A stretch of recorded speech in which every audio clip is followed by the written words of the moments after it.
And I believe that I am live. Hard to tell though, because YouTube just crashed and told me that live streaming is unavailable. Just is what it is. I'm going to give a chance for people to show up a little bit here. Got to do my usual and sanitize the glass.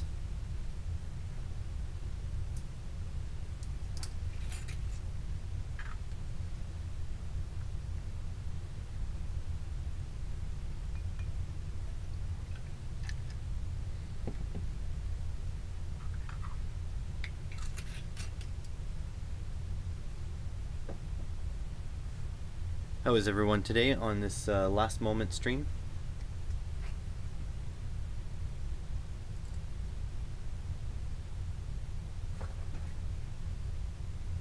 Hopefully audio works. I think I fixed the audio bugs from last time.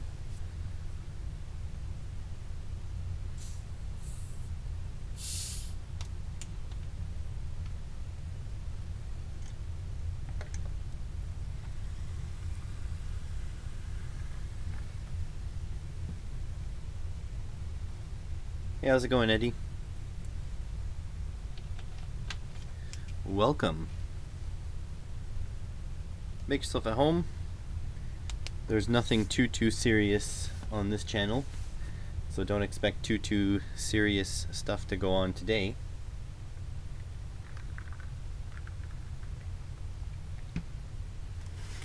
So today we are making a robot kit. This is kind of like the sort of big brother to this one here. So this one was a ton of fun, little robot arm thing. They were both Adeept kits, and Adeept, I guess, liked the last video enough to send me this guy here. The only thing is, this one here is 3, 4, 5 servos. I think this one here is something in the order of 3 times 6, 18. I think there's 18 servos in this one.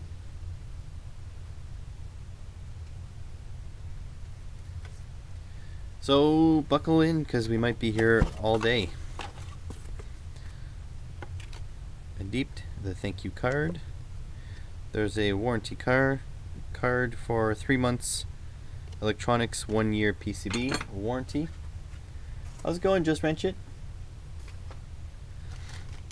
1, 2, 3, 4, 5, 6, 7, 8, 9, 10, 11, 12, 13, 14. There are 14 servos in this one. That's a lot of servos.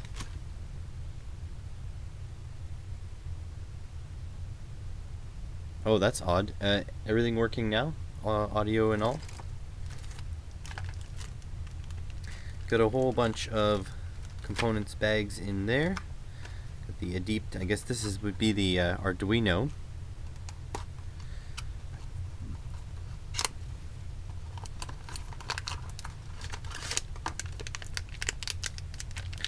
Okay, so this is not actually an Arduino.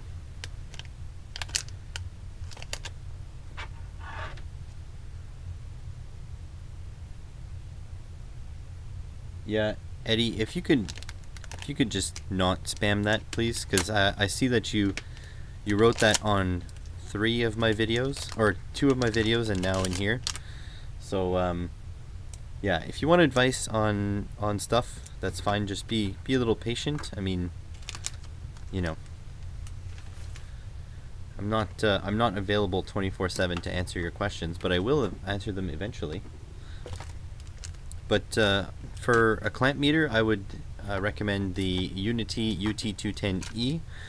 I hear there's a Pro version out now, but I haven't gotten to try that one yet.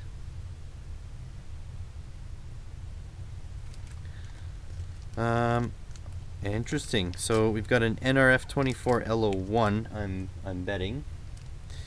We've got some RGB LEDs. Don't know if they're NeoPixel. They are NeoPixel. Very nice.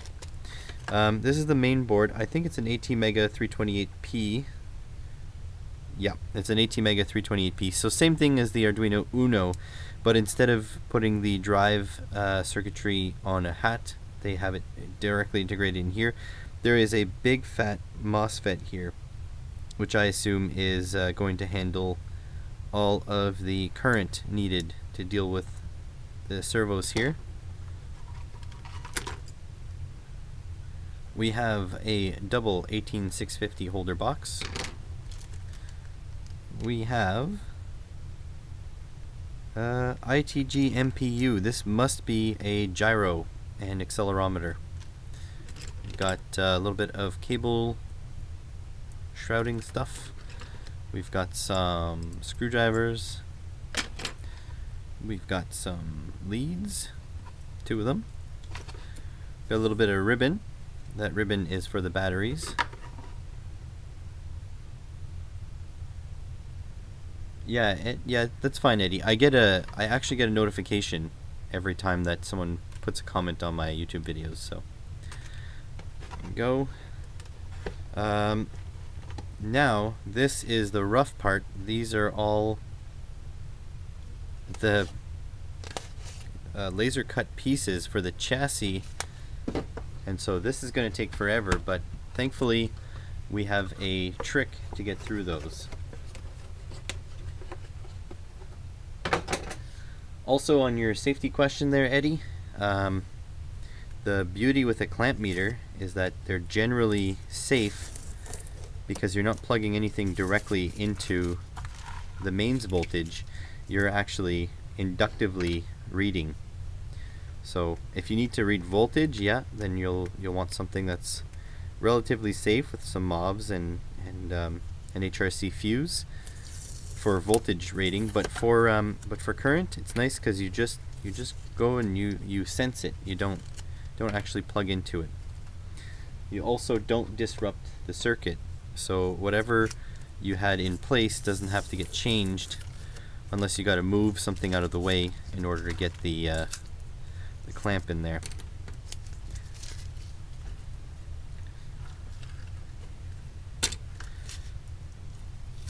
Hopefully you guys signed up for an evening filled with peeling tape, because that's kind of what's going to happen here.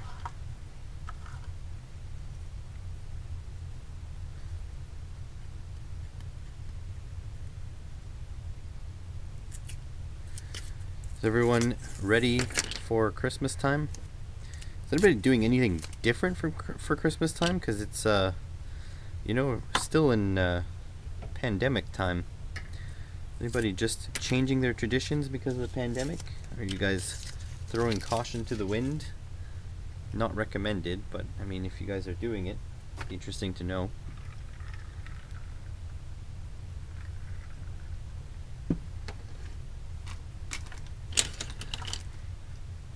Look at all these parts. Parts and parts galore.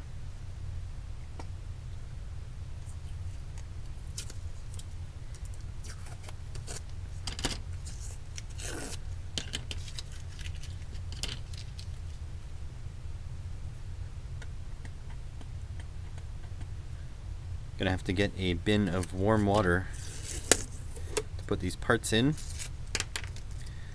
Get them peeling.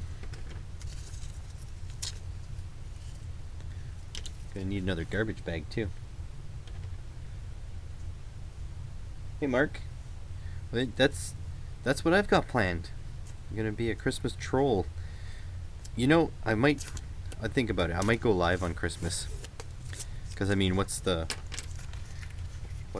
point, right? Like, if my wife doesn't feel like hanging out, or even we can hang out later in the day, like I could go live on Christmas. We'll see.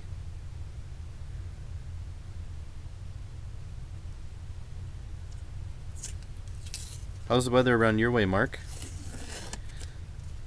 And Eddie got 8 inches of snow. I guess you're on the east coast of the U.S., I guess, because I heard they got a lot of snow on the east coast.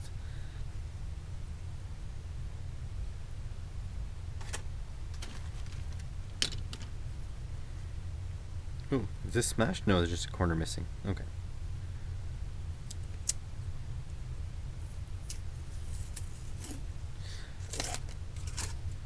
Yeah, I might go live on Christmas. I haven't decided yet. Right now, I have one more day to go through with my students, and then I can start thinking about what I want to do in the upcoming time off. I have a lot of work to do that's not like strictly work related. It's more like YouTube and my personal stuff related. But you know, it's a distinct possibility going live on Christmas. I'm not very sentimental. Like, my wife and I can hang out any day, so it's not like Christmas. Christmas is not special in and of itself, basically.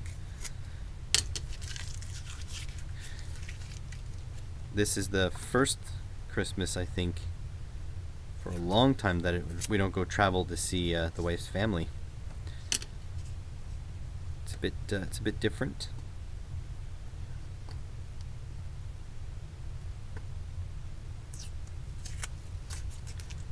We're not gonna go see my family either, even though my family is closer. It's just not a good idea to have family gatherings. Just rain.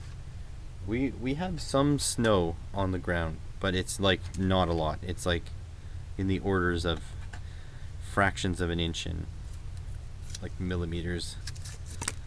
It's mostly melted. It mostly like blew away. Like, it was cold when it snowed, so most of the snow just blew away. So it's not like actually coating anything. It's just like sort of lumped up where the wind pushed it all.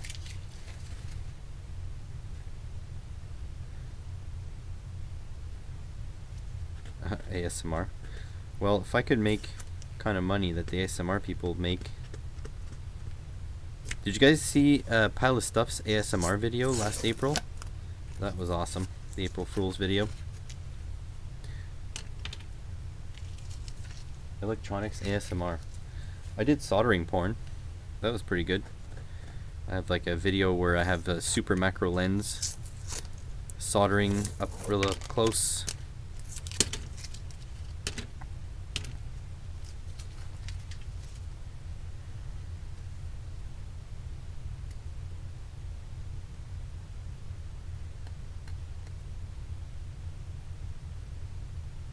Tape ASMR.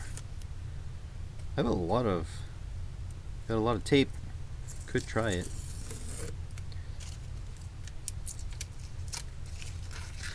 At this point, I'm actually wondering what would attract people more to my channel.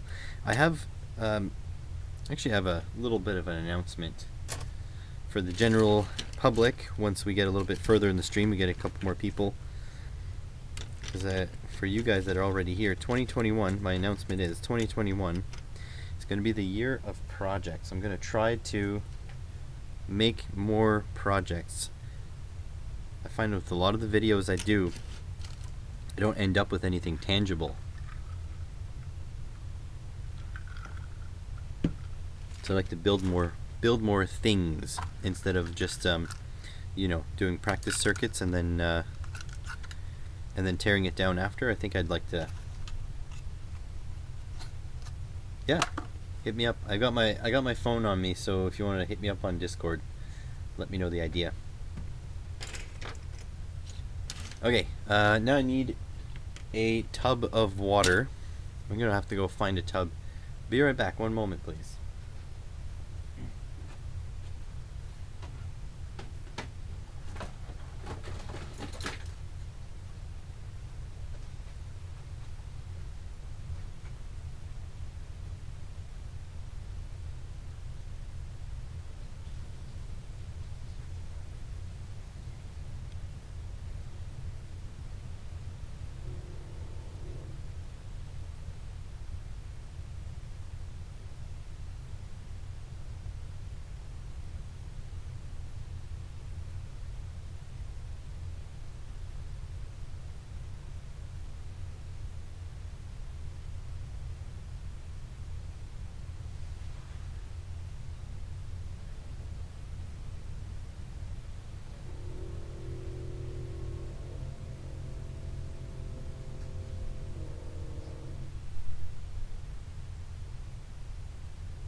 Another maker said warm water,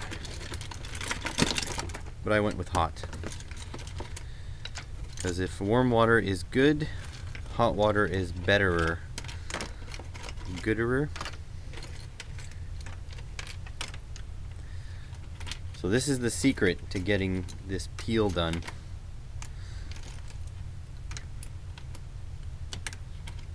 Should probably go onto Adeept's website and pick up the instructions as well. There we go. So these just soak for a couple minutes in there, and then you just peel it off. It's fine, Eddie. That's fine. And thanks for the super chat. I appreciate it. Yeah, it's fine if you didn't know, you know? Oh my god. That's a good idea, Mrs. Wack. I like it. I like it. I like it a lot.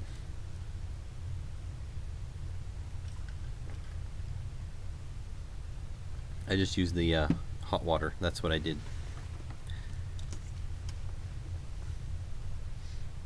Okay. Yes. Instructions. So, the beauty with these Adeept kits is that, well, first of all, they make their own boards. They're branded, and so you know they're just not like reselling someone else's designs. Like, mind you, it could be someone else's design, but they put in the effort to open the Gerbers and do some stuff. I think they're a really good company, actually, and they have really good instructions. The link is in the video description if you want to get your own.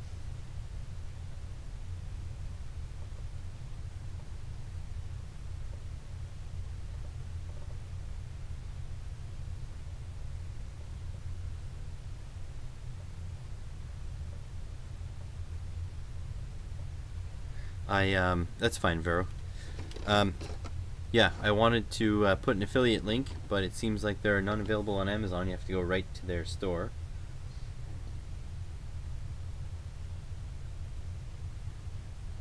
So this should be programmed using the Arduino IDE. I think it'll be fine. But if not, we'll figure that out together. I think it's this one.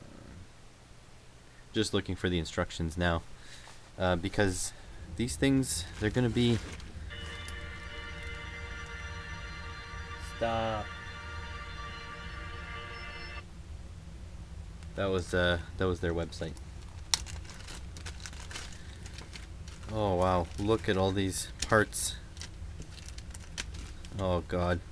And it is a hexapod. It's a six foot robot, or 6 leg robot. How's it going, Brian? How are you?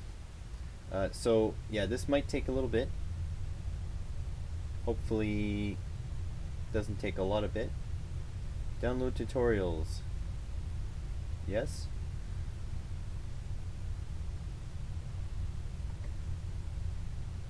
Their website is so primitive. Online PDF manual, that's what I want. There we go. This should be actually ready to peel now. Yeah, see, look at that.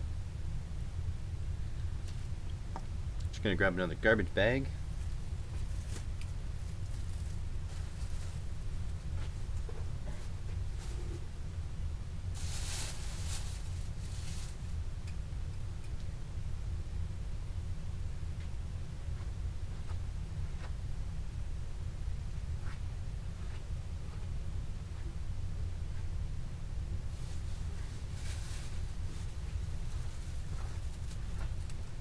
I wish these robot kits didn't have all this stuff that you have to peel off, but it just is what it is. Another thing that's interesting is the Adeept site is slow. I wonder if they have like some sort of cheap web server. Like, I wonder if like their office has like a Raspberry Pi that is their web server. I feel like if I ever end up in China on vacation, I would love to visit all these the offices of the people. Like, I deal with PCBWay, and I deal with Adeept. I have a working relationship with Kaiweets. It would be really interesting to see their if they even have an office. I don't even know what's going on.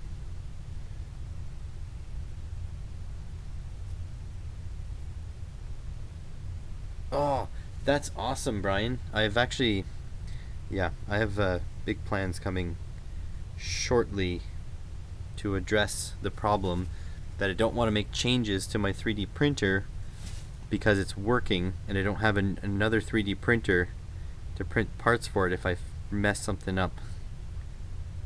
So I have something, I'm going to address that pretty soon. In the new year.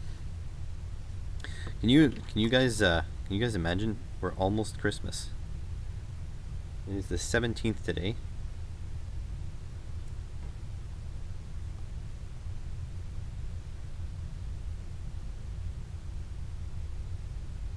Oh man, this is still not going very well. Might need to soak for longer, but yikes. So you let me know what your Ender 3 experience is, because some people swear that the Ender 3 is not a good experience. And other people swear that it is the best beginner experience for the price.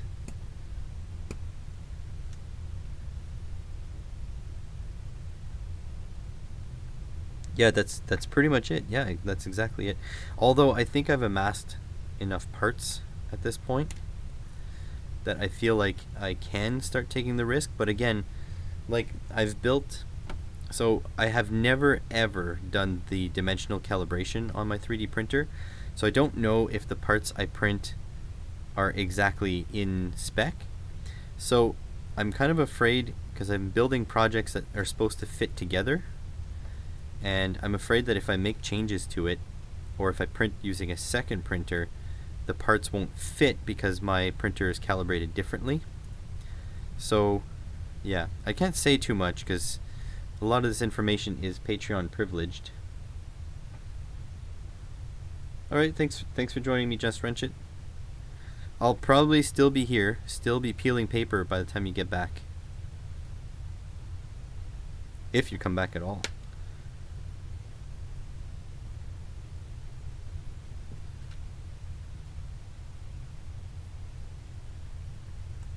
There we go.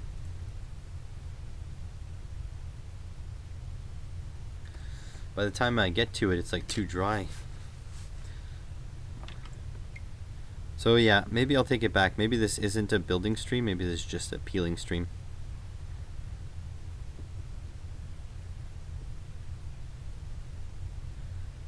So far, out of the box, the V-wheels had flat spots. Yikes. I had spares, not an issue, but a game breaker for a new player. You're right, that is a game breaker. That's the weirdest thing to me. There's flat spots on the brand new wheels. However, I just order random wheels off eBay and I never have problems with them. So how come when it comes time to production there's problems, but when you just order random parts there isn't? If you think about it, the Ender 3 should have at least a couple extra humans looking at it than just a random set of wheels you get off eBay. So how do they mess up like that? I actually so I've contacted Creality. I've pitched them an idea for them to send me a 3D printer, but they haven't answered. But I would love to do an honest unboxing and put together and see what the deal is. But the Ender 3 is not actually that expensive, so if I was in the market for a 3D printer, I would do it. Like, for example, if my Patreons were really excited for me to do a video like that, I could buy it. But yeah, it's just because it's such an easy thing if they get it right. Well, I mean, I guess they don't need my help to sell printers at this point. They've sold a ton of those, and yet all the used markets around me still don't sell any.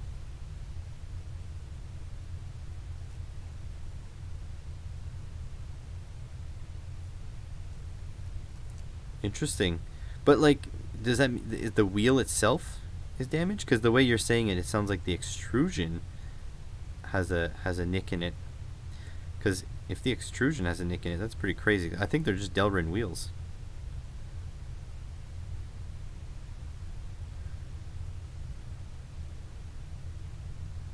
That's another thing. I wish we could print our own wheels, but I guess if you got the layer lines in the correct direction, I think it'd be okay.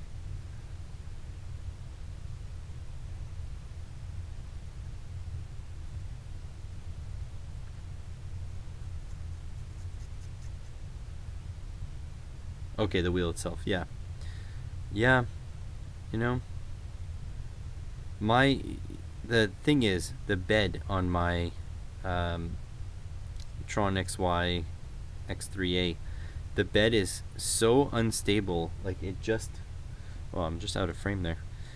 The bed is like, it's crazy wobbly, and it's also warped to shit now. It's very warped, but it still prints just fine. So I'm kind of like, I have solutions for the bed wobble, but now I'm wondering, like, do I want to bother? Should I should I bother if it's printing fine? Maybe it can be printing better, but it's printing fine.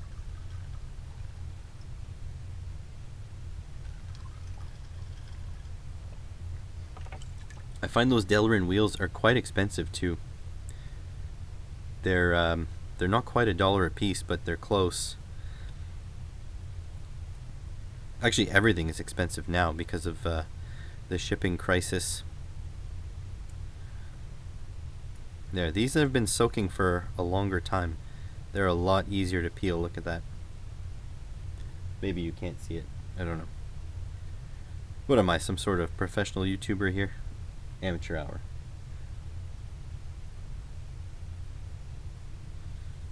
Yeah, like I said, I went more aggressive than that. I have, should I say? Yeah, I could say this. I have linear rails, so I can install linear rails, but the question is, do I want to take it apart? Because then the Z height is changed. So, and then, you know, maybe it won't be in line anymore for the end stop, for the Y end stop. Who knows? It's not cheating. This is not cheating. Another maker approved. And he's built more robots than I care to know about. Oh, but this is not actually working because the paper is now tearing on this one. You really have to get like underneath the adhesive.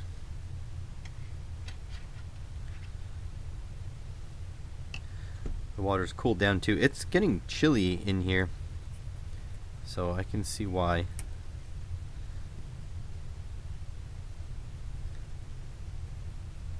I should just drop a resistor in there and start heating it up.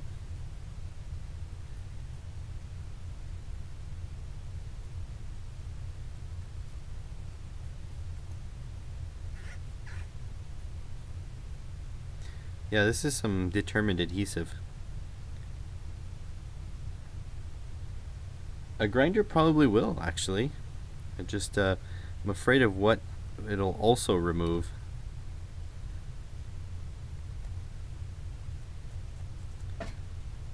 I honestly have to get used to this because raising, you will lose a centimeter or two build height. Yeah, yeah, but you know what I'm saying. You gotta retune it. You gotta, maybe you have to adjust the end stops. You know, it's becoming a whole big thing. I honestly, when I put that machine together, it's been together since. I have not had to do any major repairs to it.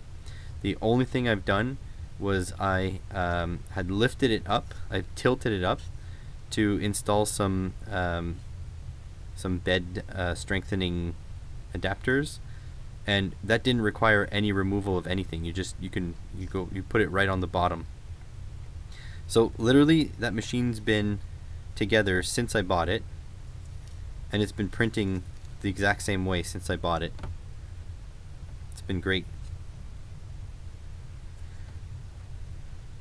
I wish I could share my future plans, but the problem, what happens is, if I say stuff out loud, you guys will hold me to it, and if I decide I need to go a different direction, it won't be good. So my Patreon patrons know there's 3 projects that I'm working on. One that I'm already late on, which is great. But there's 3 projects on the go.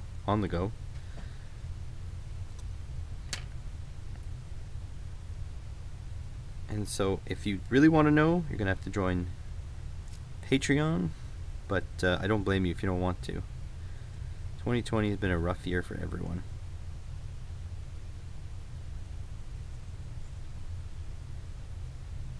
But the good news is we're almost the new year, so that project will be almost here.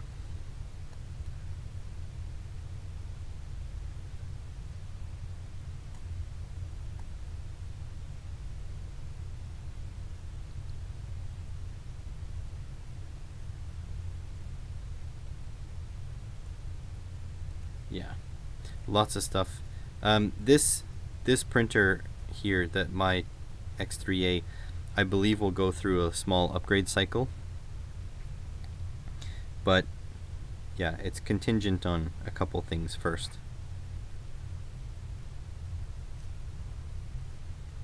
Like I said, it's running just great. I'm relying on it right now to build some projects, which honestly, they're the most work I've ever put into anything, because 2021 will be the year of projects. So since I'm working on it right now, I don't want to change anything, but it might wear down. That's a good point, Mark. You tell him. See, Mark is right. It's $1 a month. I've actually had my average is more than $1, because I have really generous people, which is great. But Mark, would you say that knowing what the 3 projects that are upcoming are, would you think that's worth the join to Patreon?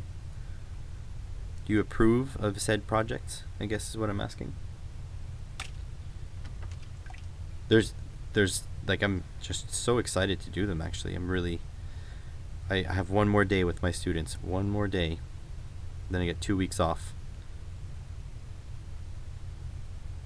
Mark's been a Patreon for a while. He's a good feller.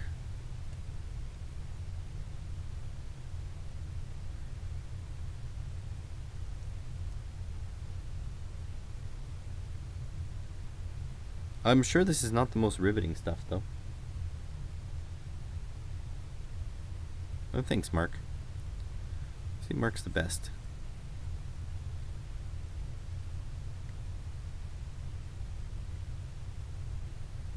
Your week's pay this week? Yeah, no, I get it. I'm not saying that you need to join Patreon. I'm saying if you want to know about it, join Patreon. If you're okay with waiting till January, February, when these projects come to an end, or come to at least a video, then just be patient. So yeah, I think I need to change my strategy a little bit, because I feel like I'm going to be doing this all day.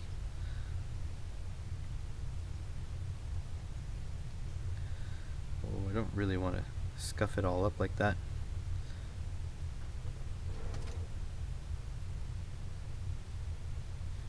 Must be nice to be an American, Mark. I can't get a candy bar for $1.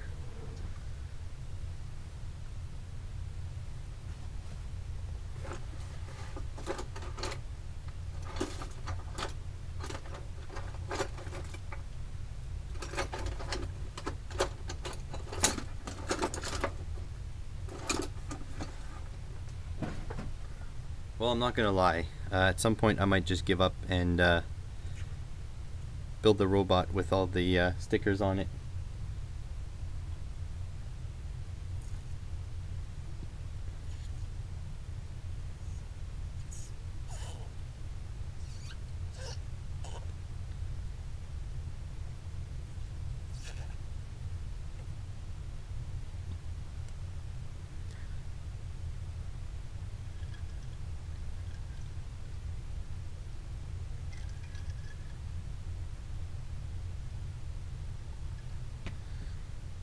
CNC plasma.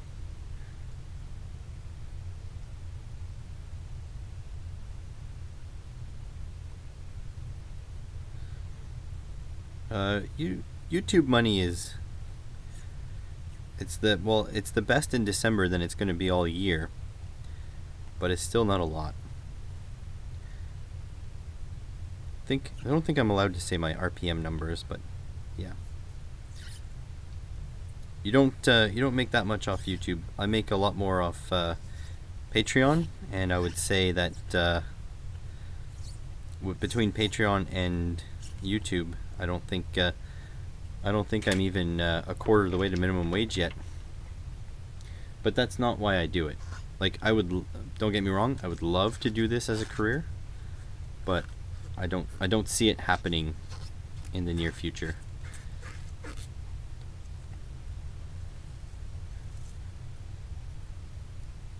I'm parlaying some things though, and hopefully gonna make it closer to be a neutral. But yeah, not gonna be a full-time gig anytime soon.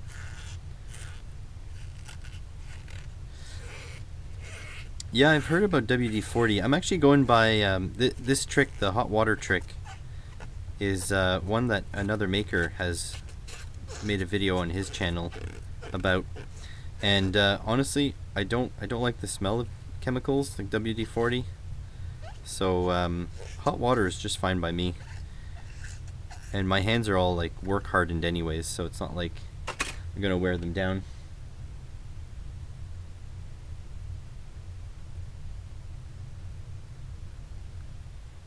What do you mean, don't talk about tools for self-promotion? I don't understand.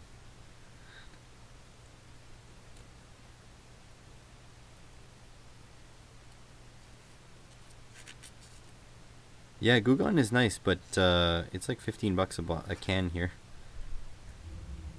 Nothing is cheap in Canada. I've been so one of my projects requires a GoPro. I need a GoPro for one of the January-February ones. So I've been looking to buy one. They are so expensive here. For a Hero 9, it's like $550.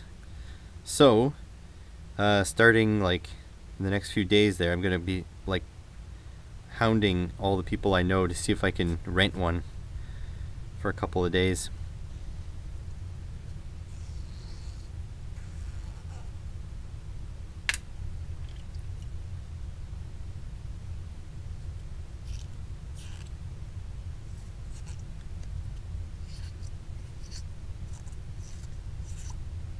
What I'm a little bit scared is that I know these projects that I'm working on, they're going to have broader appeal. So I'll attract different kinds of people to the channel, and I'm afraid they may not be all awesome people like Mark here, and Brian, and Eddie. But we'll see. There's only one way to find out.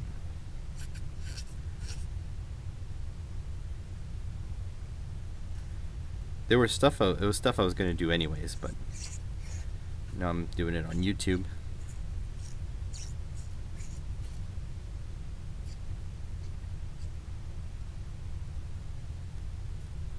There we go. You do have a degree in awesome. Well, honestly, like any comment that really doesn't bother me. So any comments, good comments, because they're algorithm food. But I genuinely have some really awesome people who come by and post things and help out. Some people offered help. Actually, more people offered help than I even remember what their specialties are. And I also was queued up. So on top of the page, I need to make another Patreon video because I have another something that's coming soon. I don't want to give it away because it has to do with a podcast guest. So, by the way, there's going to be a podcast released on the Wednesday before Christmas to Patreon. Thursday before Christmas to YouTube, and then Christmas Day on Spotify and Google Play and all those places. So that's still going. That's still going to happen. But the next one, so that one is going to have another maker on again. But he's going to be interviewing me this time. So if you want to know more about me, that's the podcast to listen to. Christmas Day and just before. But after that, I have an even bigger star than another maker. So that's going to be interesting. That'll be, I think it's January, just early January. And I have two people who are interested, actually 3 people who are interested in podcasts as well. So I might be good for guests for a little bit, which is great.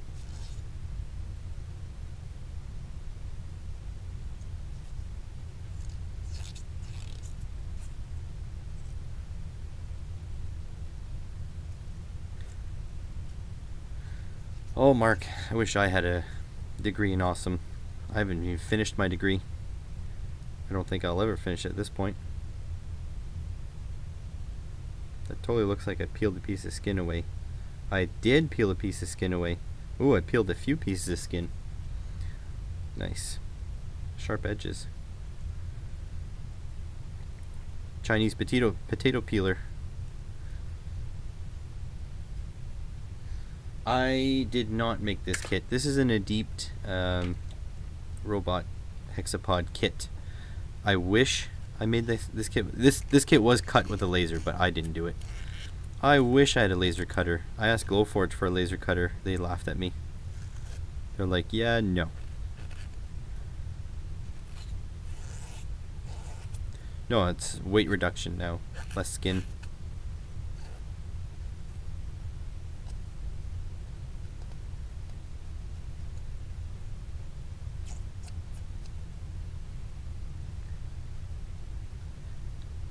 Yeah, I wish I had a laser cutter.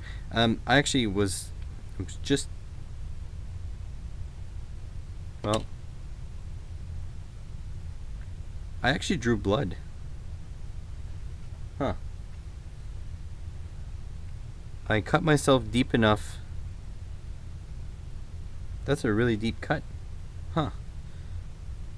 Interesting. I don't know on what. Like, I guess it's these parts, but huh.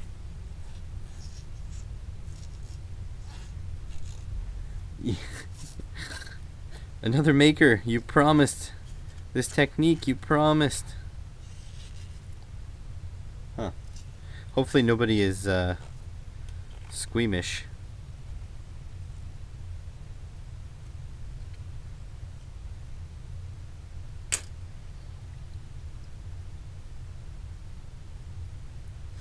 So as I was saying, I was getting ready to, because my library, it's not my local library, but my town's library has a laser cutter you can use for free. You just need to make your design and bring it over, and you just schedule time and then you go and do it. But the pandemic hit. It's been almost a year now, so I guess that's a no. The water was hot when I started, but it's been now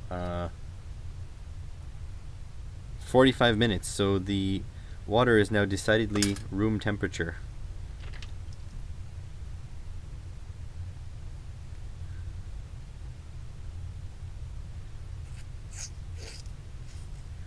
Like the technique does work.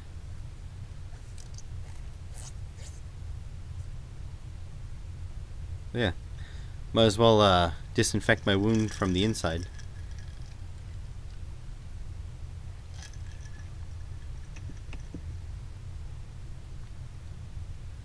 I would assume that lasers are pretty maintenance heavy, because if the mirrors get dirty, you start burning your mirrors. But like the rest, like the motion, it's just a motion system, so I don't see any increased sort of maintenance compared to a 3D printer in that sense. So the mirrors, the head, the water. I know they're water cooled. I know some people make water cooled 3D printers, which is pretty cool as well. But honestly, if I'm at the point where my hot end is hot enough to need water cooling, I'm probably not going to be able to afford my electricity bills. So there's that. The joys of being a contract employee, huh? I'm working today, but maybe not tomorrow. Who knows?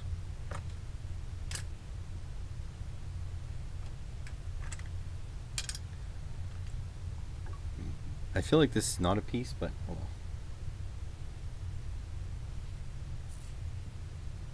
The lasers wear out quickly. You mean the whole laser tube? Like you have to replace the whole laser tube? Because that's the expensive part. That would be terrifying if I have to replace that.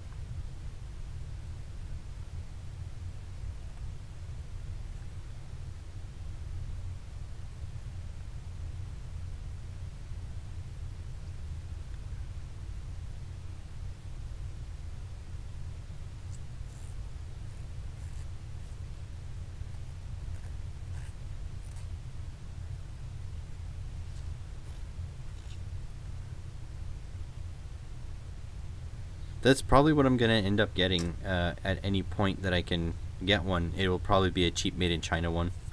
I can't see myself buying a Glowforge. I think I just cut myself again.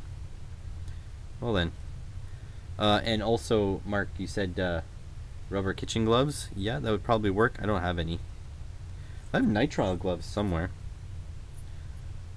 Maybe I should use nitrile gloves. They're a bit dirty because I used them at work, but they'll clean up. Don't know where I put my work shirt though.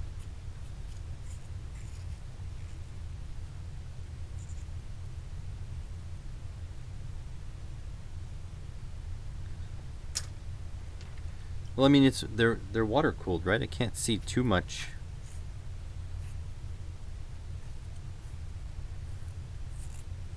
Can't see too much heat dissipation other than that. Like, should you just run like a red? Or is it just done by thermal mass? Like, is it just that it has a big tub of water and then it takes too long to warm up the water so the laser doesn't really warm up?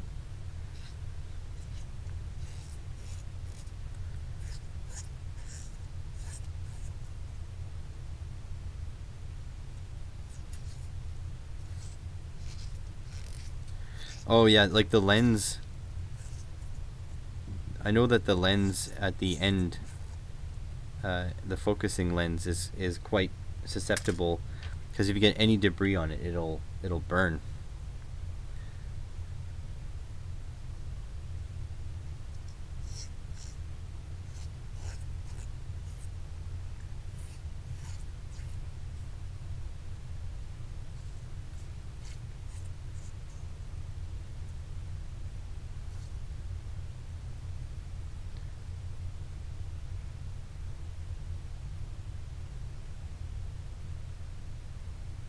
Just had a ladybug go nuts.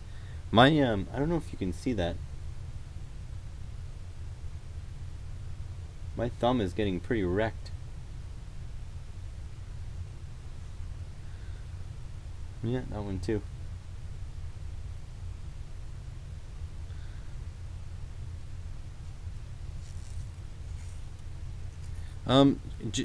Instead of installing an M meter, just get a UT210E clamp meter, and then you can use it for other things. They're really cheap.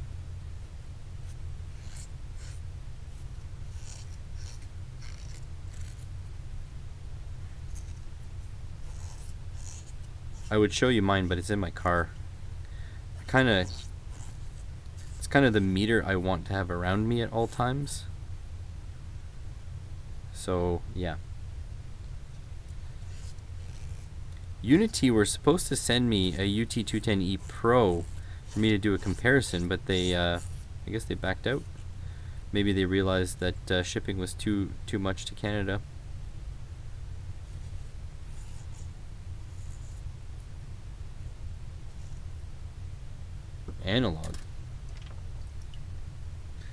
I have one of those too.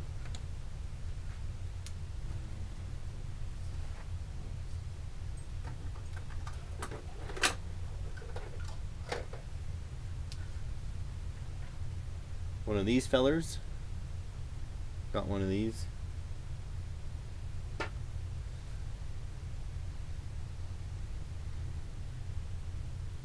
I guess that would make sense, right? The power of your laser is expressed in percent, like percent of its maximum.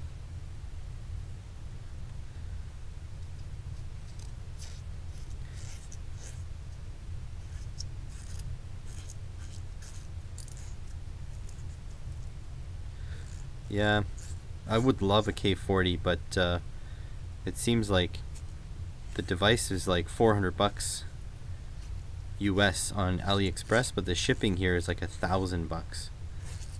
It's way too much.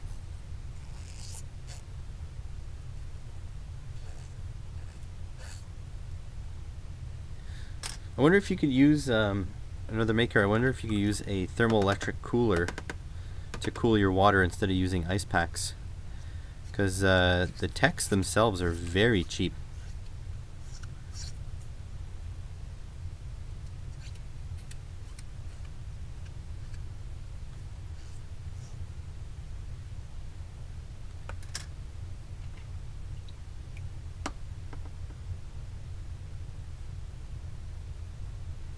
What do you mean there, have $1?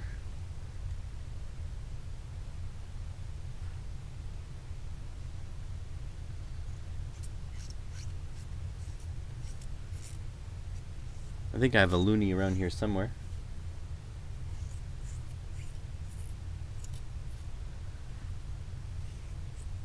You Americans with your paper dollars.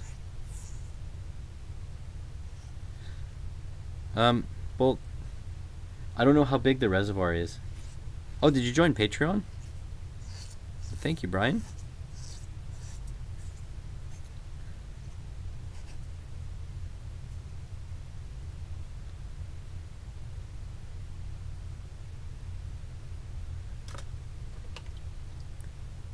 Okay, we're like 3/4 of the way done here, fellas.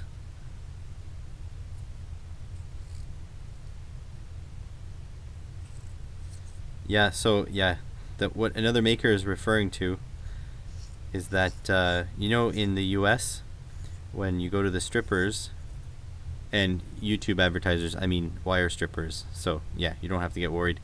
When you go to the strippers, you throw dollar bills and make it rain. Well, here in Canada, you throw loonies and you make it hail. Oh, Brian, you're Canadian. I feel like I knew this. You were at the last live stream, weren't you? Please don't be offended. My memory is terrible. I was born in the 80s, so you know, a couple megs of RAM was a lot back then.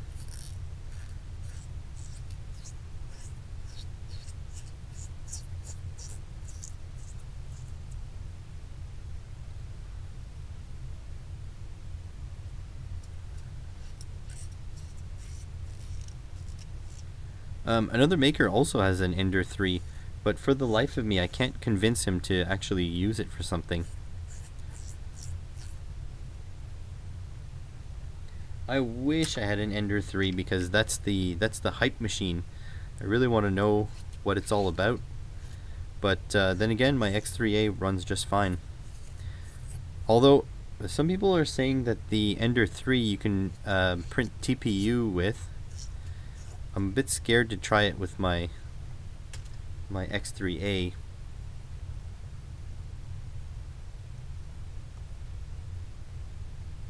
Oh, nice. It's been moved to a nice bright location. I hope you make some YouTube videos. I know you've been busy. But yeah, 3D printing stuff is pretty cool. I need to move mine. So another maker kindly sent me a Raspberry Pi Zero W, and with that I should run Octoprint on it and move my 3D printer away from my recording room so I can actually print stuff and record. Because, yeah, at the moment, if I'm printing, that's all you'll hear.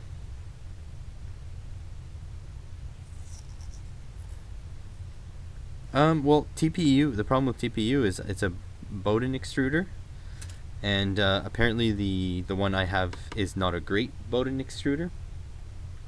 So the retraction settings have to be like through the roof in order to make it work, and yeah, apparently it's just a pain in the butt. And also the TPU binds up in the extruder because the extruder, the filament guide is not super tight on it. It's just, you know, it's sort of like pointed roughly in the direction of the output. How's it going, Anthony? Because I've been experimenting. Well, I've been reading up on 3D printers. How about that?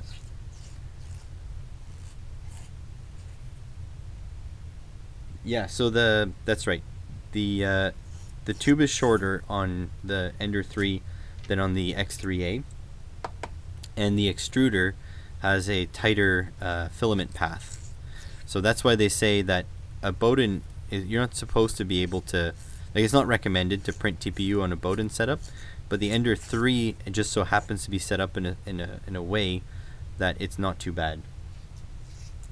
I really wish I could talk about my upcoming projects, but I guess now, Brian, you can go check out the video on Patreon. If you scroll down a little bit, you'll see the Patreon only, the projects to come video, and check out that video, and you'll start to understand what's going on here. Not here, but I mean in my conversation.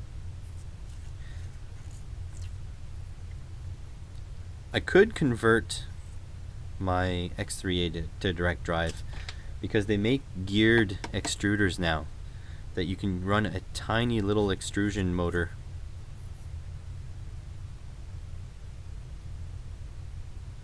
Yeah, again, it has to be a restricted filament path, because if the filament is just allowed to go wherever it wants, it'll just twist instead of push through the hot end, and then it'll bind.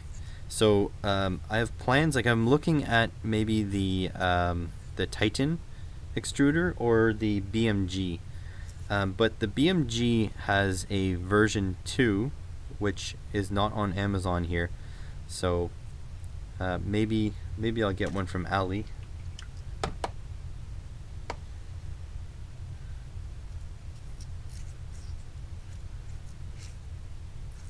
Oh, actually, Brian, if you scroll down, you have, because you're a Patreon member now, you have a special access to an unreleased mailbag, and so some of these things I'm talking about will become more apparent to you if you just check out the stuff I've been getting. And just so you know, in the next week or so, depending on when the stuff comes in, you're going to get another unreleased mailbag. Actually, if you're a Patreon, you have 2 unreleased mailbags, because I have one going live this weekend as well.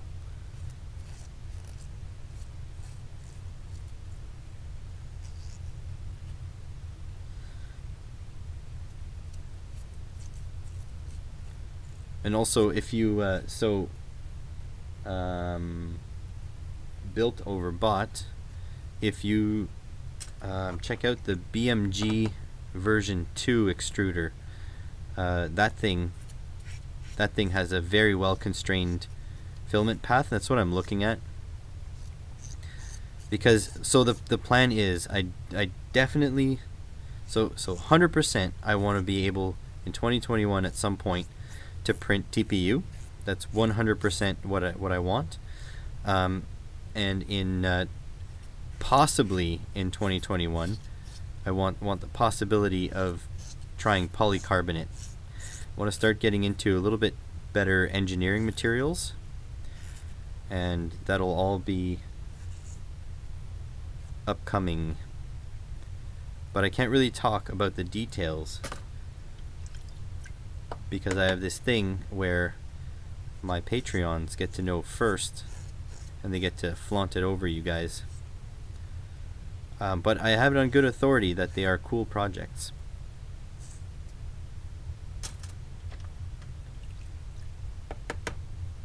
Yeah, polycarb nylon would be great. I've seen some nice DIY videos for dry boxes to keep filaments dry. But it's okay built, because like honestly, one of these projects, the latest I want to release it is February. So very likely, if you just hang on a few weeks, it should be live. We'll see. I also, the project that'll release the soonest that I'm talking about now, that's the one I need a GoPro for, so I have to find a friend that has a GoPro that'll let me borrow it for a few days. I have a action camera, but it's not great.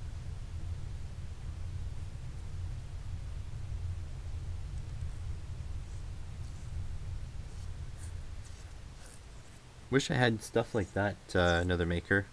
Like, you know, Ottawa is the town that fun forgot. That's our slogan. So we got nothing like that. But I have a specific use for TPU. But the other thing, it's expensive. It's like $40 for 500 grams, for about a pound of TPU. So yeah, I'm gonna have to print smartly.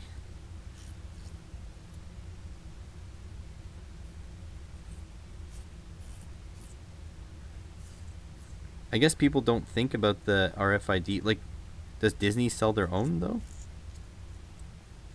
Because like, if you know you're going ow, cut myself again. If you know you're going there, wouldn't you like prepare ahead of time?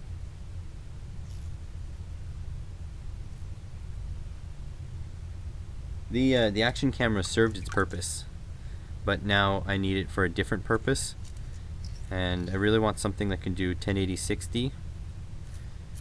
So I'm looking like local classifieds. There's a few GoPros, but they're very expensive. They're either like super old and like almost as expensive as a new model, like a, let's say like a 3. Come in a watch band. This thing attaches to your RFID to your Apple Watch band. Huh. Okay, I'm gonna go dump this before I dump it all over my floor.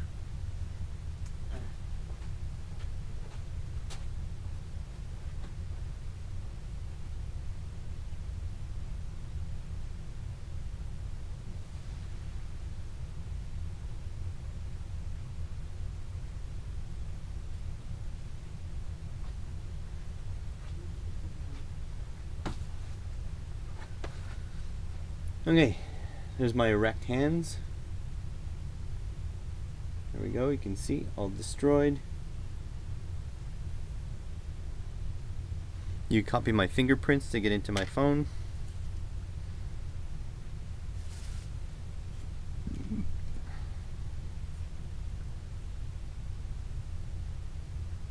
That's interesting, another maker.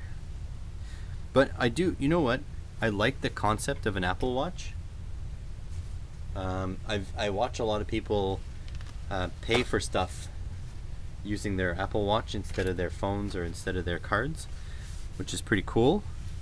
I just don't feel like they're worth what they are. They're cool, but you know, to a limit.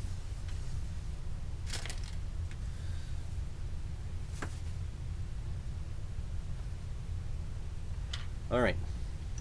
Let's sanitize my wounds.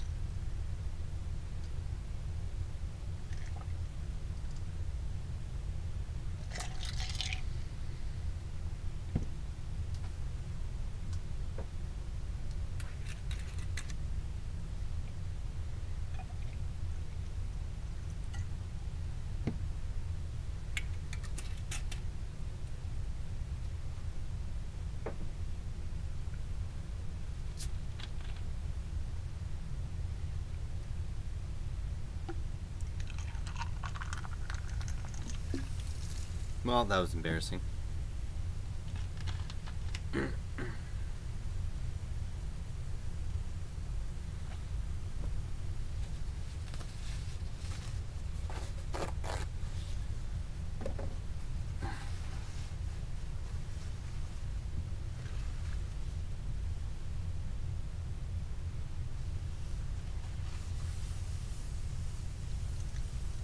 Oh, an inductive heater would be awesome.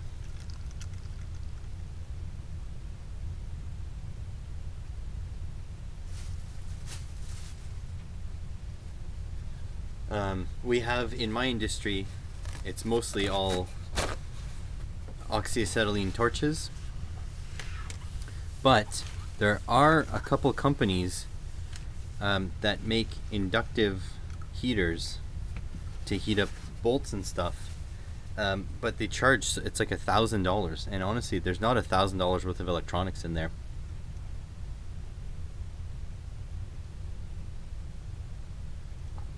Oh, that's okay. The amount of apple juice wasn't very much. Okay. Yeah, you totally were at the last stream if you remembered apple juice. Okay. Let's see. Yes, 6 legs. Yep, there's okay. Adeept wants me to warn you guys, because I'm just reading the instructions. Don't eat any of these parts.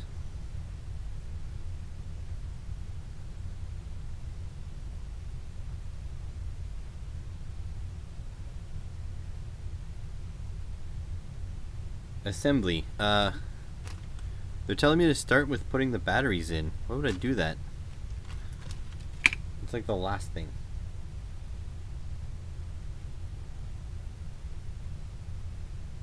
Install Arduino. Come on. Configure environment. Stop. Just tell me how to build it.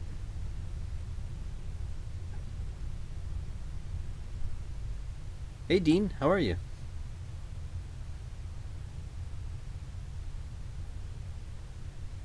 Oh my god.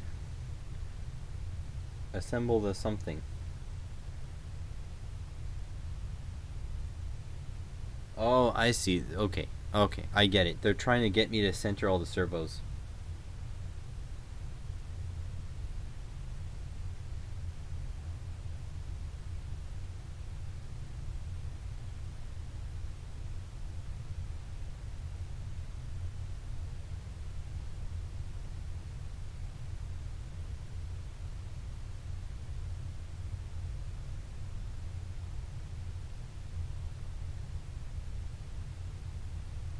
Okay, well I guess I'm assembling servos.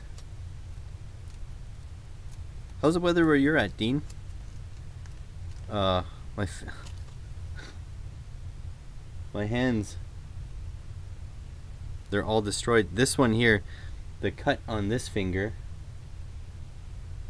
keeps opening and closing. It feels so weird.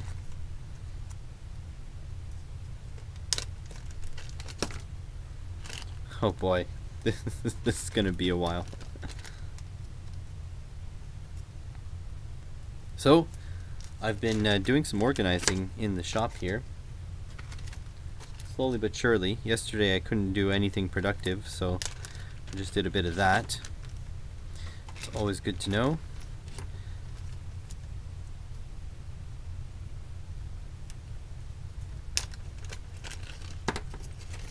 I do have crazy glue, but I think my jeans are the ones that crazy glue heats, gets really hot. Do you guys, anybody here watch Marlene Bates? I do have brake clean, but the brake clean's at -8 degrees Celsius right now, and coming out of the can it'll get even colder. Yeah, anybody watch Marlene Bates? That guy is, he makes lures, and he seals his wood with crazy glue. And he's a savage. He just rubs it with his finger.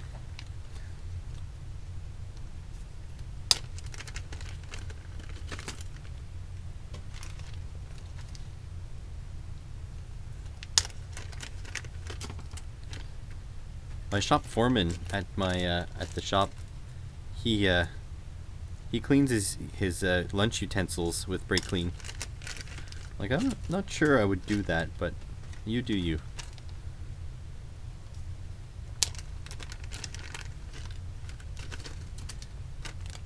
Oh yeah, my place, it gets down to -40 in January, February.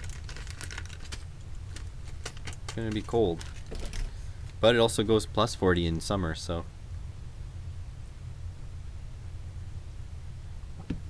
we've got it all.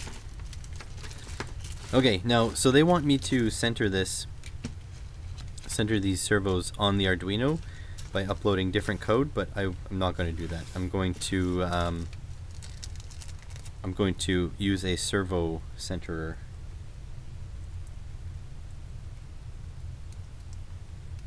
This is the only maker channel you watch. Well, there should be one more at least. Should go see another maker. Oh, here. This is a servo. Yeah. Good question. How am I going to do this? Maybe I do this. Shove this guy in here.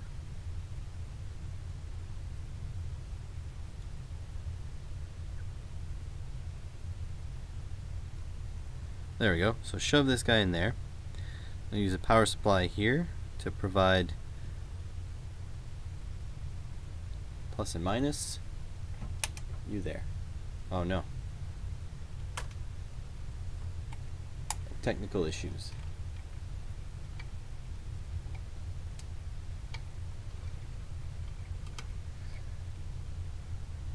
Timmins is quite the place, isn't it?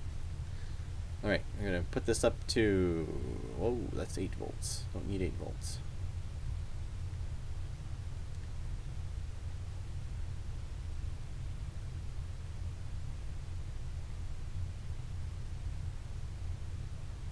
Okay, 5 volts. Here, positive, negative. There. Now I can plug 3 servos at a time and get them all centered. Just set this little dial here to neutral.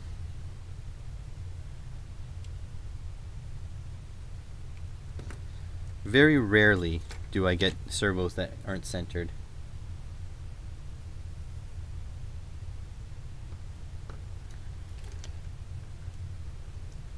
I don't work nearly that hard. I would say I spend that much time working, but I don't work that hard.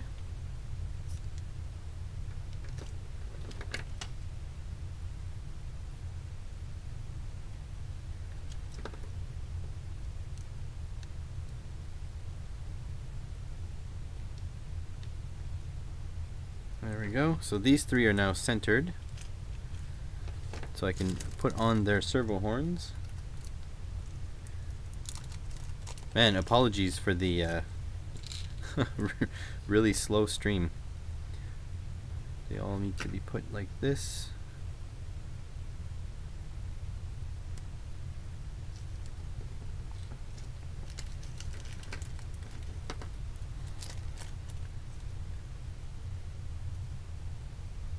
Ooh, that power supply is noisy. I don't know if you guys can hear that. It's like electrical switching noise. Look at that, like, look at Adeept. They even put their own branding on the servos.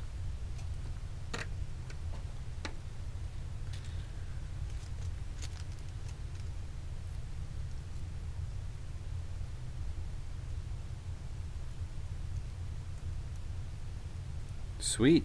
Running your own stuff, that's a dream of mine.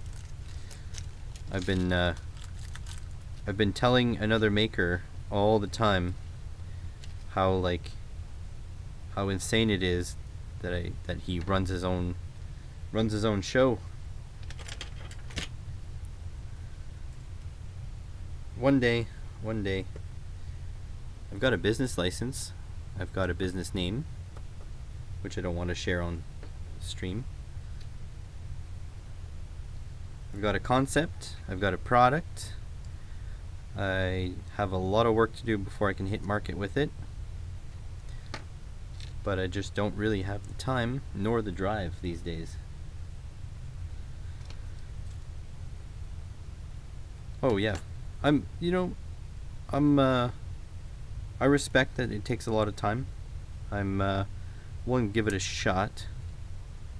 But like basically like another maker, I know him from outside of YouTube now, I would say, and yeah, he definitely works harder than anybody. Okay, so those are centered and installed. If we do 3 at a time, it won't be too bad.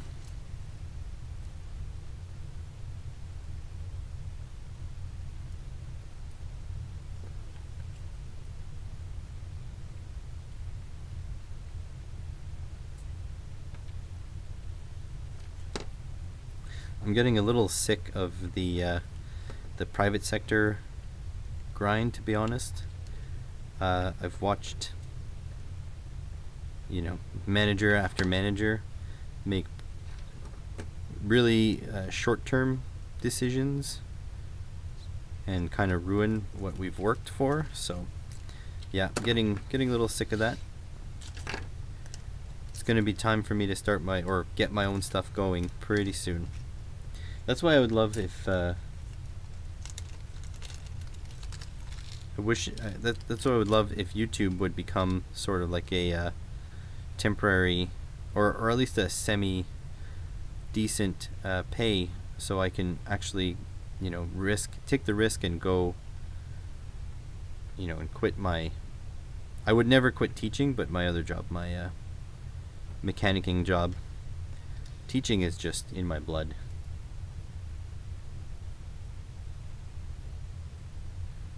Go for it, man. See, that's the thing. 3D printers could be good business, but you need the right idea and the right marketing and the right whatever. Like, I don't want to sell knickknacks, basically. It doesn't appeal to me. I feel like I would have to work too hard to sell them for what they are. However, in my business that I'm planning on starting, there's 2 3D printed parts that are key to that business that I had to design, and I 3D print myself. And so, you know, local manufacturing is where it's at. If I were to get these 2 parts, the parts are pretty important, and if I were to get them made, it would cost me, you know, tens of thousands on injection molding tools. So 3D printing is great, but CNC, however, now working with metal is quite hard. It's difficult. It wears tools out.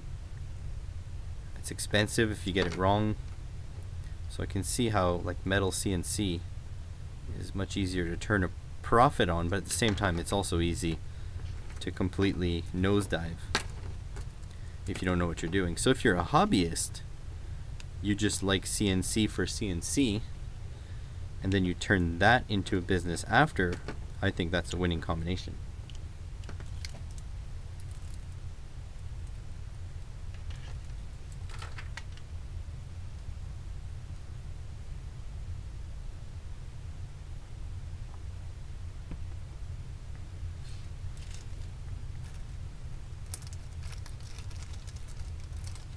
Yeah, metal lathe, that'd be awesome. That's on my eventual list. But like, if I'm being honest, I don't think I'll be able to get a metal lathe in my current house. House is way too small. We can barely afford the payments as it is. So like, I would have to have something like at the college go full-time or get my business rolling. But you know, even if I get my business rolling, it still doesn't mean I'll be greatly successful for quite a while. Takes a long time to build a clientele base.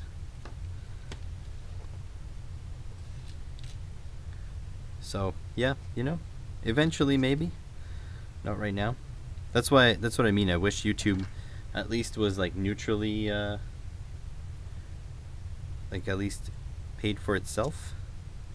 So then I could get stuff like a metal lathe or whatever and not have it go on the expense sheet for the month.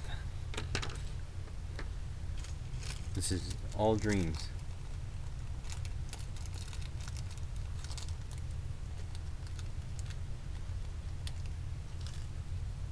Now, is that a Craftsman wood lathe? Because a wood lathe is not the same as a metal lathe.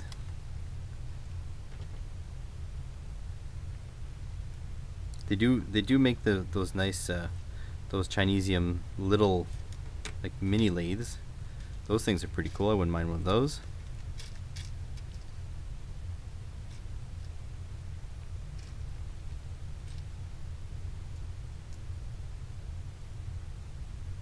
Nice.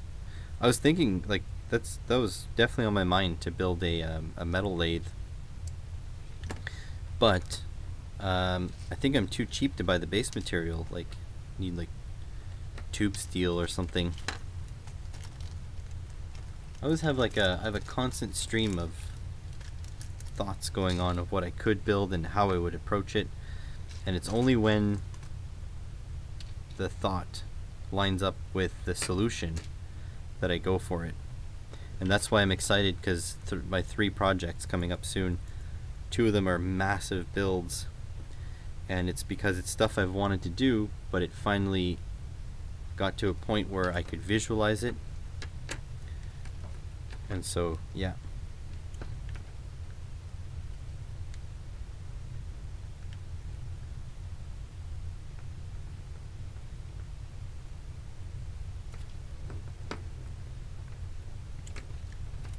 I've had this conversation with a few people on my podcast that people really cared about making things back in the day.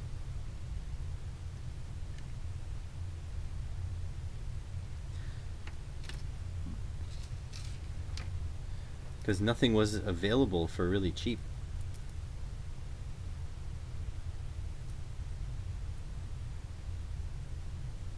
Yeah, it is actually very slow to 3D print. I agree.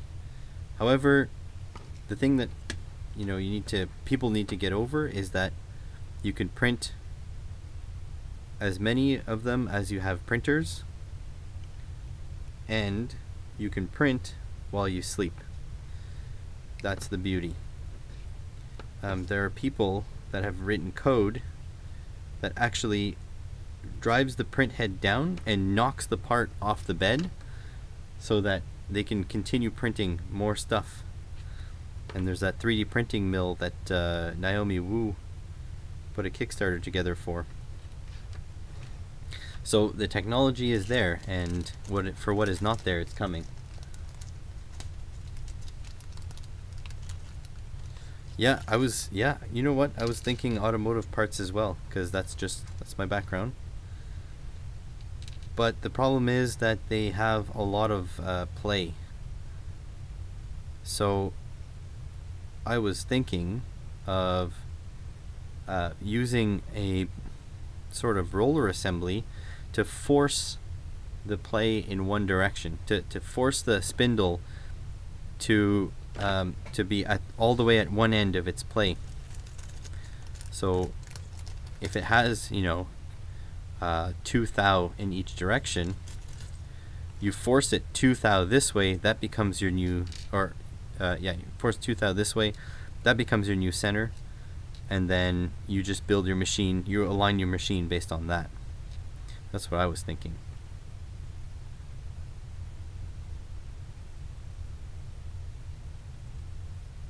Yeah, it's true, there is another belt printer. I've seen, I think, 3D Printing Nerd had a shootout going between the two.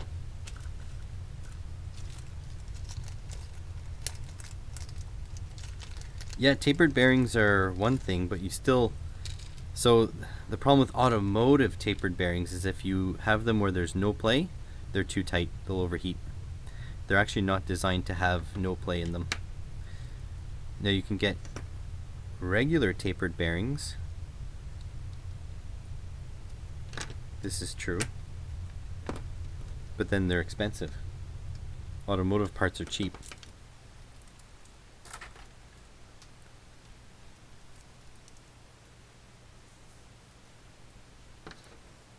That's one thing I've noticed, that around where I live, nobody sells anything.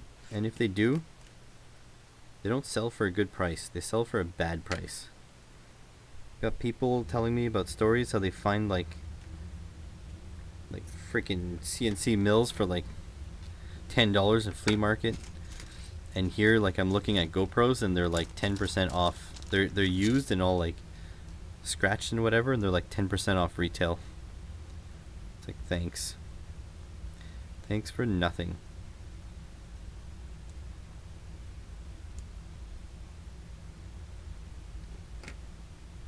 How's it going, Savis?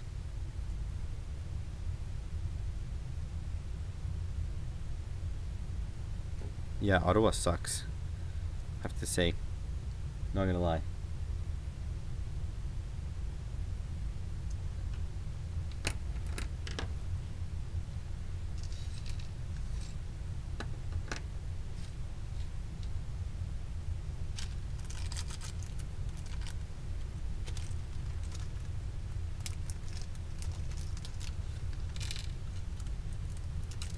Yeah, I've seen advertisements for like machine shop auctions, but they show like the minimum bids.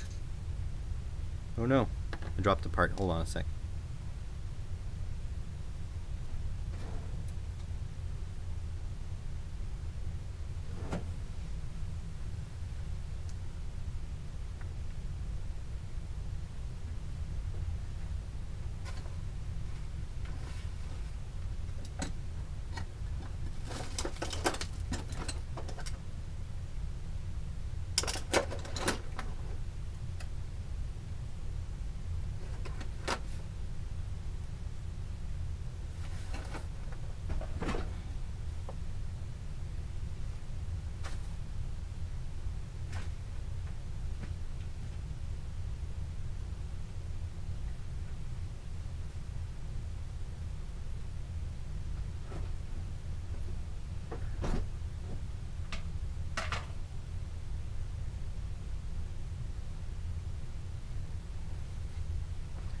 Well, I think it's gone forever.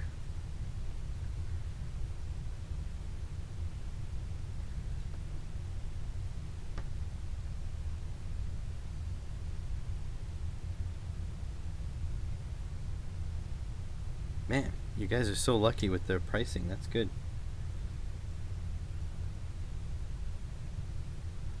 Damn.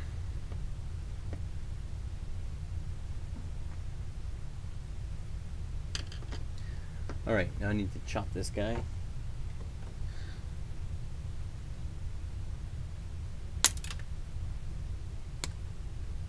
There we go. It's like nothing happened.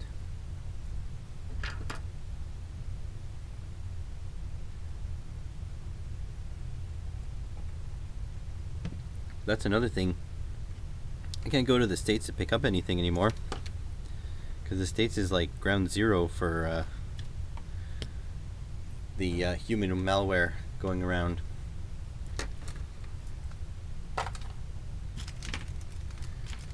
Alright, so all these parts are all extra.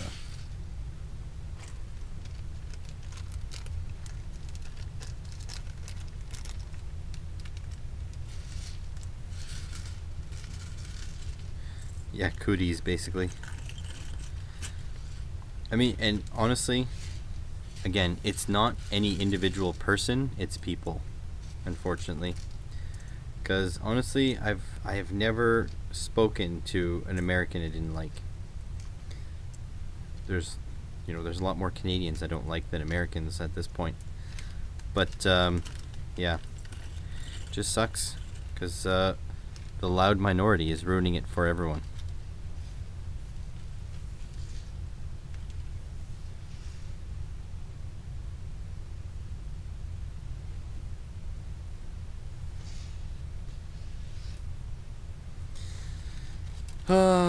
You know, let's not get into it.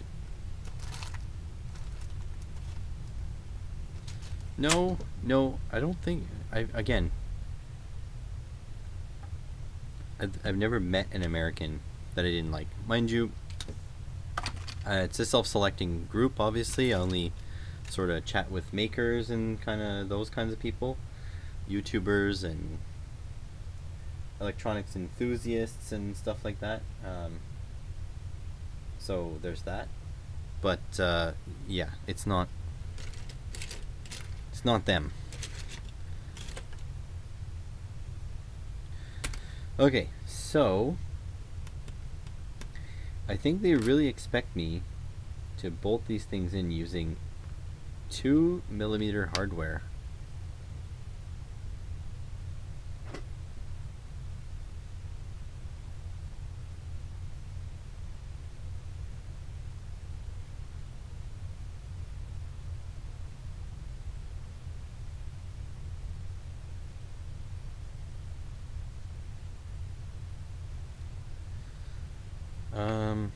Hmm.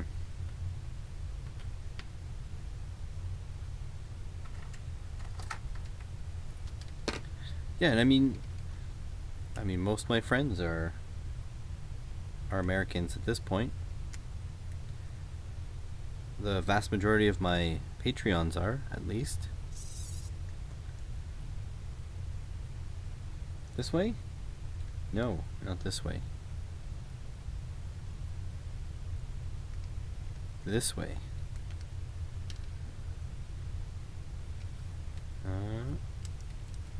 See if I can do it the same way as the picture. This way and this way.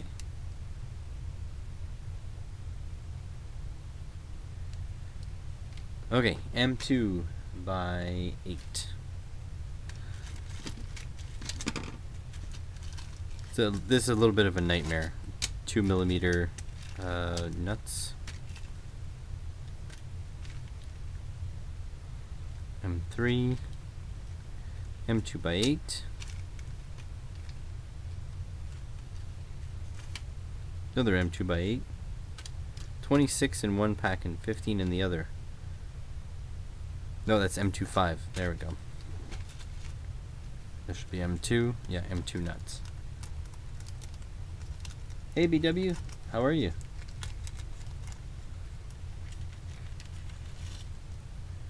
Did you ever use that gift card I sent you? No pressure if you didn't, I'm just wondering.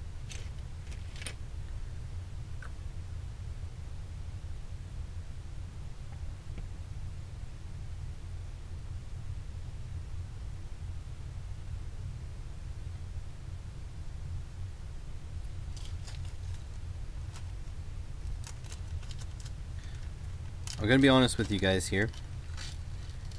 It's been a long bunch of weeks, and I may have had a little bit too much apple juice in a short time span. So if I have to excuse myself and continue the stream another day, hopefully you guys understand.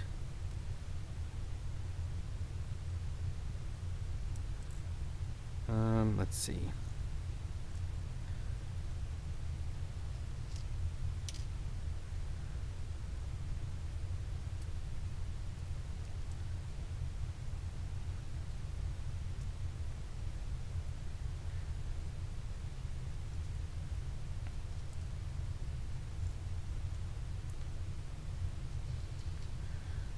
Probably doing this all out of frame.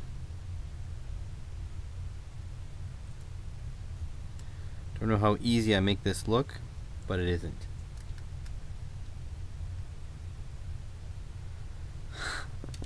It's not. No, it's not. It's not what you think. It's apple juice.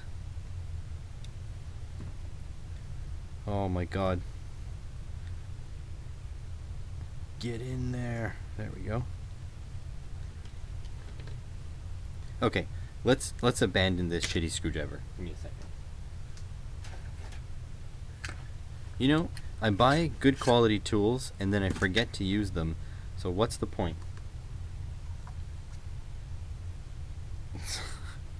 I will never pick them up. They're just gonna go into the vacuum cleaner.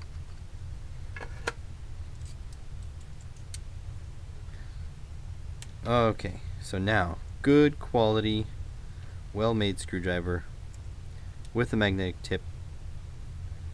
I don't know if this is the right tip. Phillips 0? Probably Phillips 1.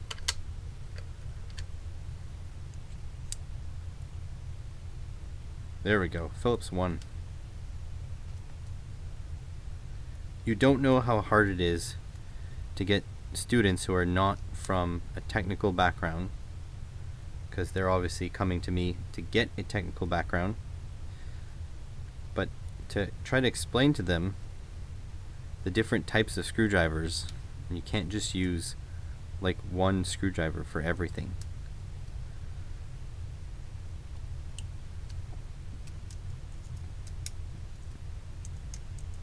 They don't remember the names, they don't, like, it's all new to them.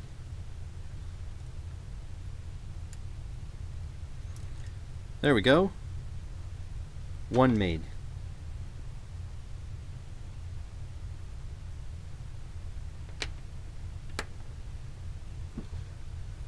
Alright, like so. Like so. Flip this guy over.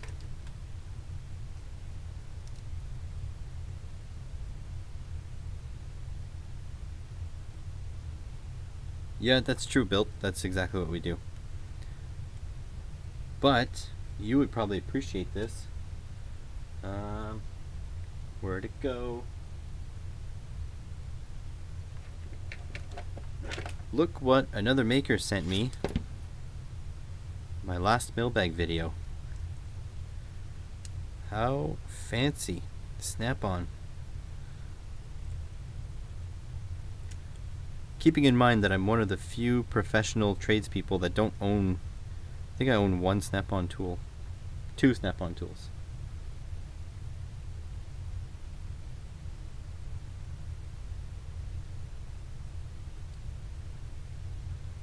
You know what? I've never actually encountered a posi drive screw in the wild. I know. This is another maker sent it.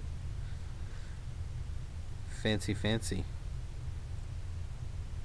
I felt bad, so I asked him if he got it at retail. He said he didn't. He got a good deal. So he finds a lot of stuff at flea markets. He's one of those people that makes me jealous. Oh no.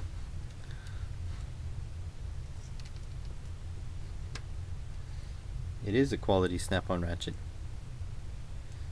I haven't put it through its paces yet, but I want to take it apart and put the gears under the microscope.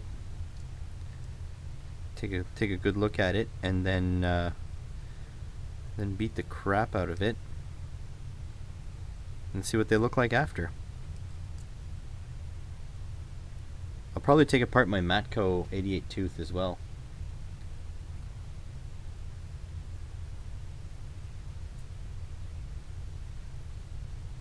Well, you know what? That's his loss. He walked out in his family. I guess his family gets his money.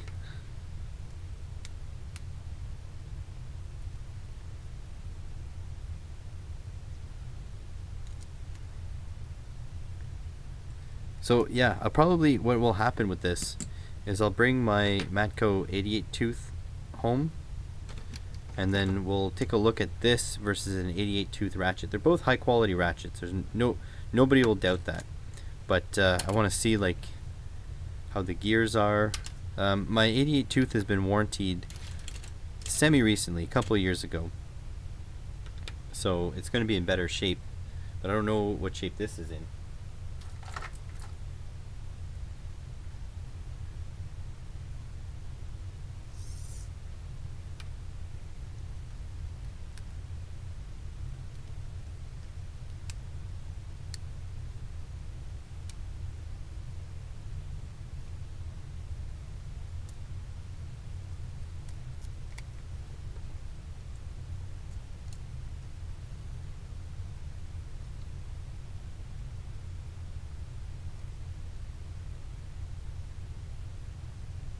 I don't have Craftsman. I use Mastercraft.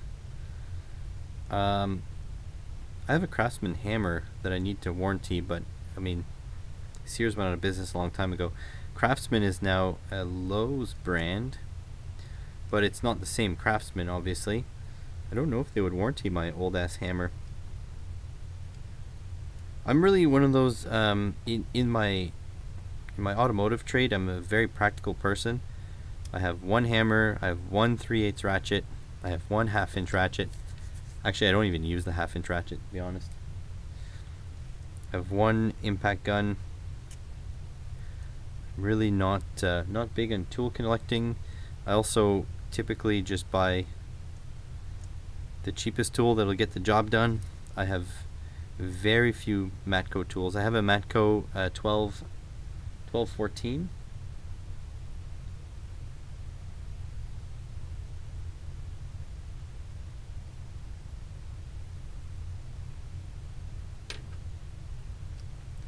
I think Mastercraft here is trying to walk back their lifetime warranty stuff. Not too fond of that. I have a Precision Instruments torque wrench because they're the company who makes Snap-on's torque wrenches for them. So I went right to the source and saved $250, which was fantastic. Because I am one of those guys that must use a torque wrench on every single wheel nut.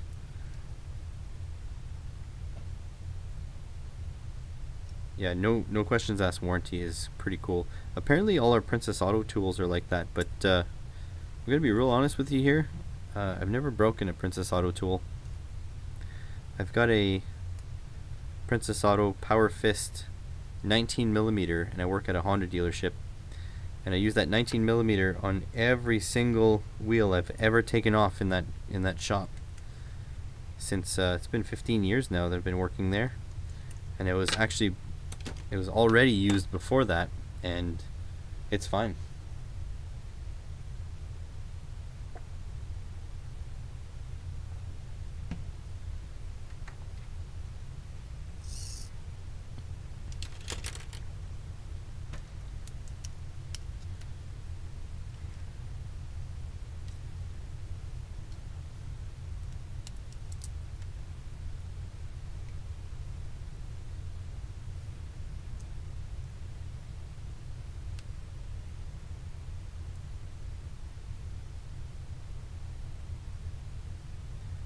Yeah, I'm a professional. I can't just say click. I'm going to lose sleep if I do that. And plus I use that torque wrench for other things too, like doing head bolts and stuff like that.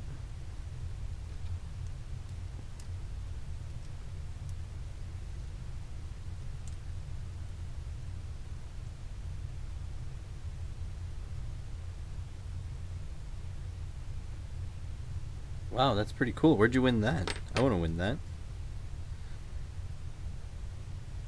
I actually won a contest recently too. I don't know if I can say it because they might need to publish my actual first and last name. So if I make sure they don't publish it, I'll tell you what I won.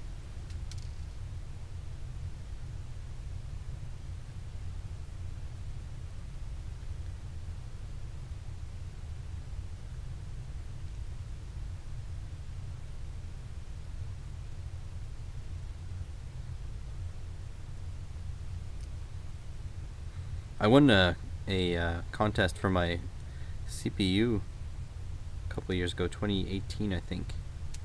So I have an 8086K. Basically I didn't think I didn't think anybody would win, but they did give away 8,000 of them.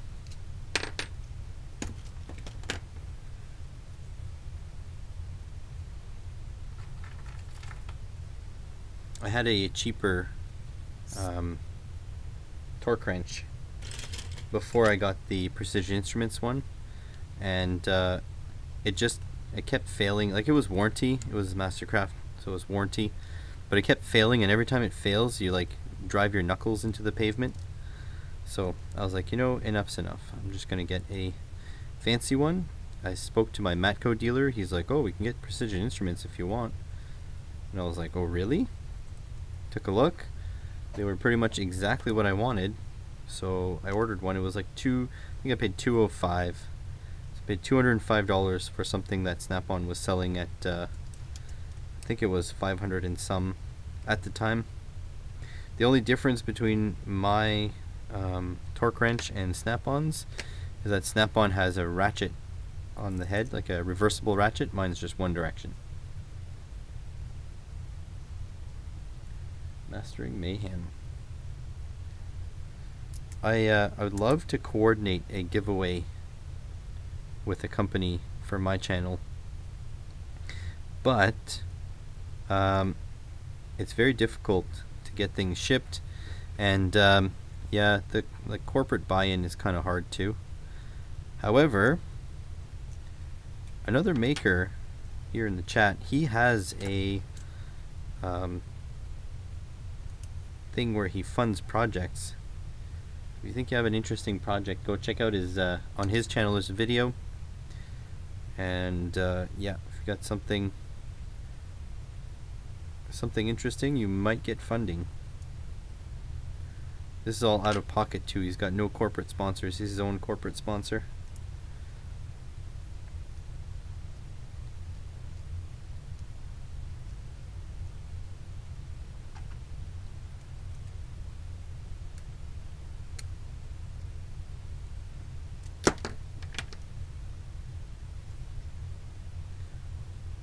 Don't think I've ever heard of Mastering Mayhem.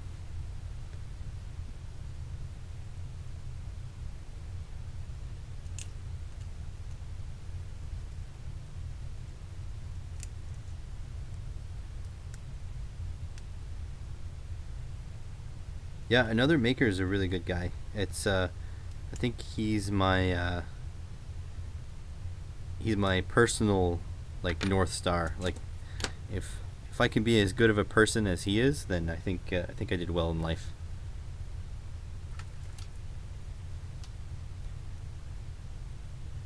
He's running his own business. He's done like so many like charity trips. I am building a 6-legged robot. This is an Adeept kit. You can look at the final image if you go into the description. Click the link to their store. This is so they sent me the kit free of charge, but they have not sponsored this. So basically I can say whatever I want about it. In fact, I'm not sure if they sent me this for specifically a live stream. I do have another kit to build for a live stream. Oh, look at that. Another maker goes both ways. Good to know. Hope your wife knows too. I guess she got an indication, you know. She sort of knows.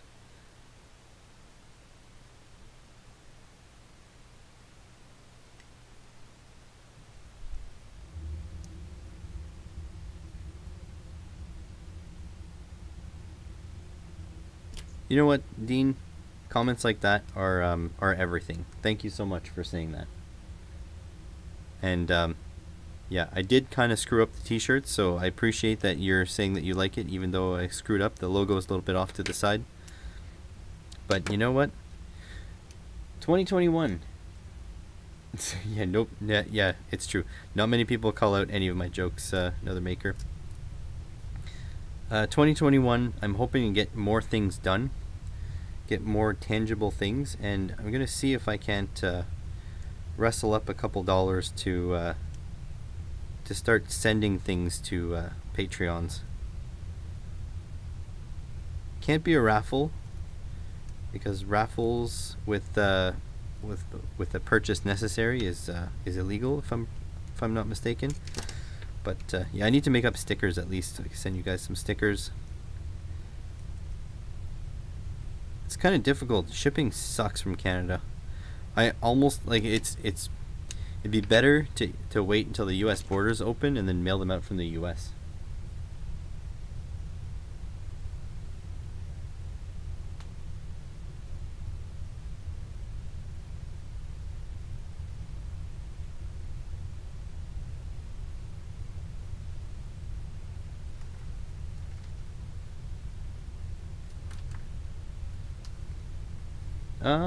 Well, not everything's illegal in Canada, but shipping's expensive. Because, see, Canada Post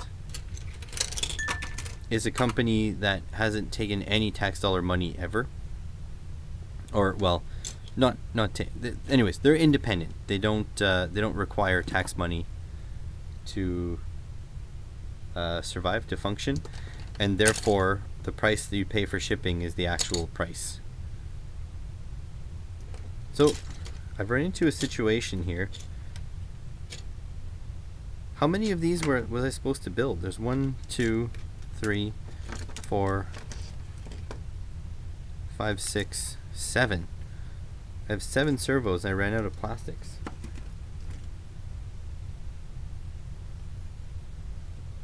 Alright, well.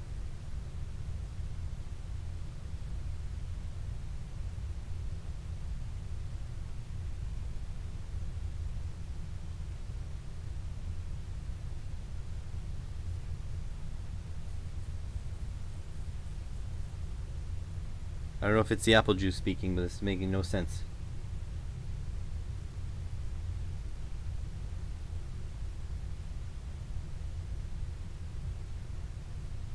Alright, so they're talking about this kind of piece. Like that. If you're following along, I'm on page something or other. Page 21 of their manual. You can get it on their website. So this guy here, and this guy here, and they have this kind of like that, that kind of like that.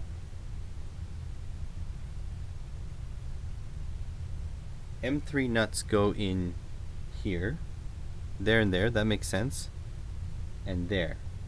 3 M3 nuts, 1, 2, 3. Can do. But then what?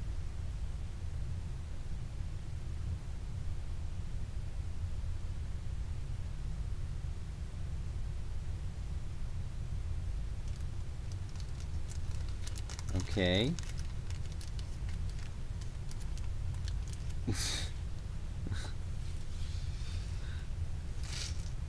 M3 nuts. This is going to be a mess. Nobody message Adam Savage, because today's the day he'll show up and he'll see this disaster. Tell Kim no. Not today. Alright. This guy on here. Guys, if this robot works at all, we'll be surprised. I have to say, their design tolerances are quite nice. These M3 nuts fit, but only just. Okay, and then this goes up and over. Oh boy. Through here. Okay, I'm going to try to show you. Okay, so I got these two. There's a little hole in that one. That goes in this way. And then down. That holds on like that. This is fancy.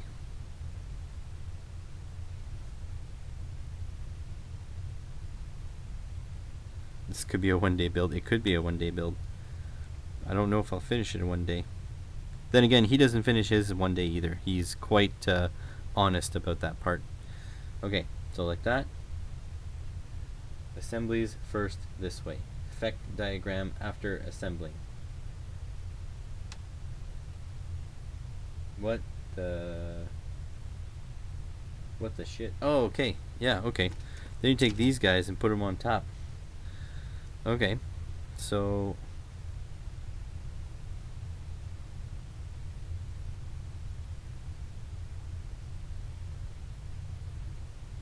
let's see.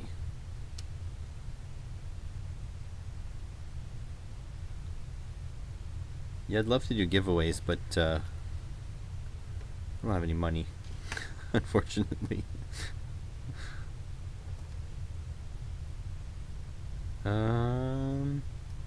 Figuring.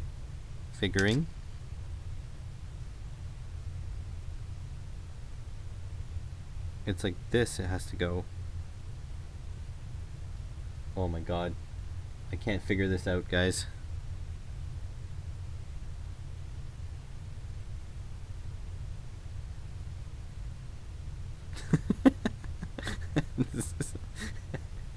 This is unusually hard. Side view. Pay attention to the direction. Do not reverse. Okay, yeah, but I'm trying.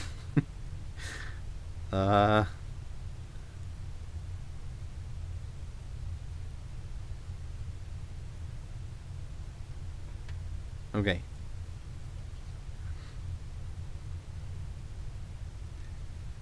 It has to go this way. It must go this way. And the point looks like it's pointing that way. So it goes like so. And then we need M3 screws to go underneath.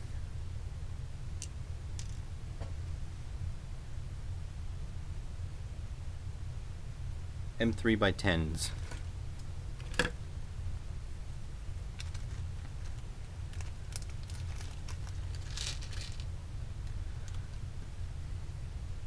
So this kit is like $100 and something, $125, I think. I have to say, looking at the bill of materials, it makes sense why it's so expensive. They don't make that much margin off this, I guarantee it. All these parts are pricey. Alright, let's see if I can reposition this.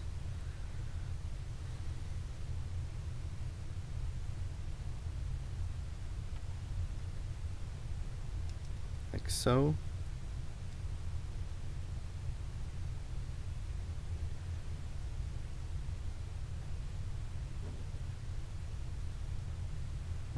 Like so. Slid out again.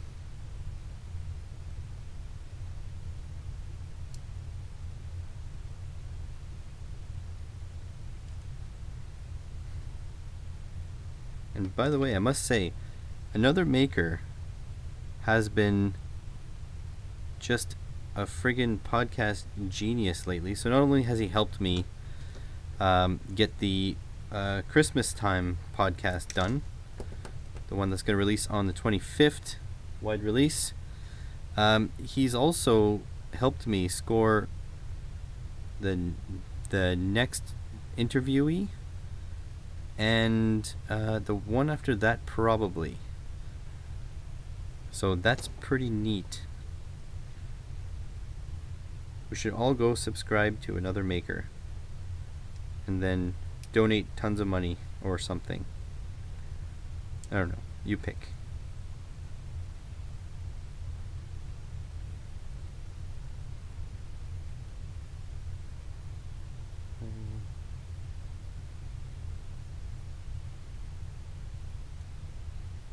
What was supposed to be a secret?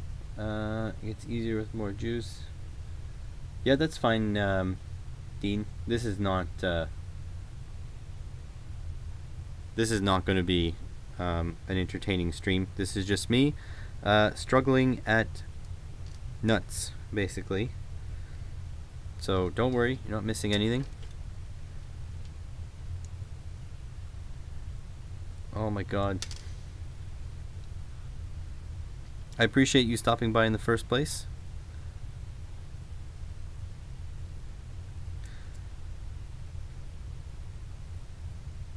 Okay, got one screwed in. I'm trying to get another one screwed in, and then this thing is less precarious.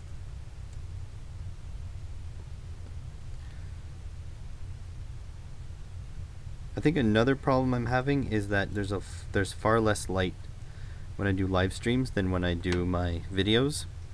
I'm having a harder time seeing.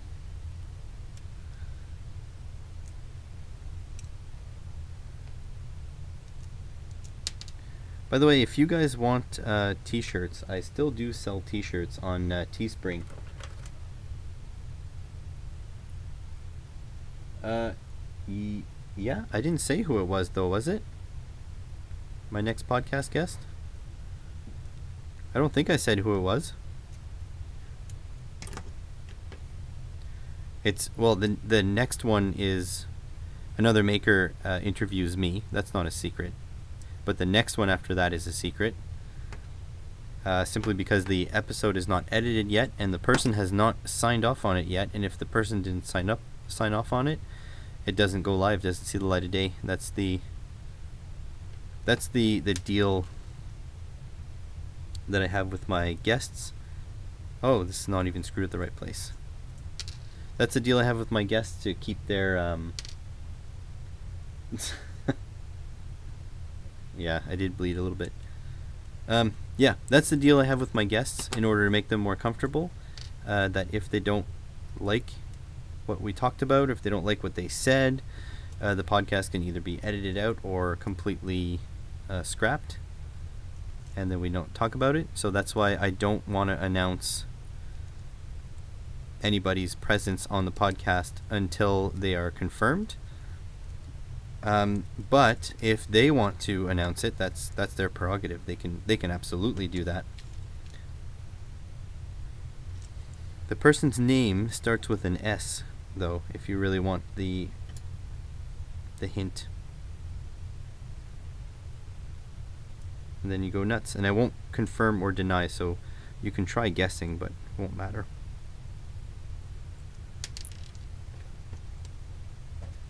Yeah, I am bleeding. But the thing is... Oh my god, have I already been going 2 hours? I've been going 2 hours and I haven't gotten anywhere with this.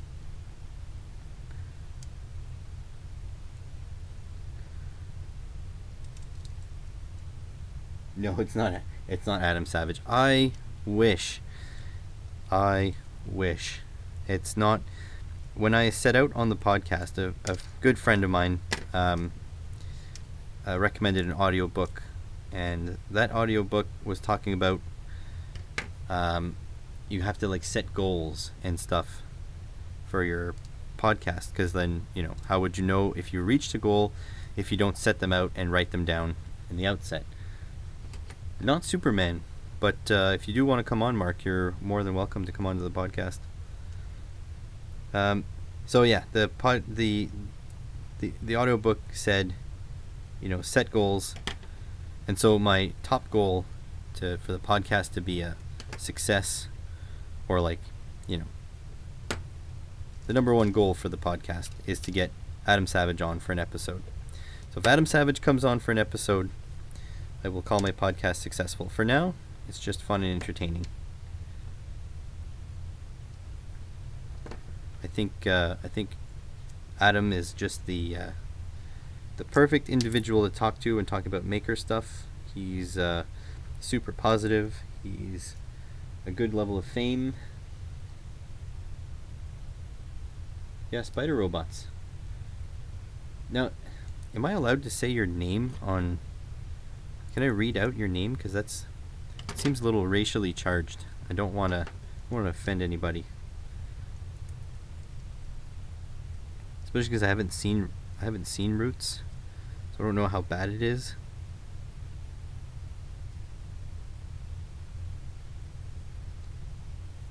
Yeah, but I don't care if the podcast gets larger. You see, the important thing with the podcast, you see, the thing is, you guys get entertainment out of it, which is good. I want you guys to be entertained. However, the podcast is entirely selfish, because it's quickly just becoming me chatting with people I wanted to talk to for a long time. So, like, yeah, it's cool that it's entertaining and all, but at the moment, it's like getting me to, like, I get to talk to people that I don't usually get to talk to, which is that's the greatest part. And especially since most of the people that come onto the podcast, well, I'd say all the people so far, they're freaking awesome people. So it's like, who wouldn't want to chat with them?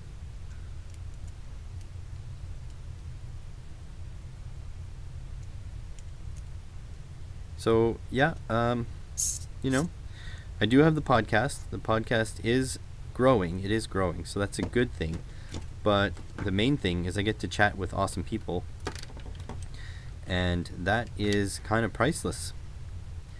You don't really get to talk to the likes of I don't want to say names, but you know, the people that I've had on are interesting enough. The people that are coming on are also interesting, and yeah, it's good stuff. I really wish I could just blurt out who the guests are, but again, it's for their own, like, their own sense of security. I don't want them to feel like obliged or whatever.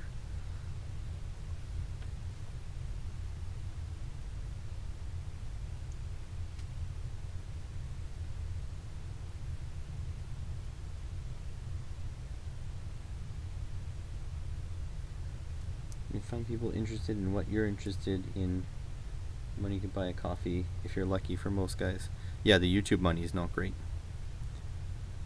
But I mean, to me, so like, don't get me wrong. This running the channel is a lot of money. It costs me a lot, but that's not like that's just whatever.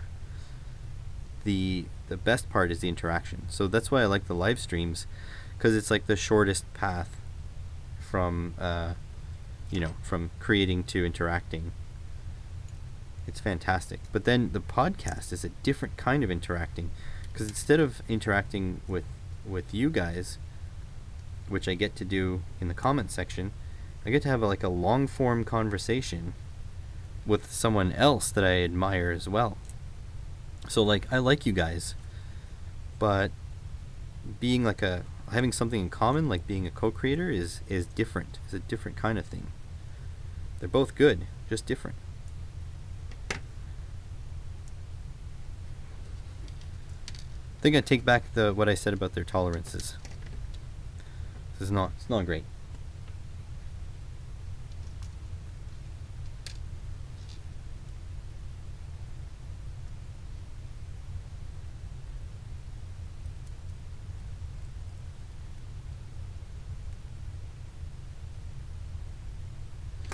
Actually, you know what? You say that, Bill. I know you're just joking, but you guys would be plenty interesting for a podcast as well. So if you guys were interested, if anybody in my chat is interested in having a podcast session, I'm up for it. I've actually made public calls before to I've done a call to Twitter, and I've done a call to my community section. Anybody who's interested in joining the podcast can come book an appointment and be on the schedule. So yeah, go nuts. I've talked to 2 people so far that aren't YouTube creators at all. Steven, the RC Dad's RC Workbench. He wasn't a creator, really. He had an Instagram. Now he started a YouTube, but he's not really a creator. And Tim from Don't Give Up, he wanted to become a creator, but he wasn't a creator. He was actually one of my Patreon patrons. And it just so happens that my Patreon patrons just tend to read my posts more often. So he's like, yeah, sure, I'll come on and chat about stuff. So yeah, if you guys wanted to schedule a podcast, hit me up on the business email.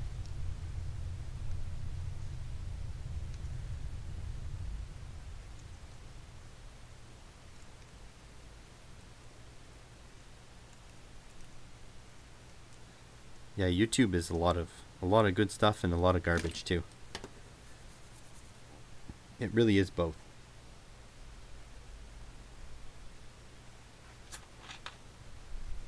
It's you know what? I find Reddit is the best and worst place on the internet.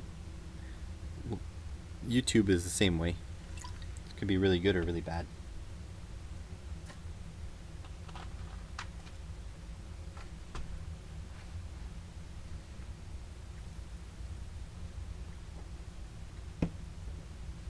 Yeah, if you guys got an hour of stuff to chat about, come chat. I'm game. More than game.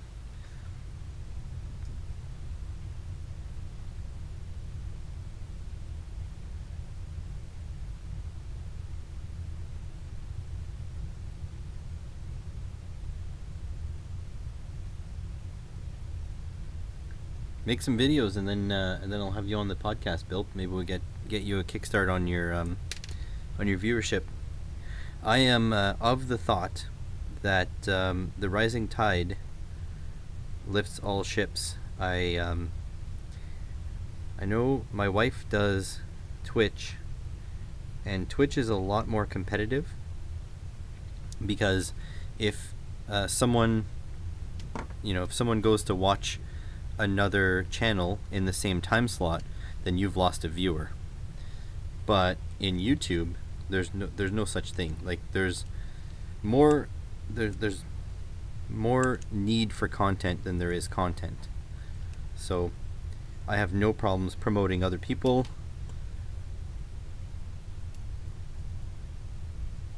And plus, CNC stuff is interesting. I can only dream. Like, you see, I don't know if I should share this. Whatever, I'll just say it. I'm not a big fan of sponsored content, but the thing is, if I end up reviewing a product that's actually really good, like the Kaiweets meter, I did not, like it's a meter. How could it be bad? But it turned out to be like super good. But anyways, so you get this meter, and then you review it, and then people see that it's good, people go buy it. Okay, that's the cycle. But if I do that to enough times, then I'll have the potential to get sponsor dollars to do projects. That's what I really want. I want a sponsor to fund projects. And I don't know if you noticed, but Kaiweets actually ended up sponsoring the multimeter gauntlet. So I have a test device for multimeters, and that was a sponsored project. So that's the end goal of that.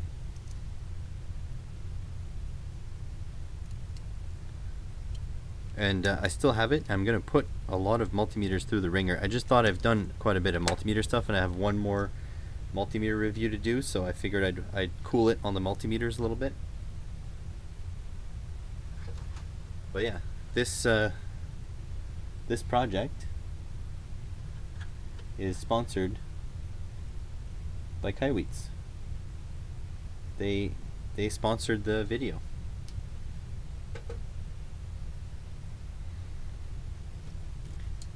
And what I did actually is I posed it to them as a challenge. I said, well, you think your meter is good quality. Let me prove that it's good quality. I was expecting the meter to be decidedly average, because honestly a lot of these meters use the same chipsets, so it's no big surprise. But it turned out that the friggin' thing was awesome. It was incredibly accurate.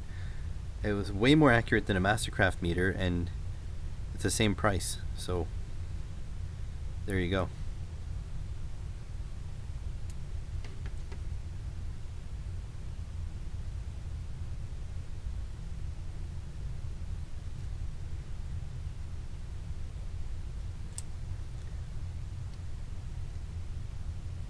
Yeah, I think my big thing is I want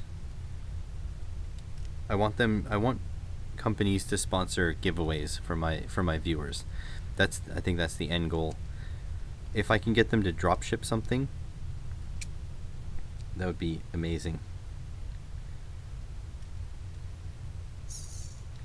I tried talking to AliExpress like resellers and actually manufacturers on AliExpress, but it's very hard to get through to them, like the value of doing giveaways and stuff. Yeah, the AN8008, I have it somewhere. Honestly, my place is kind of like upside down right now because I started doing a little bit of tidying up, and usually in order to make something clean you need to make it dirty. So right now everything is kind of like in a mess. But yeah, I love the AN8008. I got lucky. I scored one on Amazon. It was a price error for I think it was $14 Canadian. Should still have the video up of when I bought it. And yeah, I got really lucky. And I contacted ANAG and I'm like, look, like, I'll be your Canadian distributor for these things. These things are awesome. And they're like, what do you mean? They're not even like, whoever is talking on the other end of at AliExpress was not the right person to answer those questions.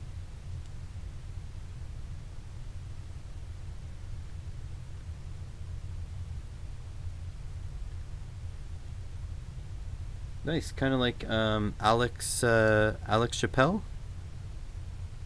resto modding old tools. Alex Chappelle did a lot of that.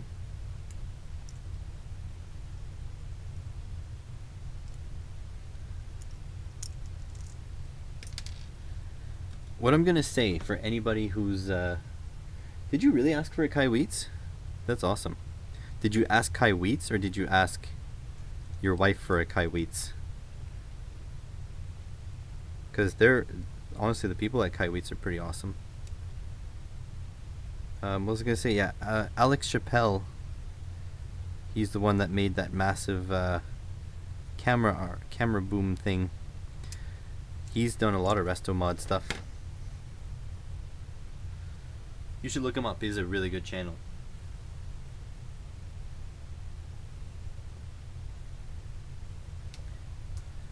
I've got a part fell into the abyss. I don't know if this is quite the right tool for this.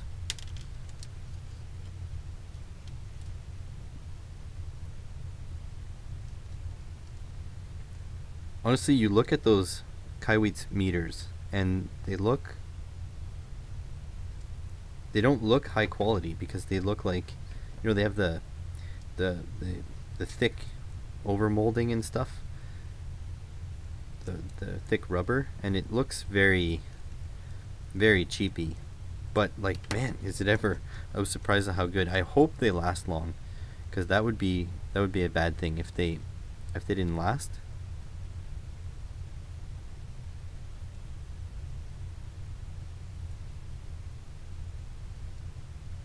They actually sent me a power supply. So I have a power supply I haven't reviewed yet either.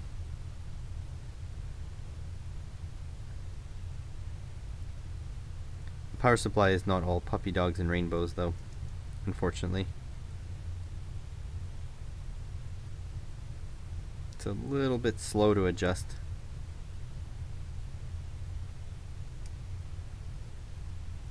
But it's cheap though.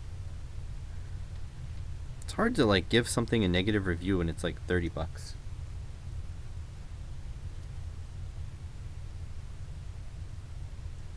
Because overall, it does the job. Oh, you know who stopped talking to me though? Banggood. They're not. I don't think they're happy about the review I did from their load, electronic load.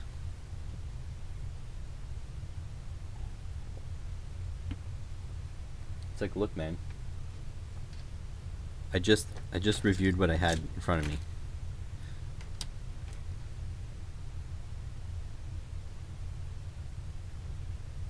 Oh yeah, I would love to visit the Shenzhen markets. I love the vastness of it. But China's a bit scary right now. So, yeah, don't know. Not a good time to visit, I don't think. And like, that's aside from the cooties.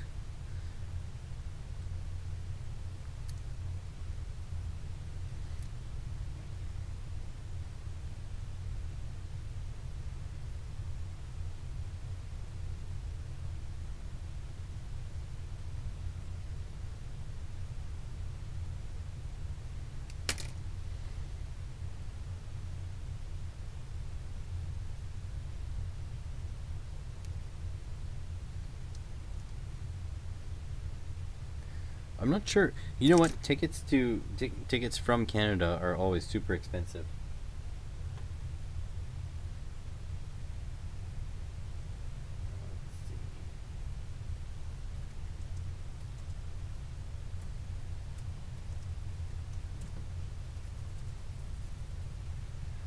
So yeah, I'm looking now.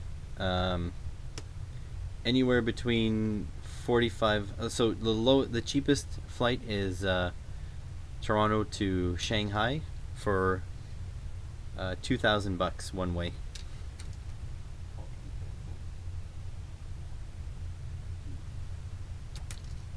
So yeah, 2 grand if I want to go. So 4 grand really.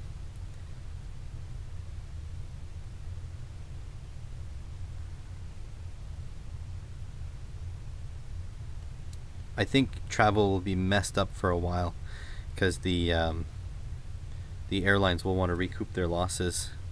I mean, after getting the government tax breaks and everything, they're still going to want to recoup more. So, yeah, I don't think I don't think I'll be going anywhere by plane for the next bunch of years.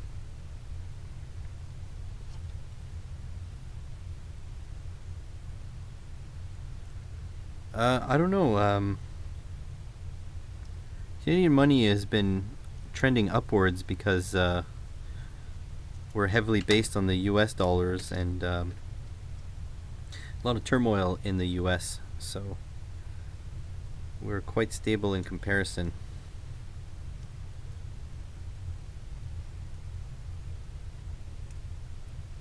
I think typically a Canadian dollar is about 30 about 30%. Sorry, 30% lower than a American dollar, more or less, something like that.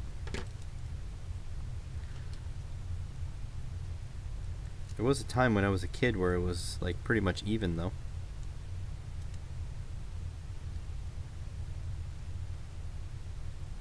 Oh yeah, they have to be mothballed. They have no choice. Like nobody's going anywhere. But like, anyways, I don't want to get into politics. It's gonna be an ugly stream if I do.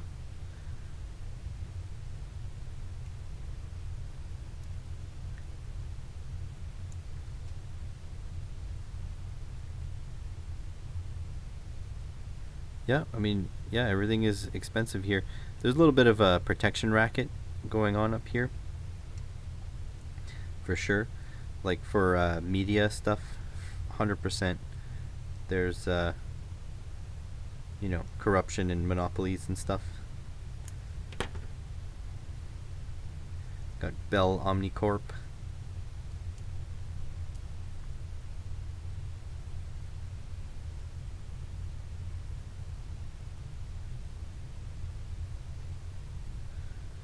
Come on.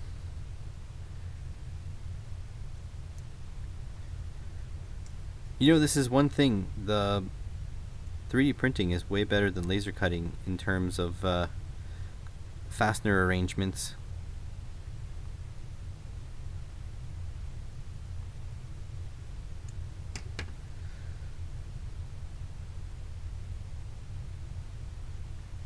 Yeah, yeah. Books in Canada very expensive. Yep. Media in general is expensive here. Like, I think we have the world's highest cost cell phone plans, for example.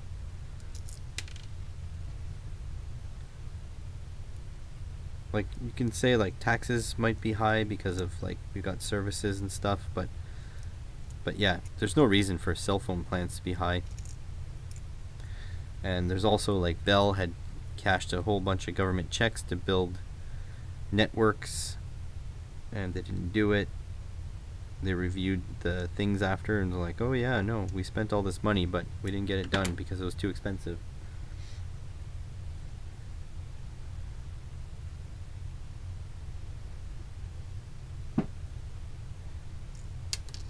But books can be inexpensive if you know where to look. I typically, well, now it's pandemic time, obviously, but typically I won't buy new books. I'll buy used books. Most people buy books and then never read them. So, yeah. Especially like technical subjects, it's like someone gets interested in something, programming or whatever, and then they're like, yeah, this is not what I wanted, and then they just scrap the idea. So like places like Value Village, which is like a thrift store here in Canada, will have fantastic condition programming books, for example.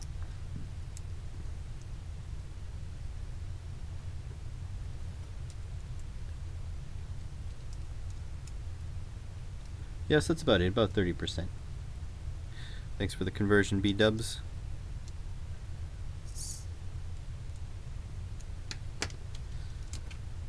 You know what else I would love to be able to afford? I would love to be able to afford like a meetup.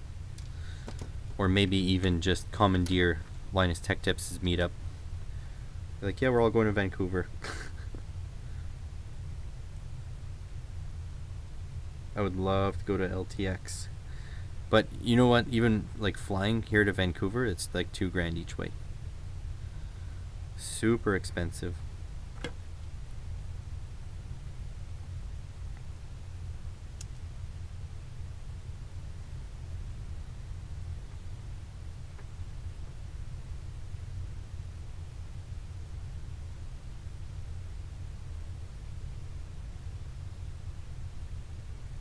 We have a really nice old bookstore here downtown. It's just really, it's like a bodega. It's like a hole in the wall. But I think that's what used bookstores should be.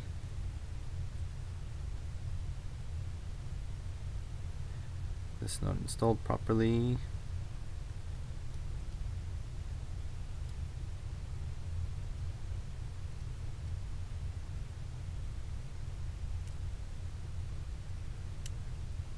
So people in the chat, are you cat people or dog people? Just curious.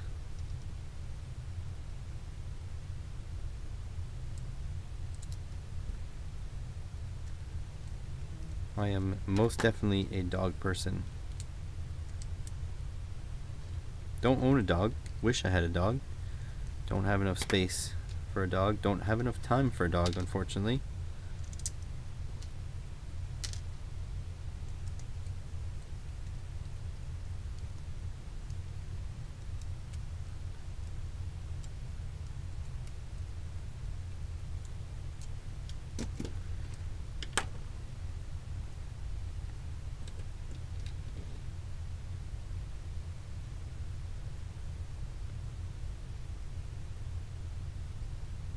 Office cats, huh?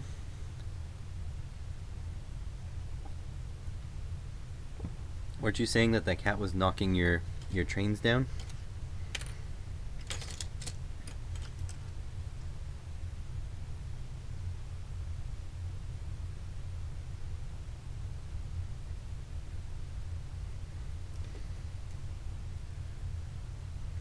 Looks like lots of cat people in here. Interesting.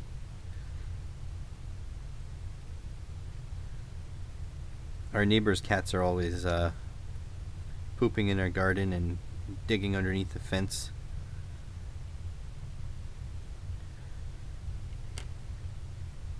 And the worst part about our neighbor's cat is it kills all the local birds.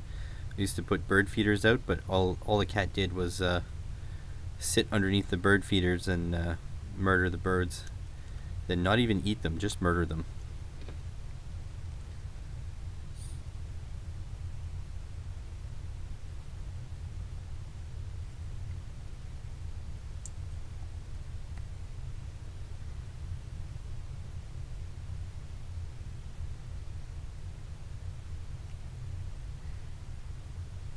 And I think the worst part is that the neighbors' cats are all outdoor cats.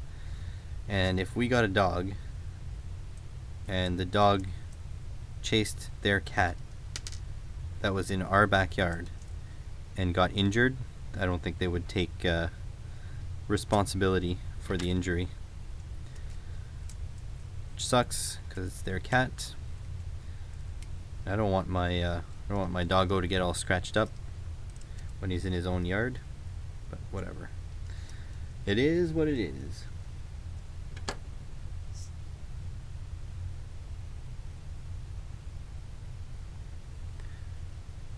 Done. On to the next one.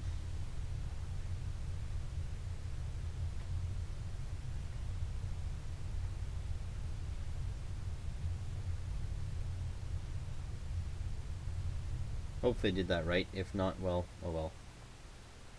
Okay. Couple more M2 things.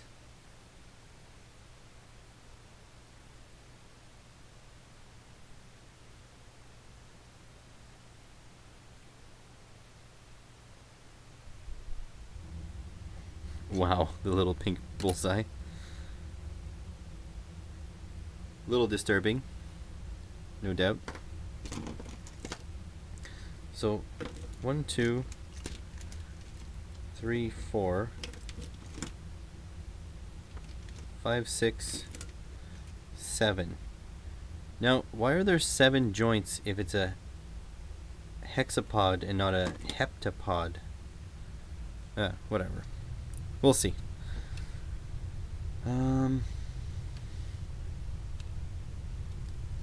This servo goes in like this way.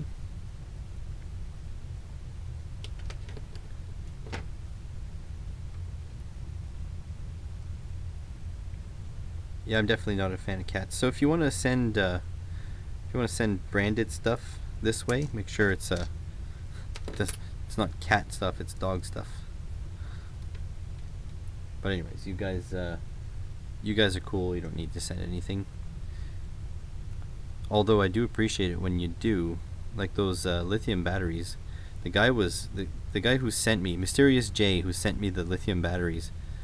He seemed surprised that I was that excited to get them.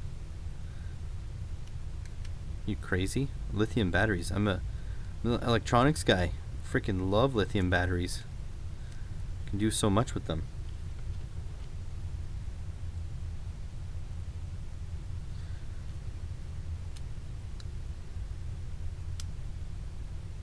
No more apple juice. I do have a full day of work tomorrow. And it's going to drag, I'm sure of it. Because last day before the holidays, students will be just walking up the walls. They're hard to keep in check. The problem is they're all adults. And so they're not children. They know better. They've got a head on their shoulders, but they also have egos, right? Because they're adults. They're not trained like kids to know about authority. Kids will push authority for sure. But yeah. I'm not sure because the box doesn't have any images in it. It's very weird for Adeept's marketing. It is probably for, like, I noticed there was an ultrasonic sensor. So it could be just for the ultrasonic sensor. I figured it would be fixed, but I think it might be not fixed.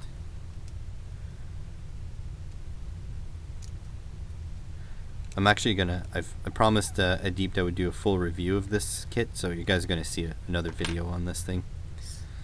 So if you're afraid to hang around because it just will take too long, well, you will see this in another video.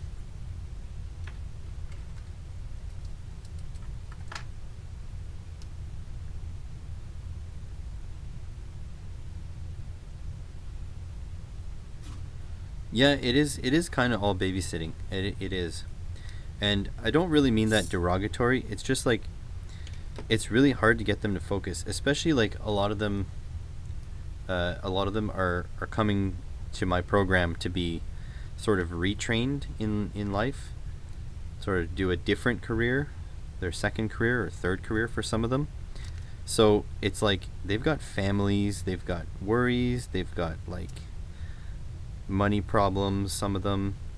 They've got like I'm sure undiagnosed conditions maybe, or diagnosed conditions like diabetes and stuff like that.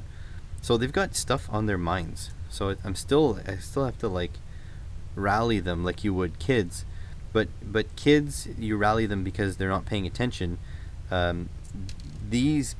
students, I have to rally them because they've got so much other stuff on the go. Like, I think I have one student that has 5 kids. So imagine having to get 5 kids ready for their day, and then this person has to show up at 8 in the morning, and this person doesn't drive. So like, it's complicated. It gets complicated. I get it. But it doesn't mean that I can do much for them. Like, they still have to do the work. It's just unfortunate. It just is what it is. They have to do the work. I do not. Okay, so normally I teach electrical and electronics to mechanics, apprentices really. That's my normal job. But I was contracted by the same college I work for to build a program to teach the very basics of automotive to to people. It's a program. It's people who want it. So basically, there's some things that are as basic as this is a hammer and this is how you hold it and this is how you thwack things with it. You know what I mean? But when this is over, it's going to be over. Seems like somewhere late January. Then, because of COVID, I think I'm far enough in the video I can say it once. So because of the human malware, they may not need me to do the apprenticeship program because they might actually just not have enough students. And because we have like capacity limits now and stuff like that, so I don't know. This is why I say like money is tight. So right now I'm working, but this money I'm making right now might have to last me until next September, until I do another intake of this pre-apprenticeship program.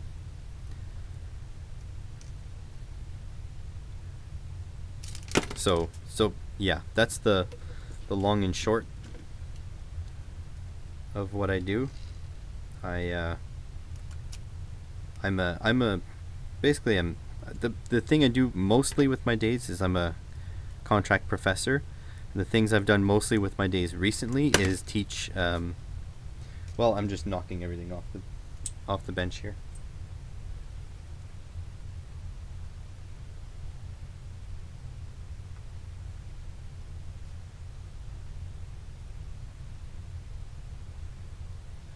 Yeah, the thing I'm doing the most with my time recently is teaching pre-apprenticeship. So the stuff you need to know to get hired in a shop in the first place.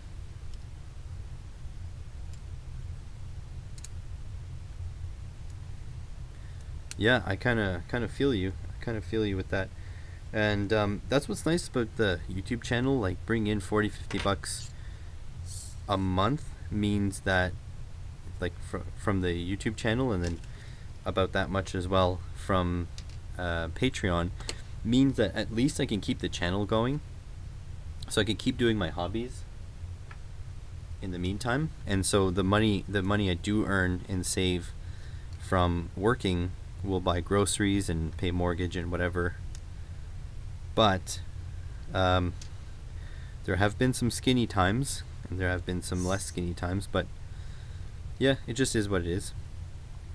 I wish I can do more stuff. Like, I wish I had more time to do more stuff for YouTube, because then what happens is the channel grows, I get a little bit more revenue, I get a few more Patreons, and then I can make bigger projects, because, you know, it's scary. Like, I think I spent, I have to tally it, but I think I spent $600 or something like that on stuff I needed for an upcoming project.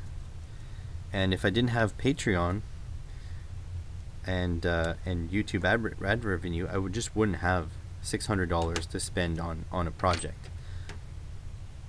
So now this project might grow the channel, which might bring more.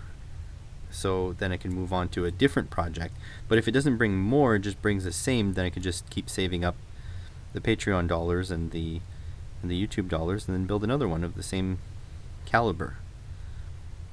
You know what I mean? So, but where the money starts getting good is in sponsorships. Which, I mean, it sucks. I don't want to do too many. But yeah, there's potential in sponsorships, and then I can make cool projects. But the thing is, I don't want to subject you guys to like a sponsor ad read, for example, unless I have something worth watching. Something, you know, if they want to pay, you know, whatever it is. I don't know. I really haven't figured out the math of the sponsor spots, but if someone does want a sponsored spot, it would have to be that I'm making videos that are worth sitting through the sponsor.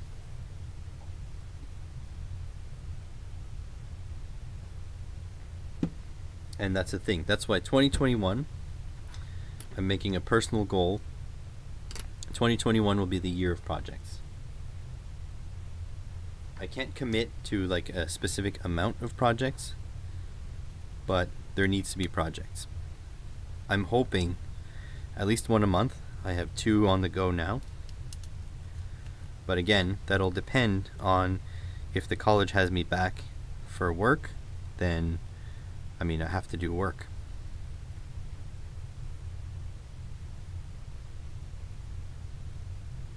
Yeah, yeah.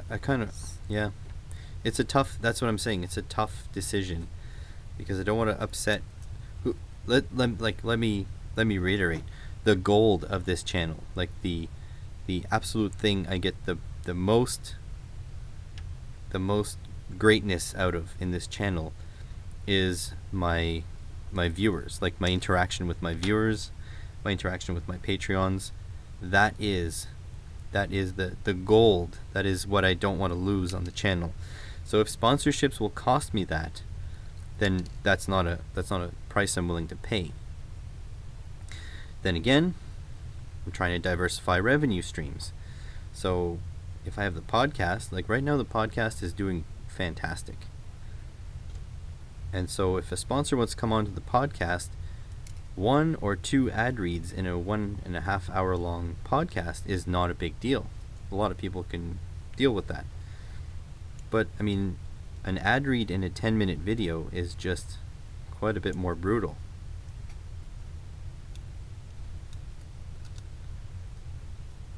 That's just the reality of it. So yeah,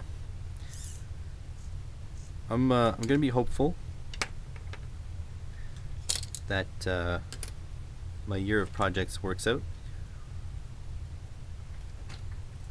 but I'm also going to be cautious not to alienate my viewers, because that's what's important to me. Because again, the sponsorship money wouldn't really be for me directly. It would be for the ability to make more cooler or whatever projects,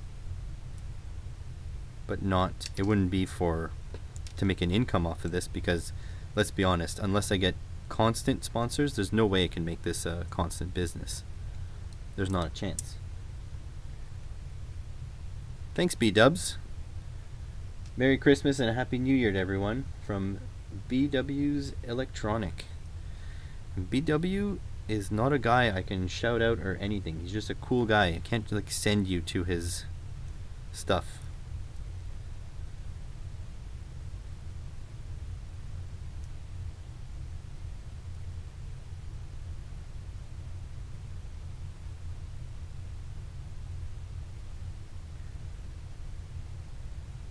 Yeah, we'll see. We'll see, Bill. I've done sponsored projects, right? The Kaiweets and PCB Way.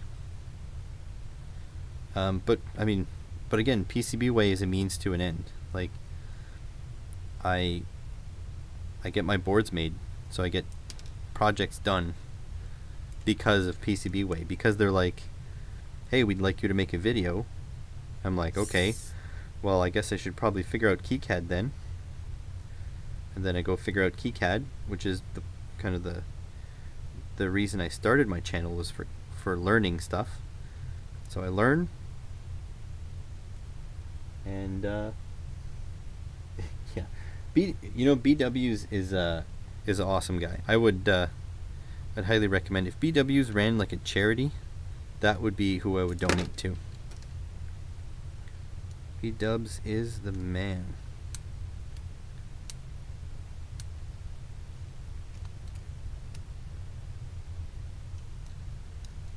He's actually a Patreon of mine.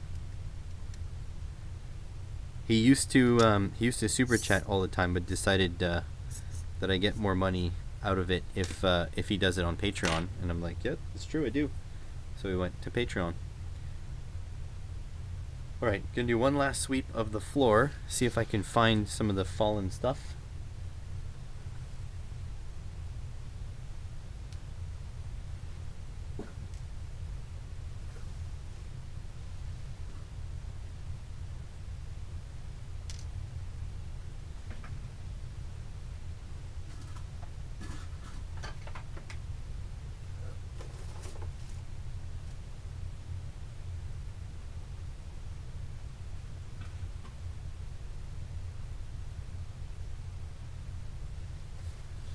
Well, I found two things. I think that's as much as I'll ever find.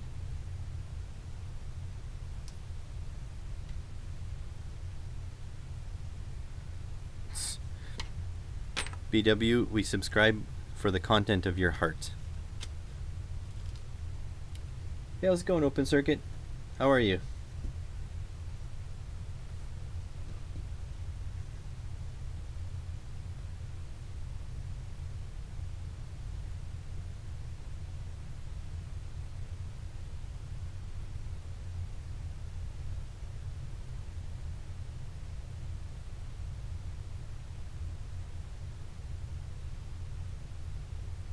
Merry Christmas to you too, Open Circuit Electronics. I think I might do more live streams because tomorrow I'm working, Saturday I'm working, but after that I'm off for 2 weeks. I might have to go into the garage, but not the college.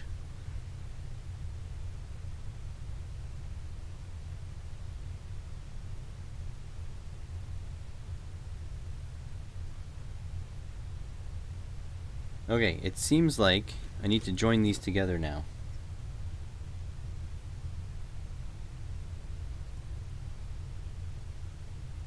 I thought Australia had no more cases. Am I wrong with that, or very low cases? I thought Australia was pretty much open for business at this point.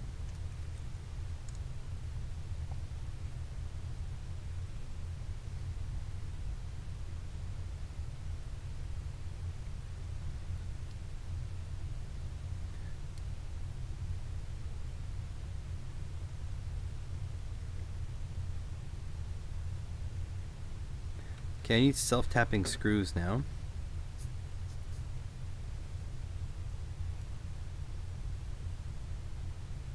Oh crap. Well, that's not good.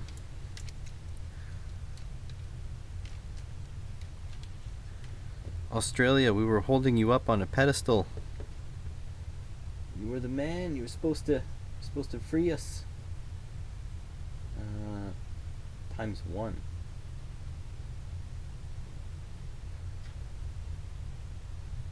Oh, well, this servo arm. That's weird. Okay.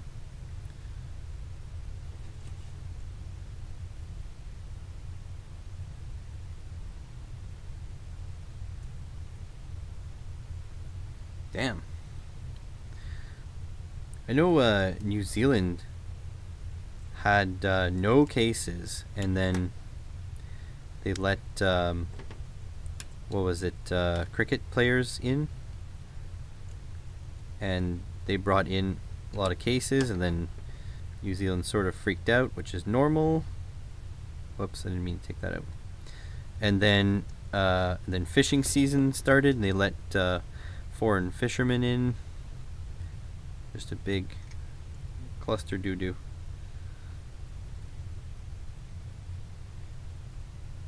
Okay, so this is not, I'm not going to use this screw. I need a longer screw. M 2.5 by 8. M 2.5.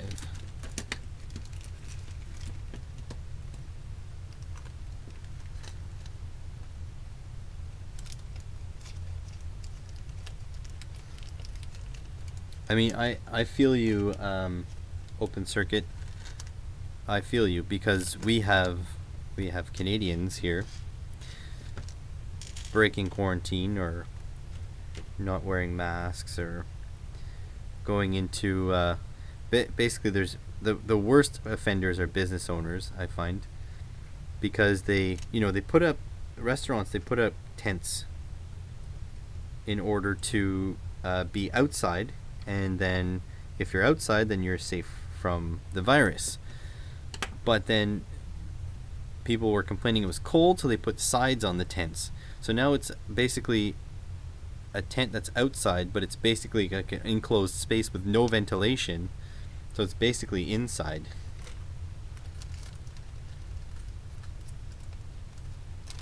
I would, you know what, Open Circuit? I would argue that in modern days, it is the most possible time to completely self-isolate. This is the time. Everything's online. You can order food online. You can do online pickups of stuff.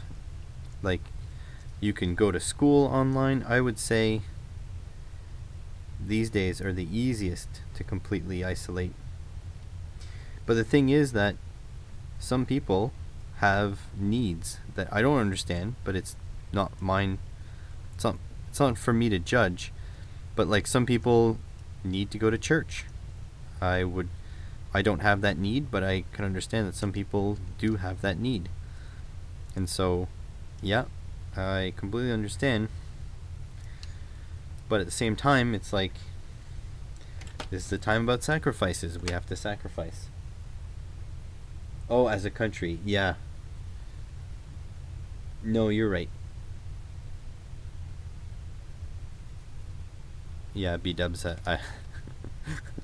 Yeah, your country has had some cases, that's for sure.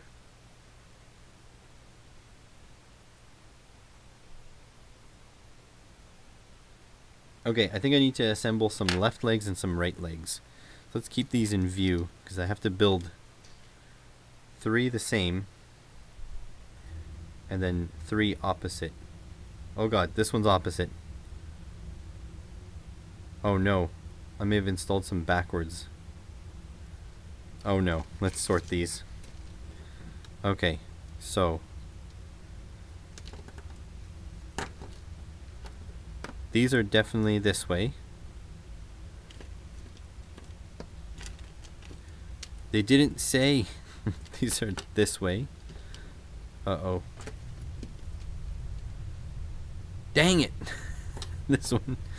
And oh, I only got 1 backwards. That's not bad.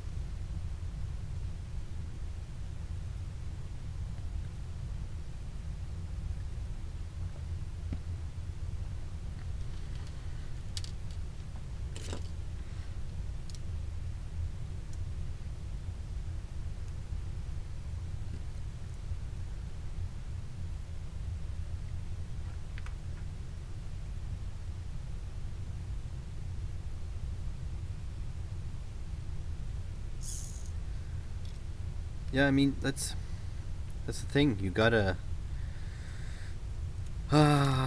wish I could comment on things, but I can't comment on things publicly because of reasons.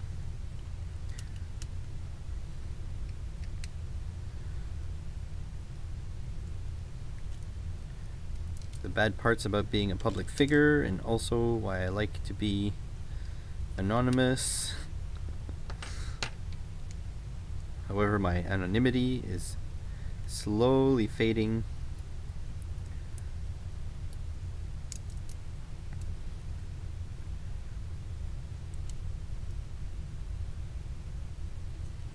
The divided states of America, yeah.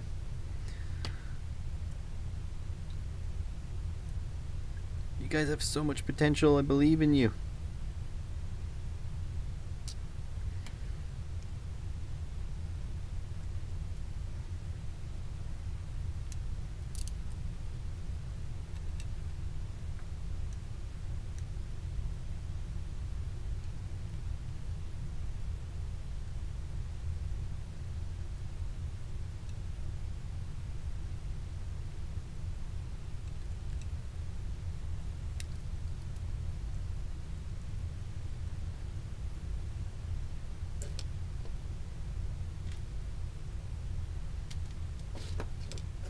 We've had Americans pretend that they're going to Alaska. Those that don't know geography, Alaska is not actually connected to the US. So you have to go through Canada to go to Alaska. And yeah, a lot of people pretending they're going to Alaska, and they're busted at the tourist spots like across the country. Then they say they didn't know, but it's obvious. Our border guards, they all make them sign paperwork and stuff, so it's like, yeah. And since we're Canada, we're really afraid to fine people So there was one case where the American infected like 13 people in Nova Scotia, and they're just like, oh yeah, slap on the wrist.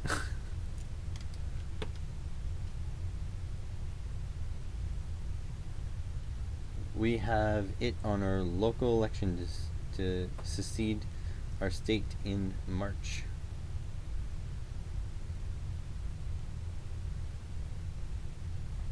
I mean, hey, here in Canada, we have that too, though. We have Quebec that doesn't want, well, I can't say Quebec.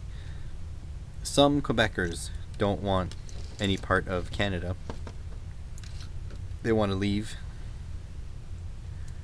It's not all of them, but there's definitely some. Quebec is the Texas of Canada, I would say.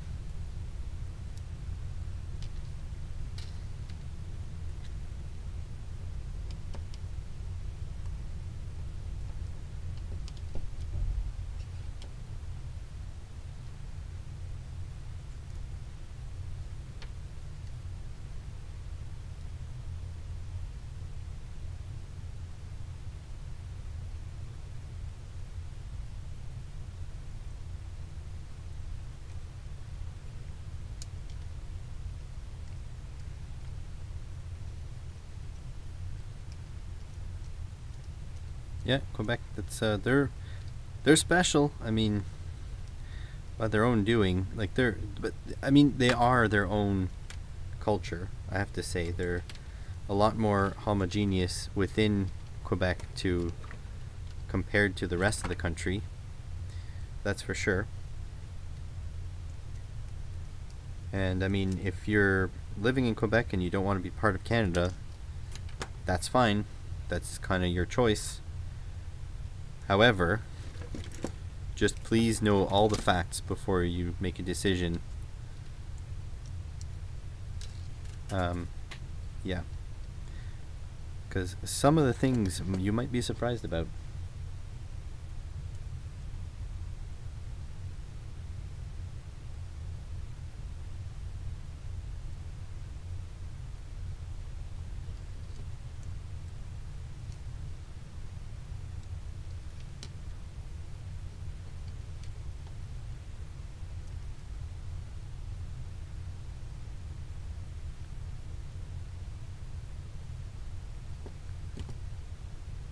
Yeah, I mean, these are real issues, right? And I think that's just, anyways, that's I have opinions on these things, but they're not valid opinions. I'm just some dude in Canada building a hexapod robot terribly. Don't look at me.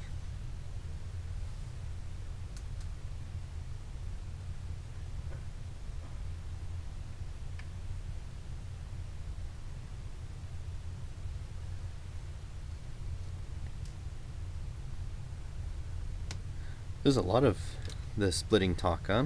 A lot of people want to go.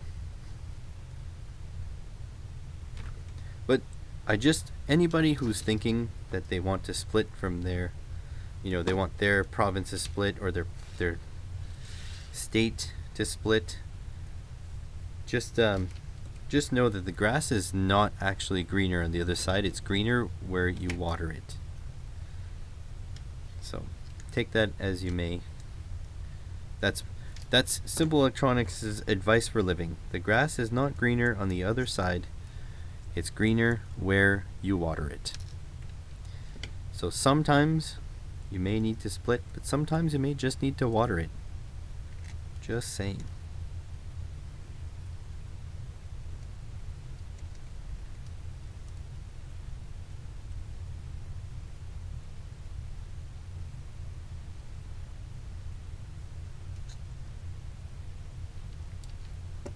I would love to say I'm shocked by that fact, but I'm not shocked at all.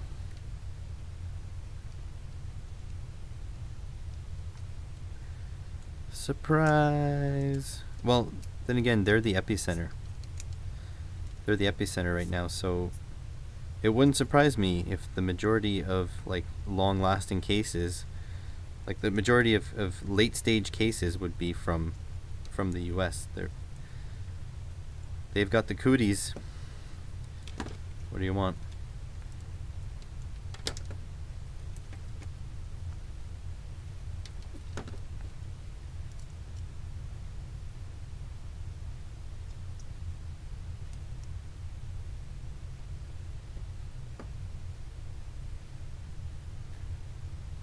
Yeah.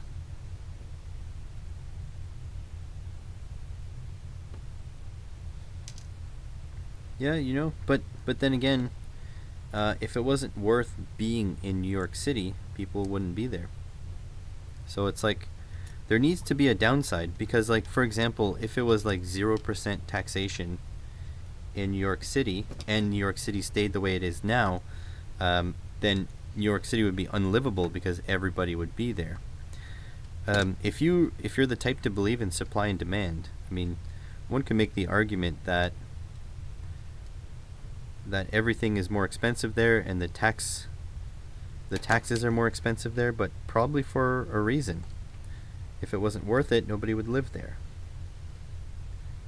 Now, what I feel bad for is the people who their families have been there forever.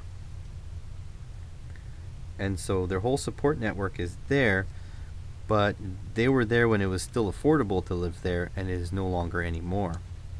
That's a bum deal. Because then you go from, the reality you had to the reality you have. You don't have the tools to cope with the reality that you have.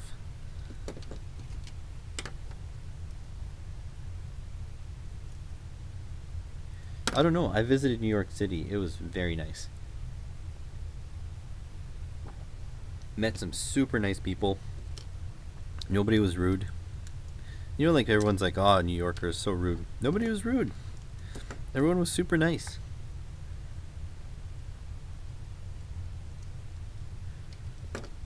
Yeah, that's another story.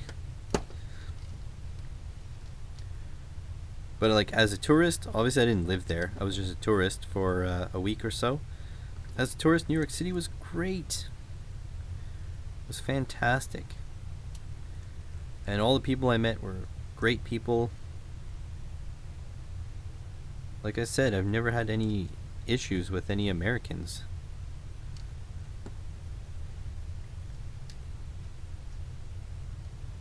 Yeah, Texas and Florida right now are blowing up. But the thing is, it'll all adjust, right? Because if Florida becomes the place to be, then the taxes will have to go up to support that mass of people anyways. So like it just that's what I'm saying is it might just be what it is. Like it just is what it is. Should I be concerned that half my robot legs have upwards facing horns and the other half have downwards facing? I'm gonna choose not to worry about it.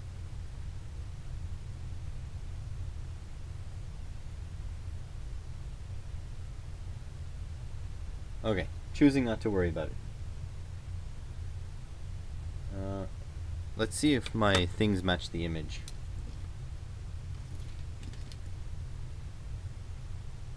They do not.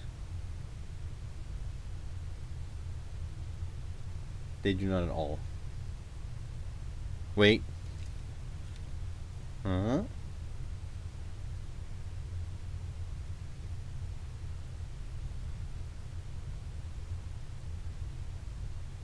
Nothing matches up.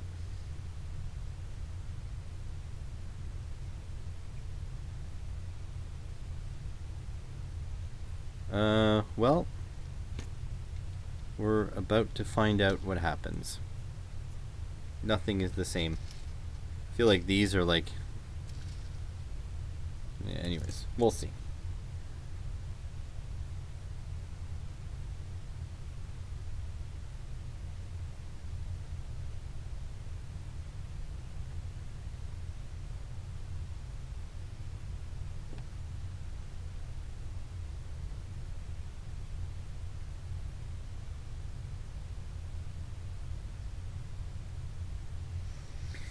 Yeah, I may have messed this up, guys.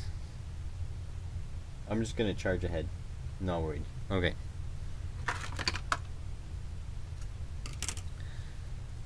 there with all the water staining. Perfect. You see my reflection? Nope, you can't. Awesome. Alright. I need M3 by 8. Write a book? You know what? You should start a podcast, Mr. Maker. I am a firm believer in the process. M3 by 40 nylon. Yeah, nothing matches up at all. Can you guys do me a favor? If I end up having to redo all these things, if I end up having to flip them, can you guys promise me that if you can afford to, you'll give like $5 to your local food bank or something before Christmas? I think that's what I want. If I screwed it up that bad, I want you to donate like $5 if you can afford it. Obviously everyone has different situations, but if you can afford it, I want you to donate $5 to your local food bank.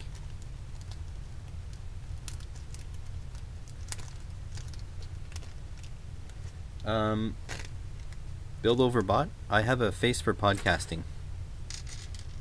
We just put it that way. Alright, so that.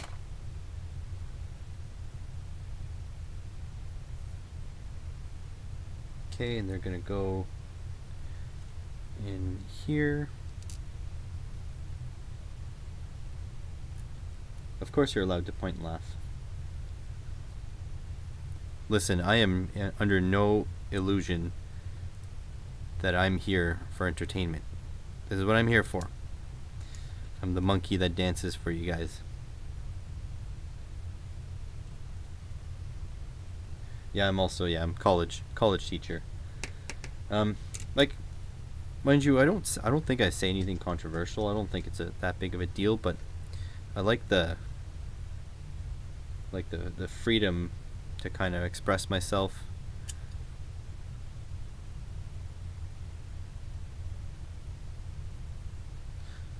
That's exactly. I can't believe someone else used to watch Home Improvement. All right. I thought I might have been, the wrong generation, but whatever.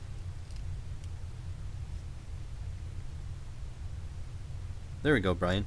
I'm probably, to be quite honest with you, I'm very likely going to be, at some point, starting another YouTube channel because I'm a sucker for punishment, and it'll be automotive based, and that one I'll probably be showing my face, simply because some concepts are easier to explain. Where's my symbols? What symbols? Don't quite understand.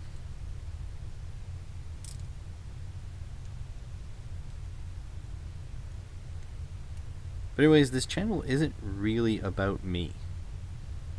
It's about the friends we made along the way. No, but really, it's like, let the content speak for itself.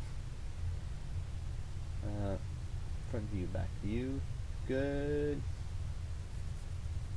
Oh, great. Now we start connecting things.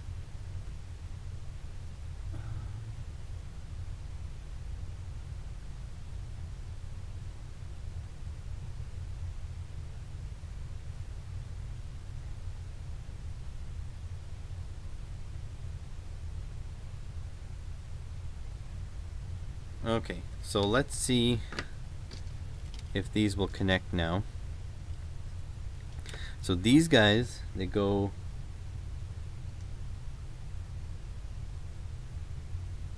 yes, I watched This Old Tony. I've emailed every contact I could find for This Old Tony, and he's unfindable.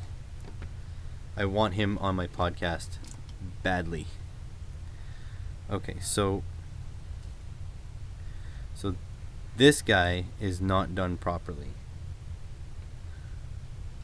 So these guys are fine. Let me just make sure Might be this way.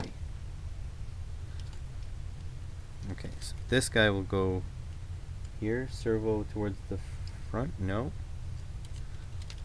I'm trying to figure this out here. This guy goes like this. Servo towards the back. Yeah. So these are good. This side is fine. This side has to be rotated. The leg has to be rotated.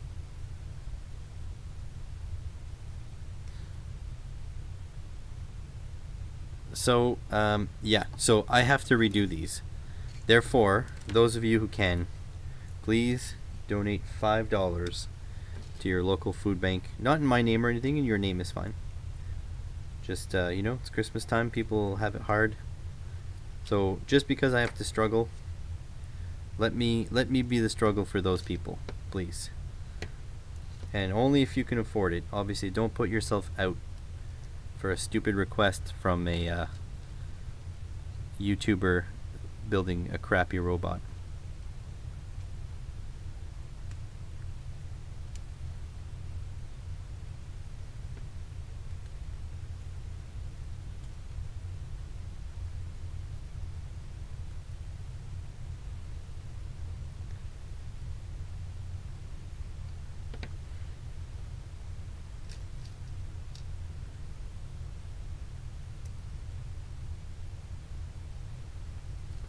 Well, I mean, just take your $5 and do something nice. Give it to somebody in need. I don't know. I just like food banks because they're quite generic. They're pretty much everywhere.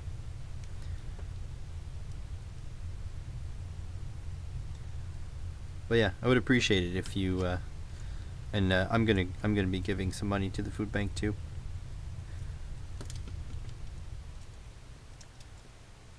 After figuring out where it is.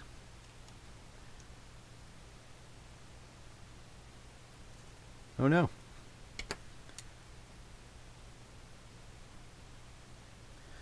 Yeah, you know, I'm actually fine with it being a little bit frustrating. This is like, honestly, I think these kits are perfect to teach kids dexterity. Get their hands working.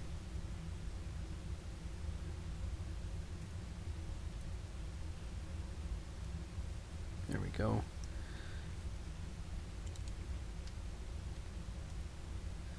Oh, I think I just sliced my other finger.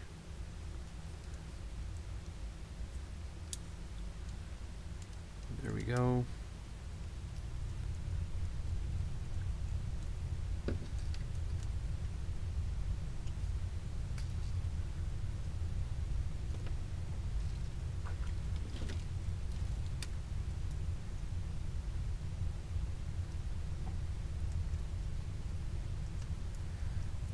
I would love to have a chat with this old Tony. His, I think I said it in the podcast before, but his videos have transcended machining videos. They're now just plain old good videos about machining.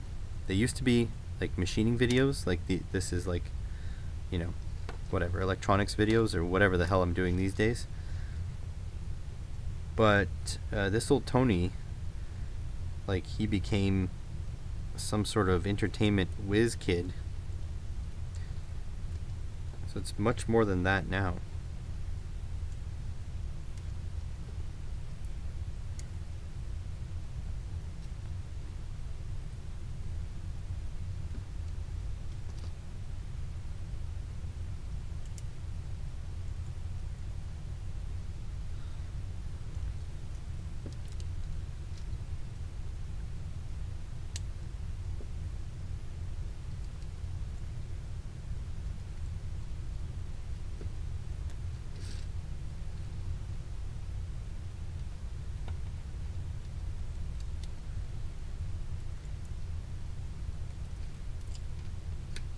Man, I really wish I could spill the beans on who the next guests are on the podcast.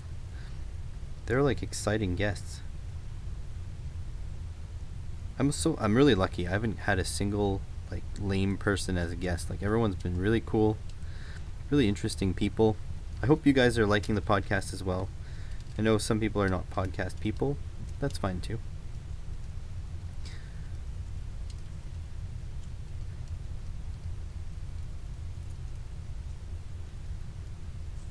But yeah, next one is another maker again, but he's going to be interviewing me. The next guest after that, his name starts with an S.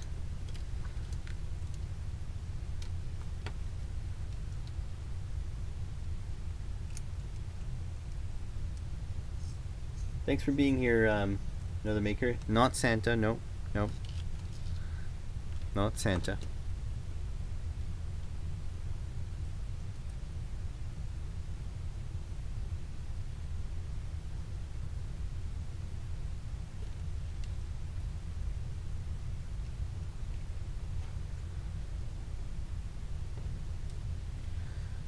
Can you imagine interviewing Santa?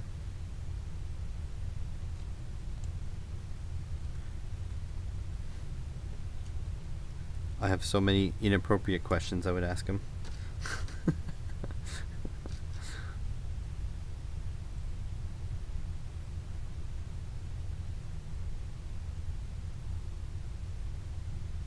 Nice, B-dubs. That's really nice of you.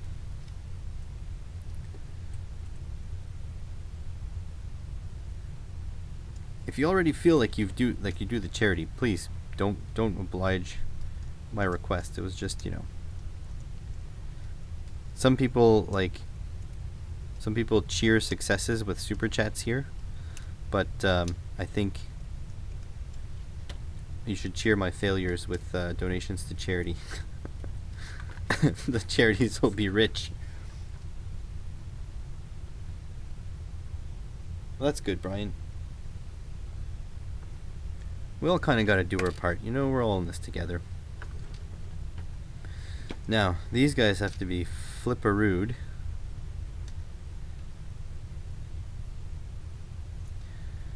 I guess.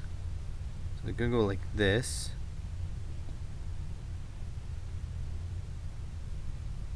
Wait, does the whole thing need to be mirrored?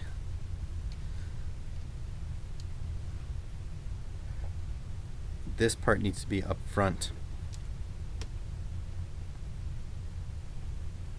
Wow, the whole thing will have to be mirrored.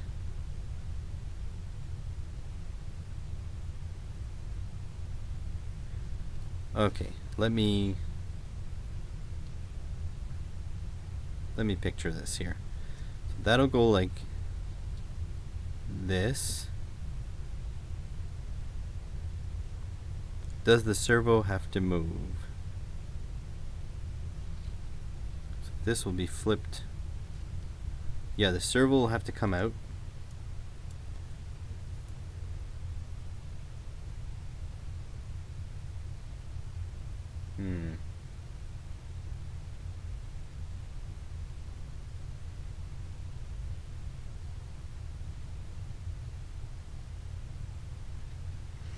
This is going to be a pain in the butt.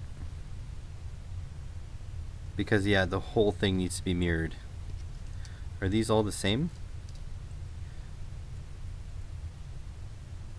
These are the same.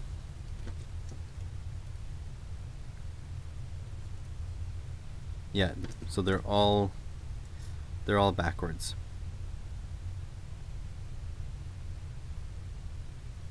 My brain is not able to handle the three-dimensional shift that I have to do here. Okay, let's undo this.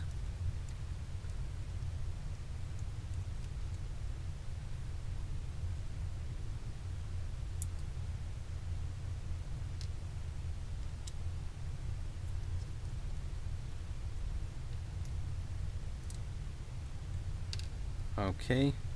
Now, this will have to, yeah, everything comes apart. Dang it.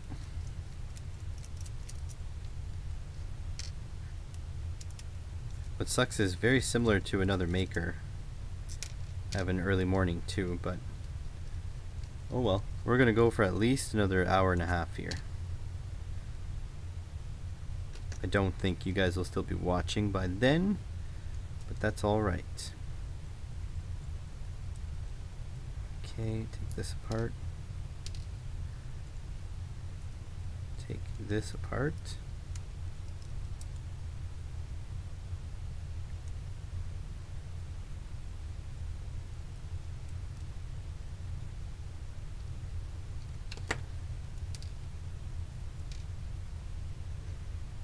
Okay, flip this like this. It was like this. You take this out. Flip it. Needs to go like this, but the arm needs to go. No, wait. Like this. Up, like this. There we go. That's the way it needs to go.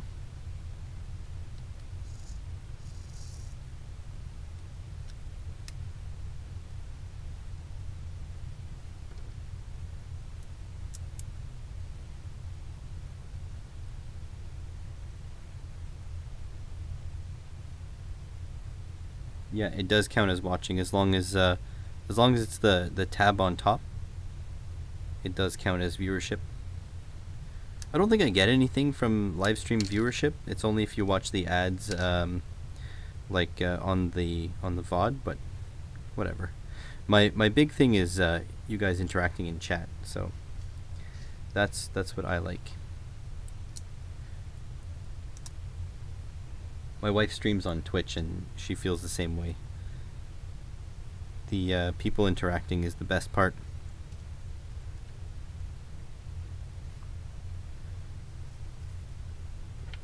Like so.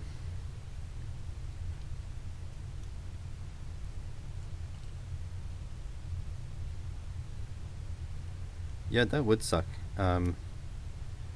Getting sick and not being able to work. I think the worst part for me is because I make an income on YouTube, even though it's not a lot of income. I don't know if I would qualify for government assistance if I got disability, or I was disabled. Okay, flip like so. Yes, very good. Like so.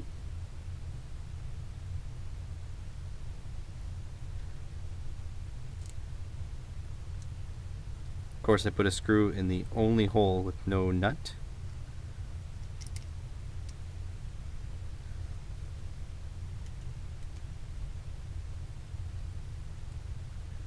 I think it's 120 Canadian.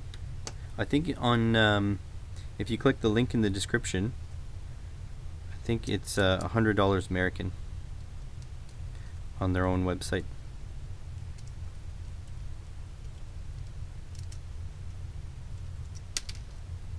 It's you know what I have to say, it's a cool kit. It's just it's like, it's a lot of work. If you had someone, I think like a let's say a 12-year-old that was interested in electronics or robotics, this would be perfect because they could spend, they get this on Christmas, they'd have it finished by New Year, and they'd be playing with it. And then on top of that, because it's Arduino, ATmega 328P, it uses the regular Arduino stuff, you can start modifying the code yourself. You can start putting your own code in. So as like so if you had if you knew of someone, 10 to maybe 12 years old plus that was into electronics or wanted to try electronics, I feel like this kit would be ideal. So I'm happy with it. It's nice. It's a nice kit.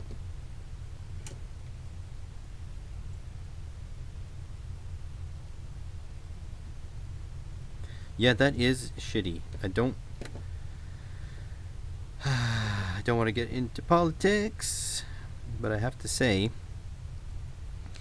if you own a business and you don't qualify for unemployment, that's pretty unfair, because if you own a large business, you're, like Boeing, your business gets bailed out for tax dollars. So that's pretty crappy.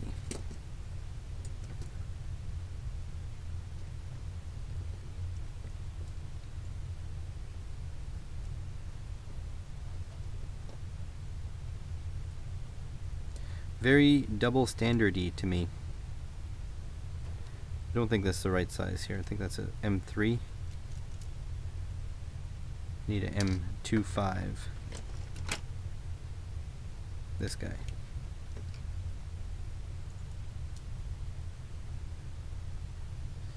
Well, the screws are, they're just metric screws, so you can order screws separately. My experience with Elegoo kits is they always give you a few too many screws, and then that makes up for the ones you chucked on the floor like I did.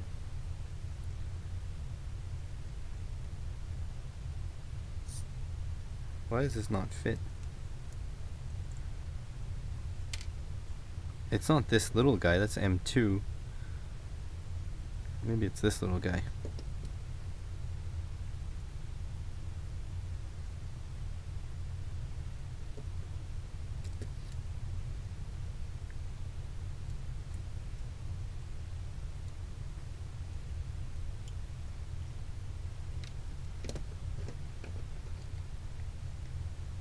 Okay, so that was not that bad for a flip here.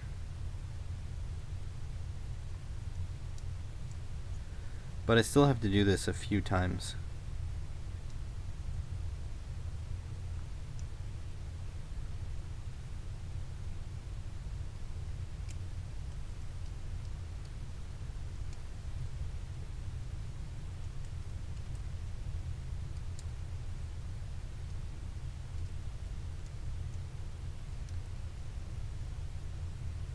There we go. And then that should go on here just fine. Like so. Hey, it's taking shape. Like, it's not perfect yet, but it is taking shape. The worst part is I can't really abandon this because there's so much stuff on my bench now that this kind of has to get finished before I move on. I knew this would be a big one though. Figured.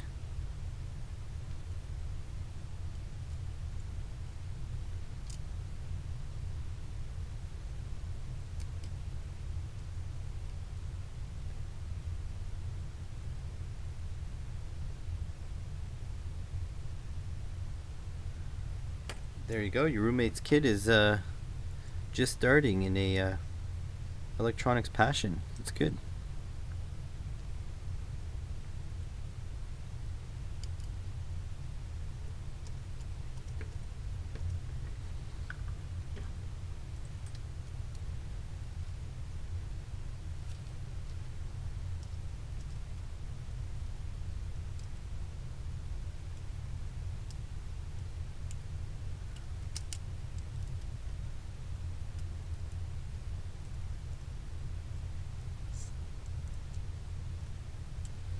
There we go. It's not very rigid, but it will be. Okay, so gotta do the flipperoo on this one again.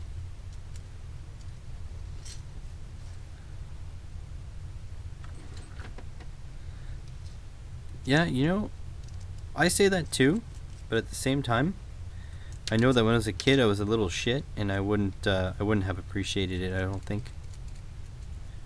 So, the one thing that's important to know is that it doesn't matter your age, it's never too late to learn.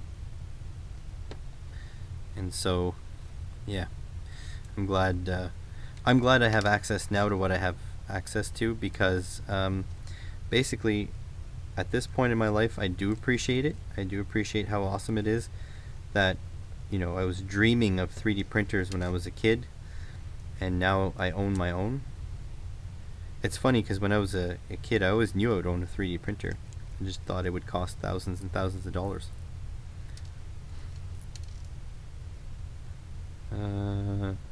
flip.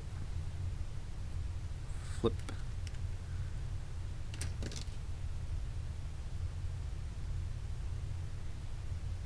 I'm just gonna see if I have a mat to step on because my feet are getting pretty painful.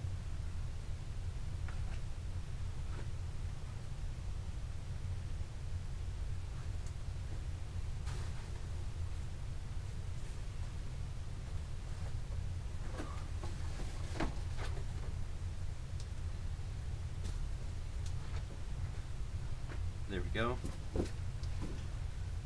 Not standing on the hard concrete anymore. But now the issue is that I'm a little bit higher up, so my back's going to be a little bit more iffy. Getting old. I actually always wanted a stool for my workbench, but again, nobody sells anything used at a good price here.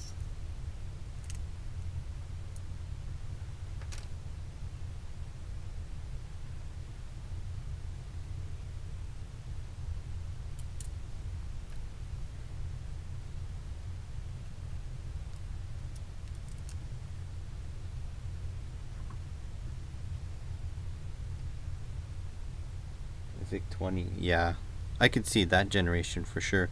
So I can tell you, when I was in high school, it was 2000.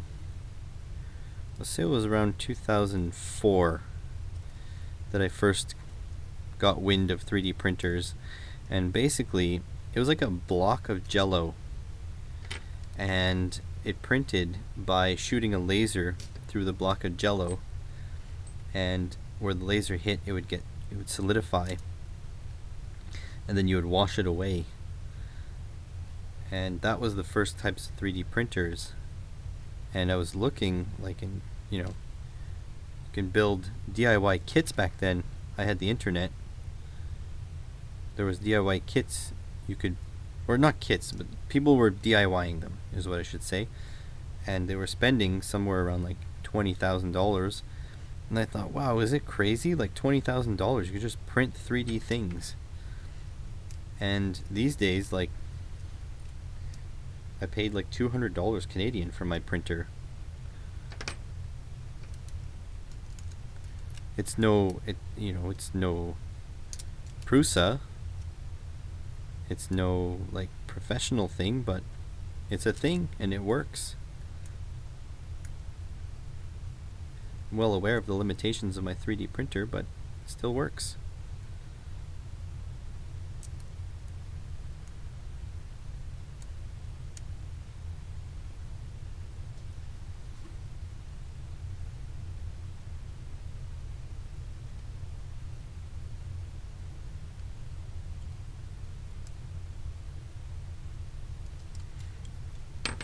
You find it odd you can talk to guys with entire machine shops in a garage. Yeah, that's true. It's funny because the same machines that people lusted over back then are the exact same machines that these people still own. Like, it's crazy to think about the fact that the bridge ports that are so in demand today were built in the 60s and 70s. Those things, they hit a rock bottom value and they haven't moved from there. I have a Tron XY X3A, or Tronxy, or Tron XY, I'm not quite sure. X3A. It is not the greatest machine, but it works. It does its job. And I got it cheap just because it was a eBay coupon thing where you got like 20% off anything on eBay. I just got lucky that I happened to, like, I was on the fence about buying a 3D printer, and then I saw that coupon and I was like, oh my god, I'm gonna buy one. It was between mine, the one I have now, and TiVo Tarantula. Those were my choices. And the TiVo, because they were both full aluminum. I've heard enough stories about the ANET A8 frames like warping and stuff like that. So the TiVo Tarantula was an option, but it was quite a bit more expensive. It was probably $40 more expensive. So I went with the Tronix YX3A. And not really, honestly, not really any regrets. I am just really glad I did not go with the ANET A8. I think that would have been a disaster. Those were the ones that were catching on fire all the time. And they have acrylic frames. I mean, why would you want something with an acrylic frame? I get that it's supposed to be cheaper, but it wasn't much cheaper than the one I got.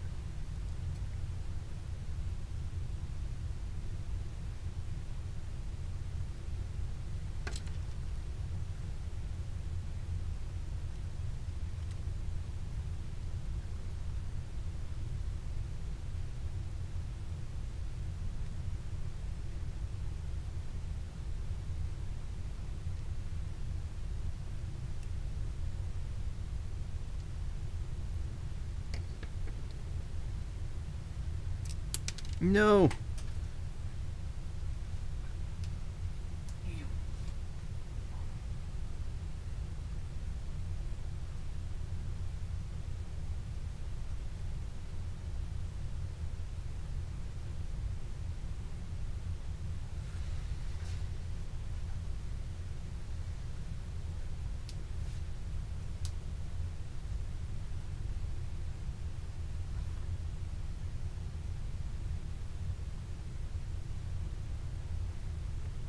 Yeah, but you've also been 3D printing since 2012 then. I've only been 3D printing for 2 years or so. I've honestly gotten into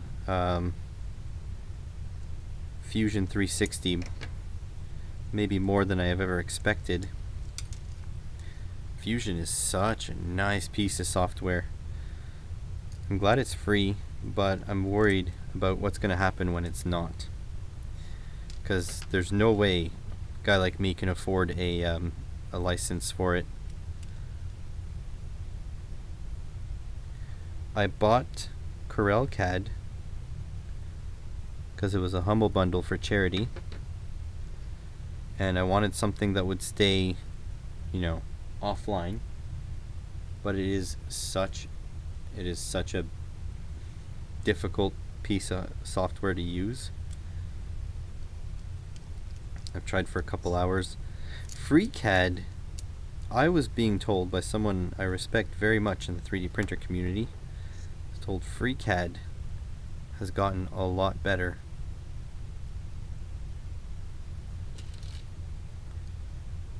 So I might end up trying FreeCAD again, because open stuff is just better. Open source is just less scary that they're just gonna shut down all the usefulness.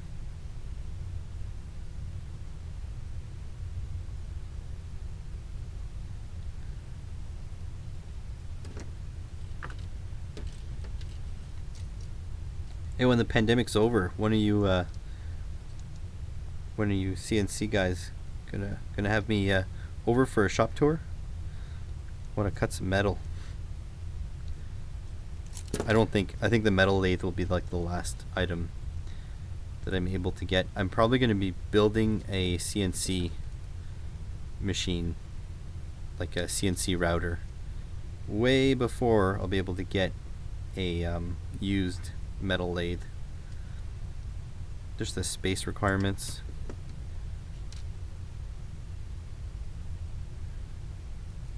Yeah, build over bought. I'm probably going to end up doing the same thing.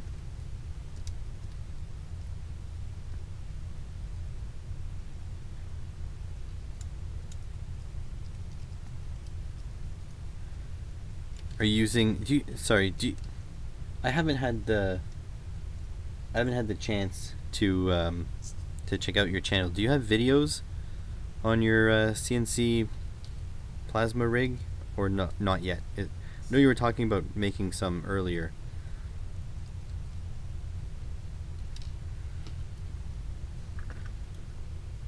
I'm like way behind. I have some friggin' pile of stuff videos that I haven't even watched yet. I'm like so busy these days, it's insane. A router and plasma on it. Waiting for a laser as well. Yeah. Laser cutter, the router, those two things are most important to me. Plasma is a little bit, because of the space constraints here, like I'm not going to have a plasma cutter inside my house. It would have to be in my garage, and honestly I don't have any space in my garage, so I can imagine a laser cutter in my house. I can't imagine a plasma cutter in my house, so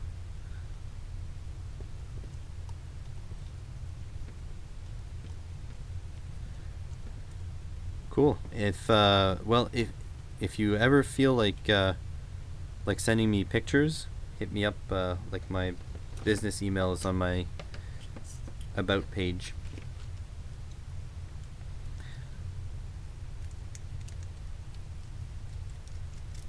But I definitely think once it's done, or once you're ready to share it, you should share it, because it might encourage other people to do the same. And then we all win when we get to see more cool stuff.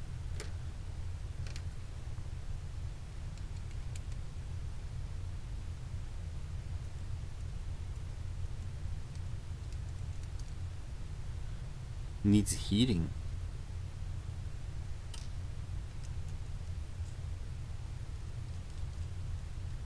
What do you mean by it needs heating? Oh no. This servo is now decentered because the arm came off with it. So, funny story about Instagram. Apparently, you can't look at Instagram posts if you don't have an Instagram account. I don't have an Instagram account. Instagram is Facebook, so I've made a conscientious decision not to join it. It's looking more and more like I may have to join it at some point, but at the moment I am not on it.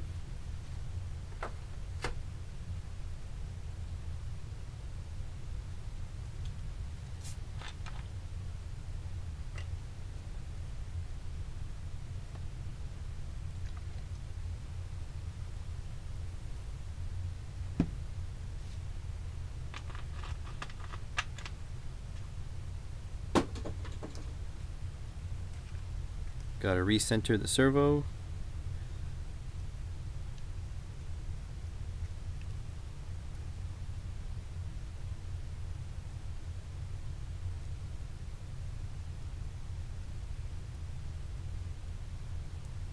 Yeah, what's it called now? The 3D scanning is very interesting stuff too. And the greatest thing about it is that most of the magic happens in software, not hardware.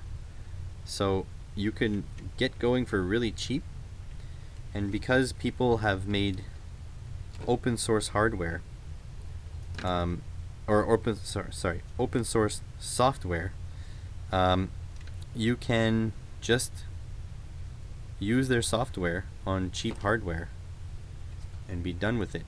Like it's incredible. I'm very happy for the open source community, and my big projects one of my big projects has a lot of 3D designed parts, and they're all going to go up on Thingiverse because I believe in open source. And my design might not be great, but it'll work, and then someone can go take it and make it great. I mean, that's the beauty.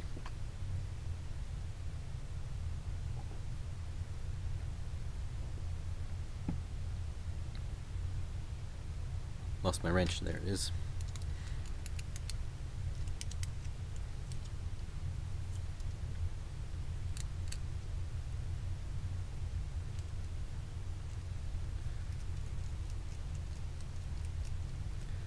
I can't see my my channel feed right now, but how many thumbs up do we have? I'm guessing like, I don't know, 5, 6, something like that.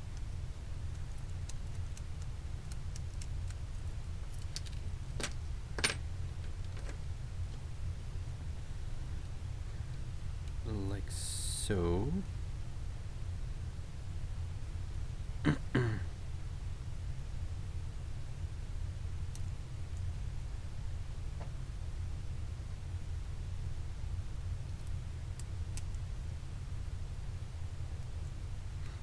going up on 4 hours. This is a crazy long stream. If we keep going much longer, we're going to be still live when another maker wakes up.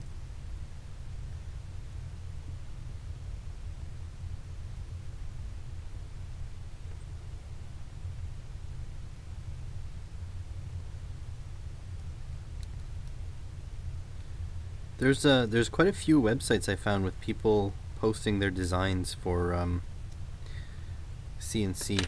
Actually, maybe you know this, but you know the laser cutting bed is like a honeycomb? Where the hell do you buy that? I've looked for it. I found it from China, but the shipping was like, $200. So it's like it's cheaper at this point just to buy a K40 laser.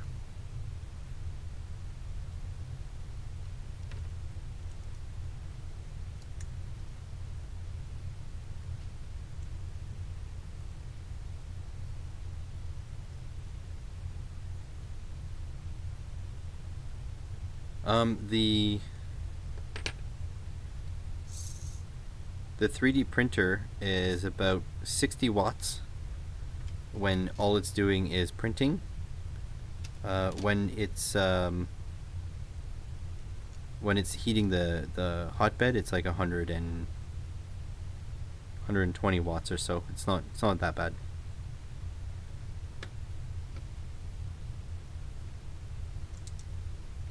So convert a couple bulbs to LED and you're neutral.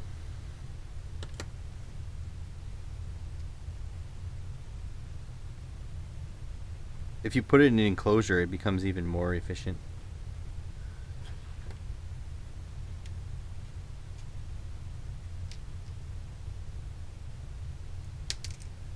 You piece of...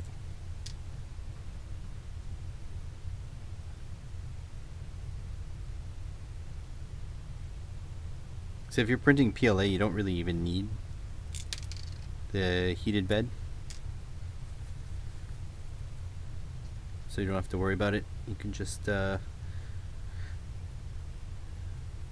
it 60-ish watts for the whole shebang minus the heated bed. And really, I print at relatively high temperature.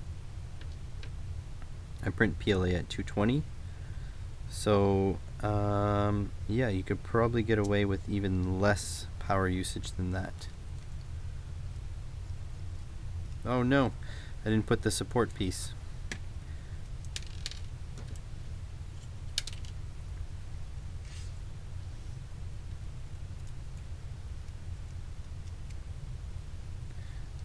Yeah, I would skip ABS as well. I would go PLA plus. Sunlu makes some nice filament. So yeah, I would go PLA plus and yeah, that's it. PLA plus, and then maybe move on to PETG if you want something stronger. PETG can be a little bit difficult. I haven't started PETG yet. It's coming.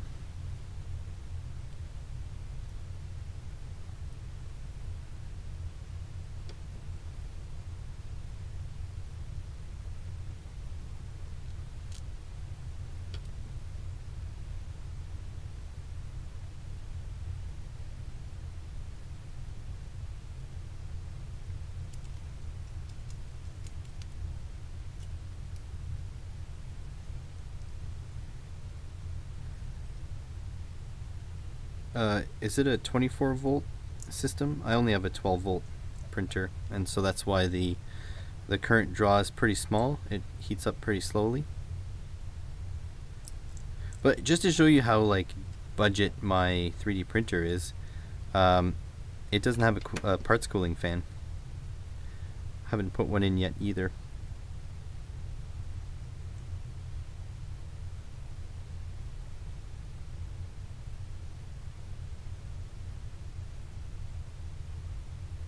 A lot of people I tell that to think I'm crazy and I need to install one immediately. But I'm like, again, the thing is working. I don't want to like change the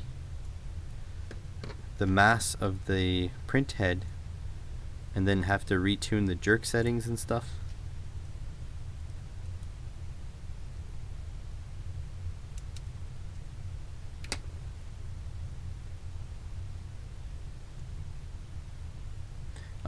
Well, some manufacturers say they want that high, but I don't think it's entirely necessary.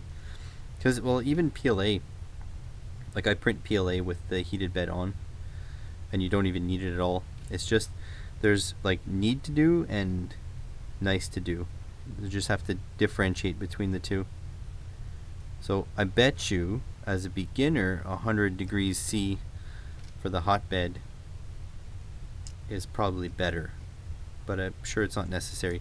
Plus, PETG is extremely sticky. That's what everybody says about it.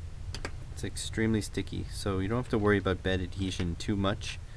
In fact, Billy Rubin on the podcast said you should worry more about too much adhesion to the bed, so something that sticks too hard and takes chunks out.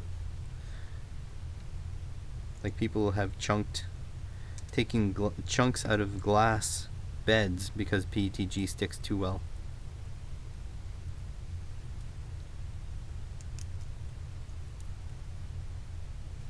My room is definitely cold where I 3D print, so I'd probably be subject to a little bit higher temperatures.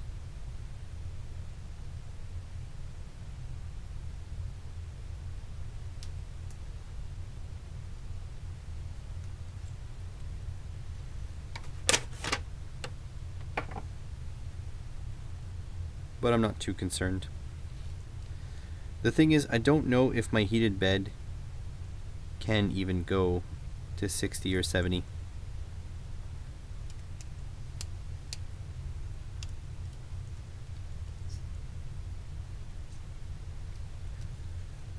There we go, that should be the last leg. I'm going to take this off here.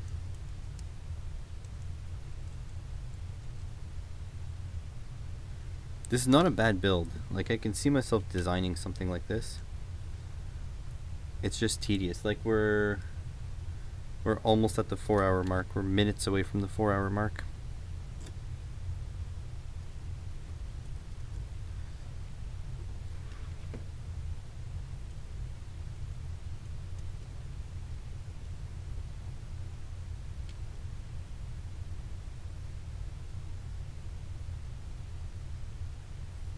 Yeah, I've got a couple of flexible beds.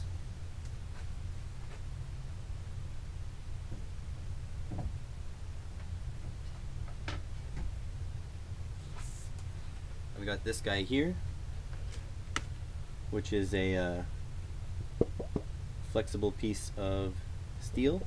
So you can attach this either with clamps or to a magnetic bed. The only thing is it's a little bit warped, so you really need to clamp it down hard. Then I got this guy, which this is a literal magnetic bed. So there's your print surface here, and this thing would be stuck to the 3D printer, and you just stick that on like that, print, and lift off.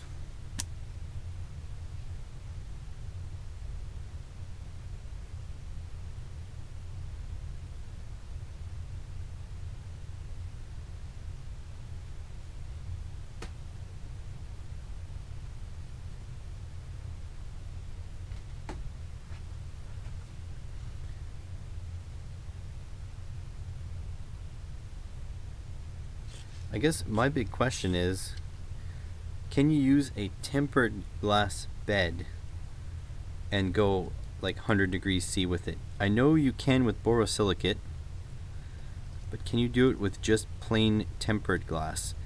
Some research shows that yes, you don't necessarily need borosilicate, but borosilicate is more resistant. So I don't really know what that means.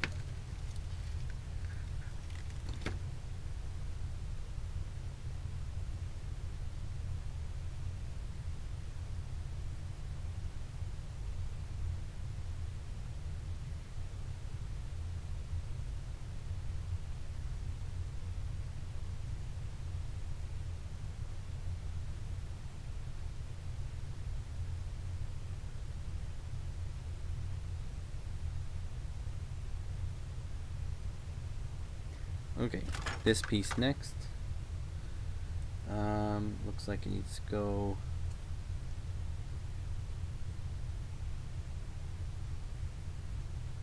this way.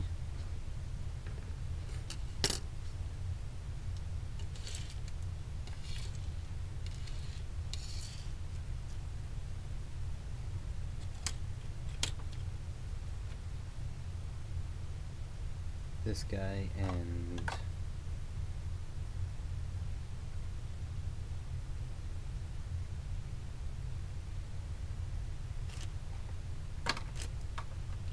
this guy. They're supposed to go here, I think. No, they go here.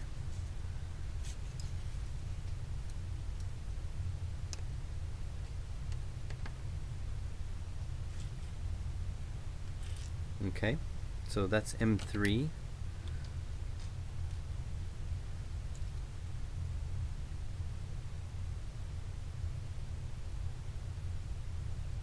Good night, built over bot.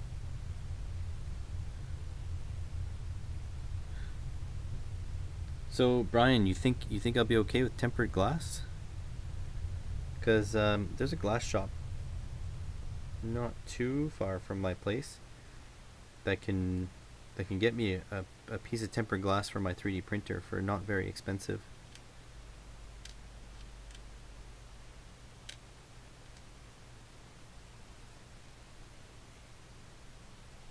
BW, I can't believe you're still in here.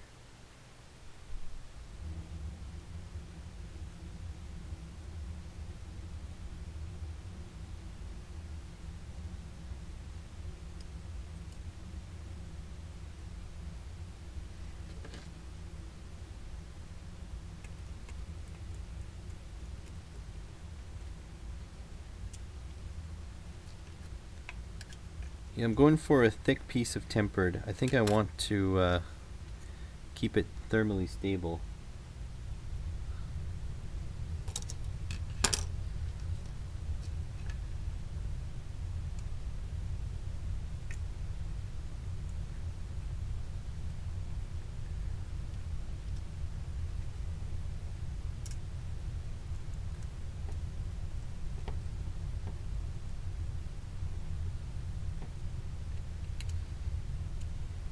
There we go.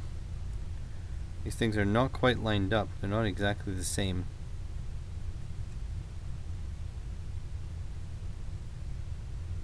Eh. Oh, we'll figure it out. Okay, next.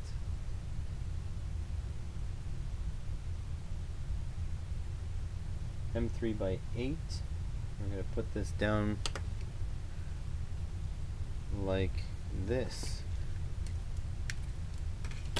This is a mess.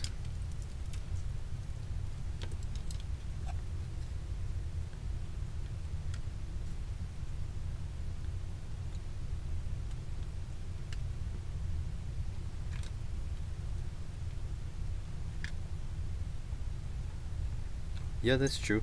You could get a mirror. Even I've seen some talk about people using picture frames from the dollar store. They just take the glass out and then use that.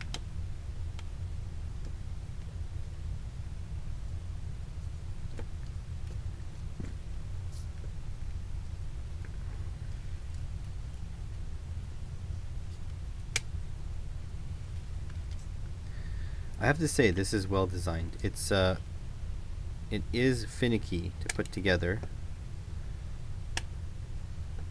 but it's pretty well designed.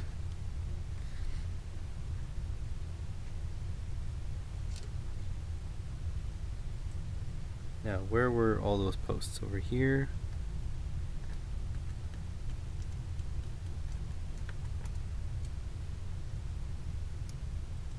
Over here.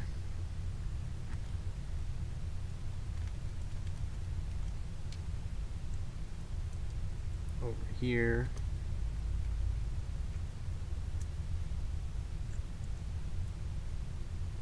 Over here.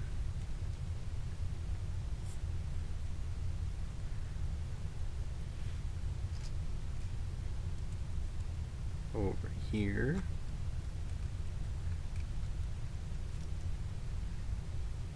And over here. There you go, should be a lot more stable now. Yeah. It's pretty nice. These little hooky doodads are interesting. Hook onto the back there.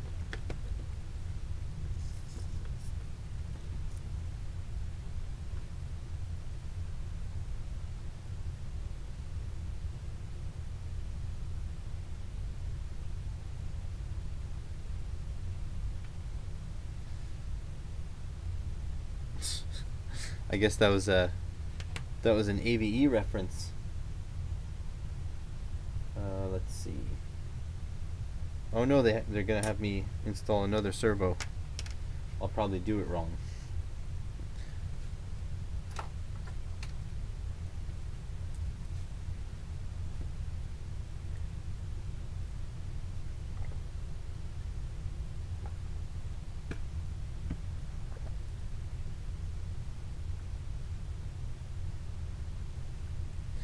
Okay, in it goes.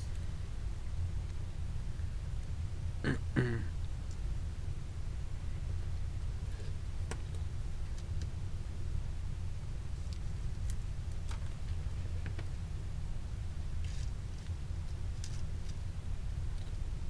think I'll bring this thing to class tomorrow if I'm done. Hopefully the code in the Arduino is already uploaded.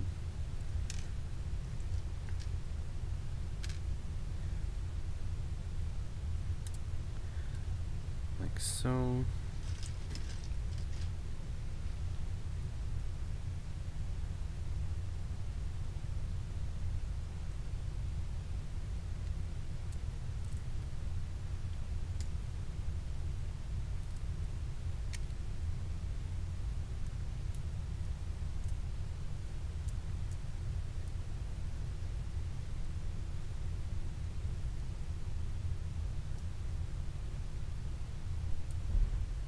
Really? Damn.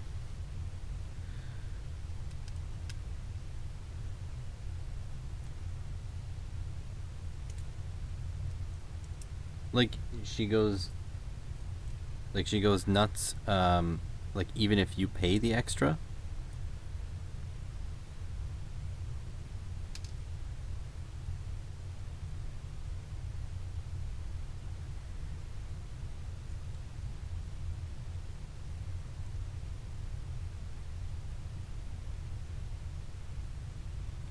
There's the other option too. You can just print at work.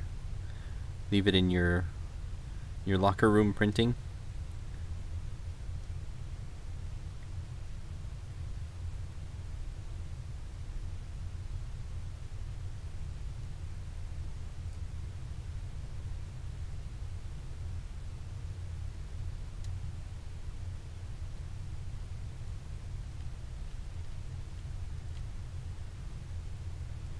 Why did you forsake me, screwdriver?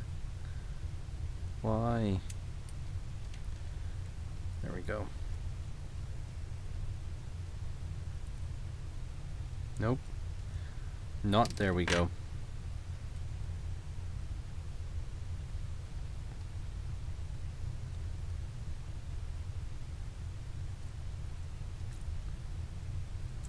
So your money pays the bills, but she freaks out. I guess it's for other reasons. Maybe she has issues.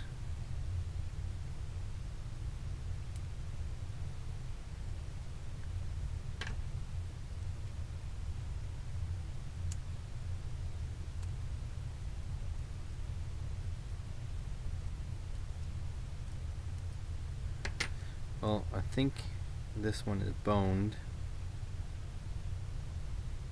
It does not want to thread. It's a bit cross-threaded. I just want to force it through, because once it's through, it's never coming apart anyways.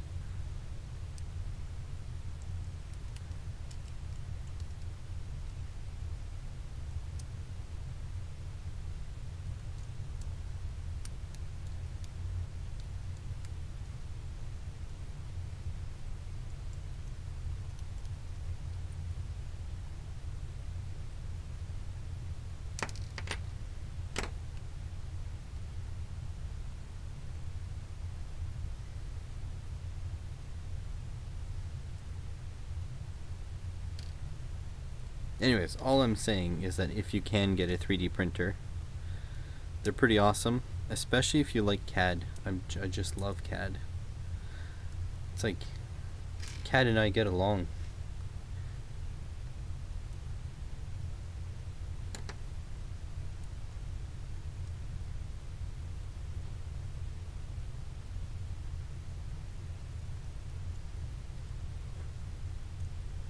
And even if you don't like CAD, actually, there's a lot of things on Thingiverse. Ouch.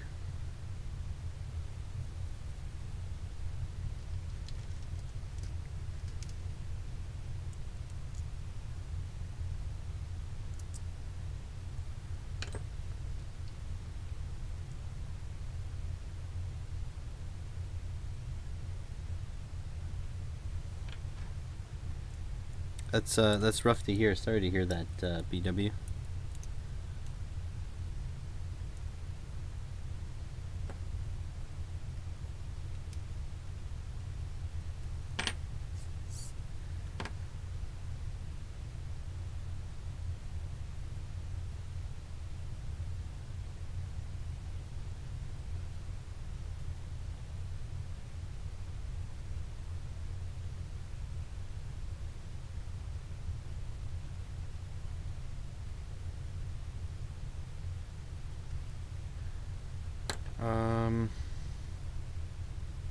Okay, this needs to go with this. And this.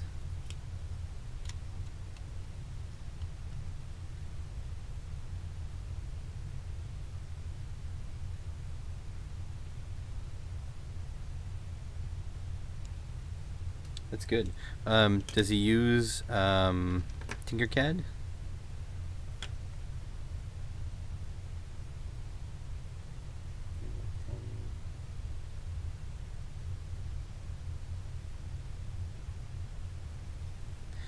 Tinkercad is a great place to start. I'd definitely go with that, but Fusion is where it's at. If you're willing to try something that's a bit more advanced, it's a bit more of a learning curve, but the potential is endless. I'm still learning Fusion, but I'm enjoying the heck out of it.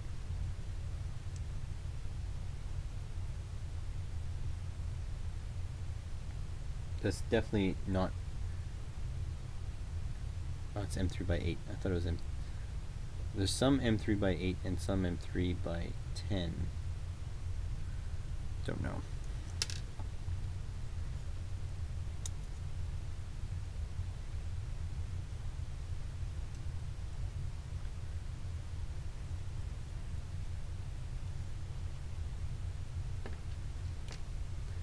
M3 by 8.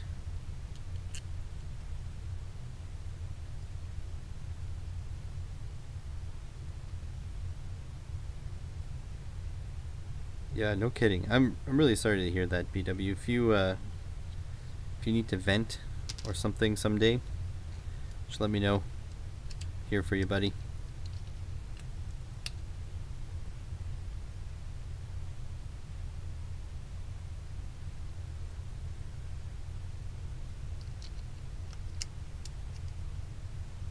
This way.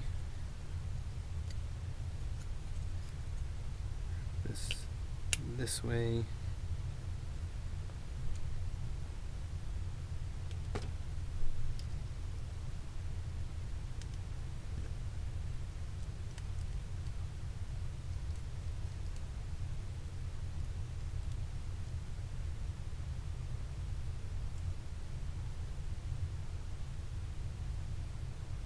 Yeah, that's Fusion. That's fine though. You don't actually need a school account. You can. It's free for personal use. Fusion is honestly where it's at. It's fantastic. But Tinkercad is another. That's an online one that you can use, and it's free as well. This looks like it's gonna be hard because they want me to. Let's stand like this. Yeah. So they want me to put this in like this.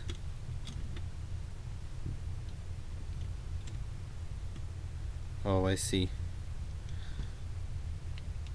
Yeah, that's gonna be hard. So they want these guys to come through here and here, but they have to be, oh yikes, they have to go around this knuckle here. So I can loosen these. That's not a problem. But then to feed those nuts into there and have them hold as I put them in,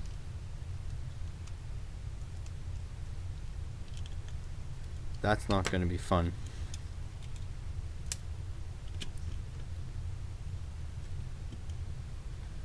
Oh yeah, it's way too just of a fit, so that's gonna not be fun at all.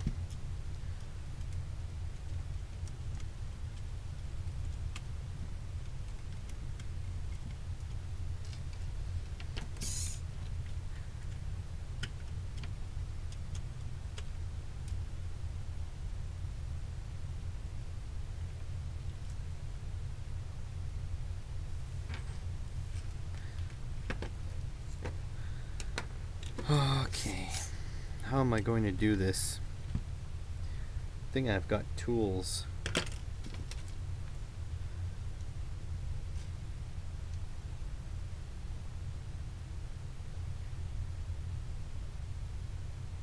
What are you gonna do when you retire, big guy?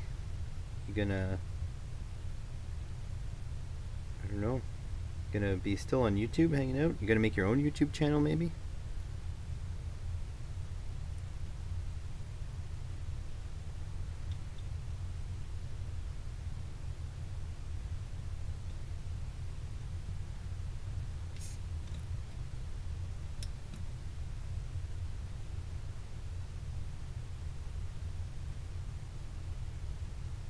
It definitely looks like a thing.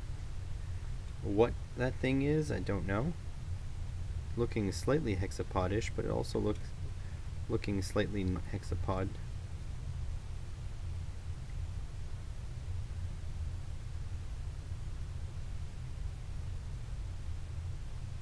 I want you guys to know how difficult this is to line up properly.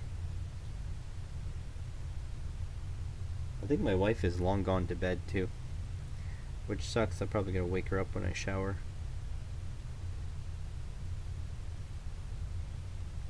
And not the good kind of wake up either.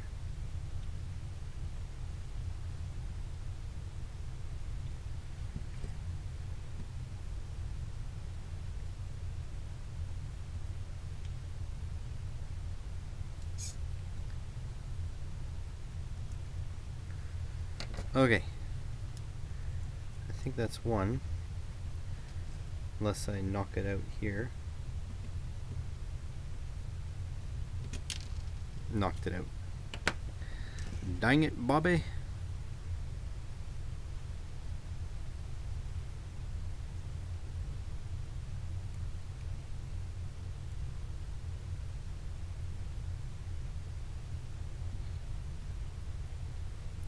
Can't see anything at this angle. My wife's not into apple juice. Doesn't like the taste. There are other types of juices that she's into, but like honestly, I only drink on live streams, and she doesn't drink at all these days. Like, it's been a long time.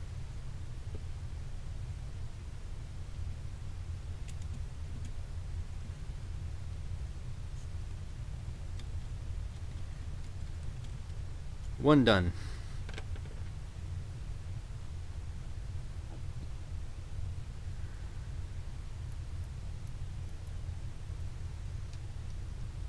Well, I really hope that works out for you, B-dubs. You deserve it. Definitely deserve it.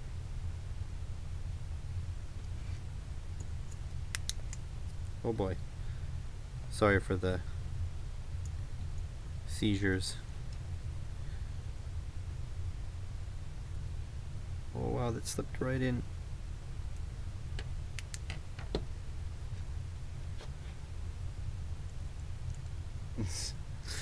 It's not social. I'm by myself.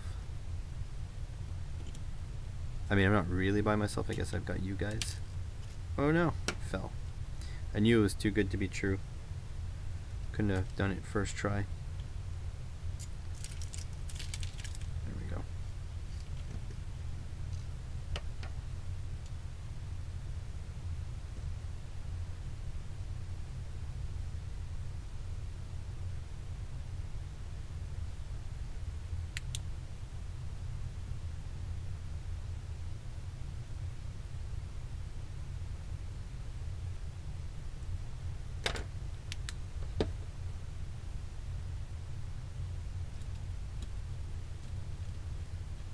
Two done.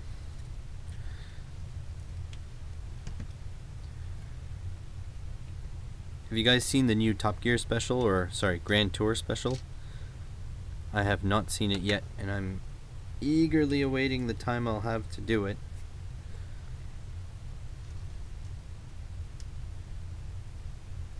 Mech Warrior Online. Interesting. I played Mech Warrior a long time ago. It's a cool concept, but I didn't really get into it. I'm also playing an online game right now, which is kind of bad. I don't really have the time.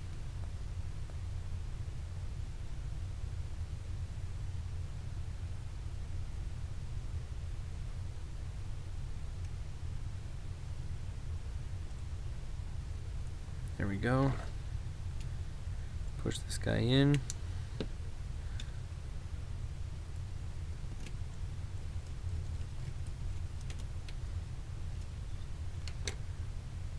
Okay.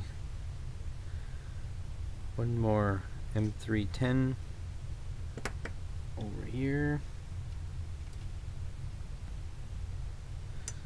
Grab another M3 nut.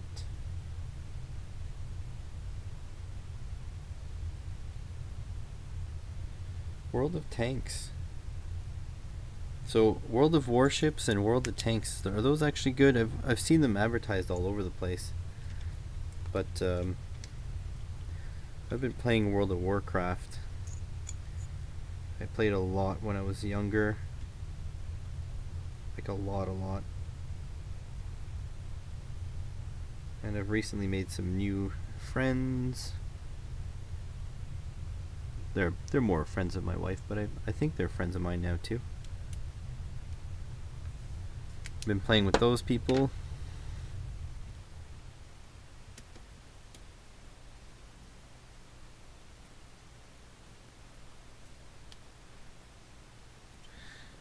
That was actually not that bad, this part at all.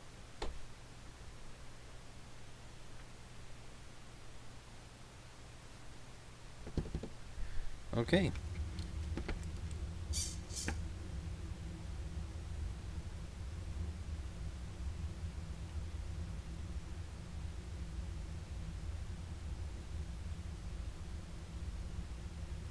Assemble the following components.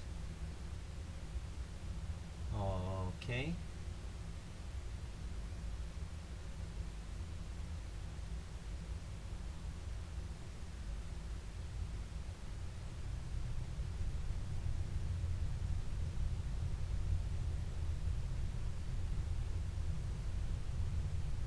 I honestly have no idea what they mean, but I think it's down here. So now time for the gyro. There it is. Yeah, I've heard a lot of people die once they stop working.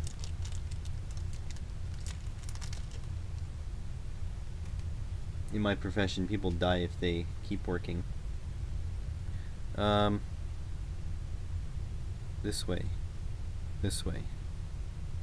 This way.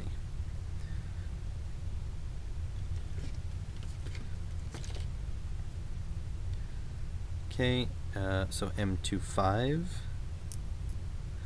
It's these kind of medium-sized ones. M25.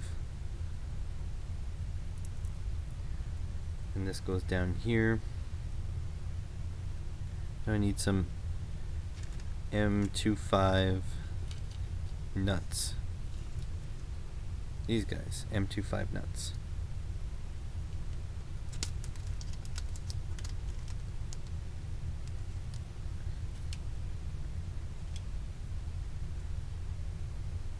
That's interesting. It has a gyro, because that I guess it has stabilization. I figured it had an algorithm for the feet, but I didn't think it had stabilization.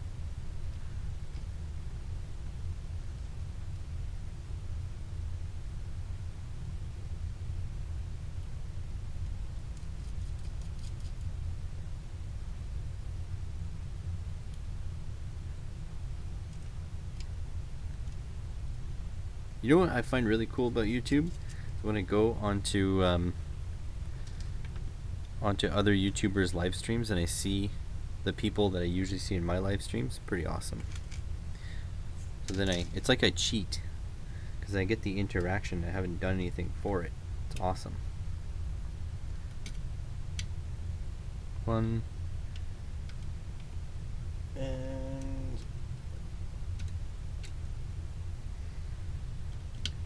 2. Ooh, yeah, model steam engine would be pretty cool. I would like to make my own shocks and springs, like probably RC sized one and then regular sized ones after.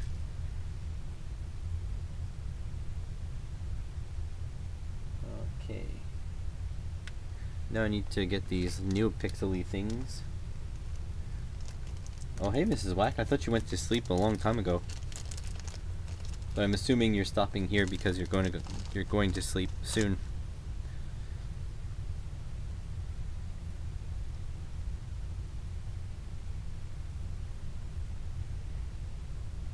Okay, so this guy here.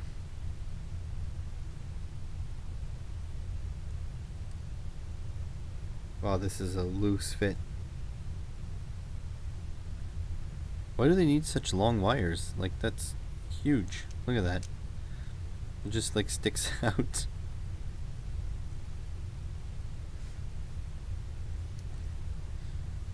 Yeah, do you want me to wait? Do you want me to let you sleep and wait till tomorrow for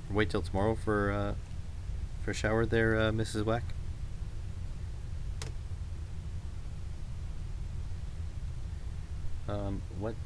What did I... 1.4 by 6 screw.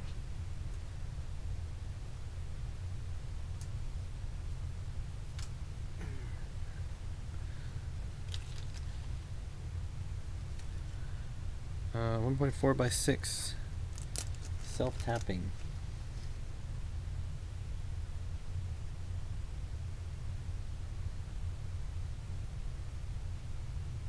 From the bottom. The LED module has an input with a white edge and an output without white edge. If the LED does not light up in yellow normally, then check if the input and output are reversed. Fair enough.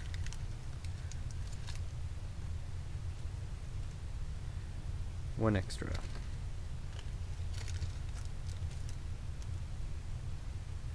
These are tiny screws. Okay, so this guy in like that. Pretty sure these are going to be a different Phillips head.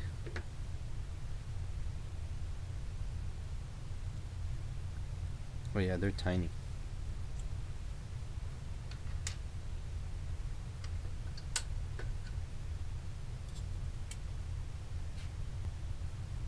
Thank you, Mrs. Whack. I hope you sleep like a log.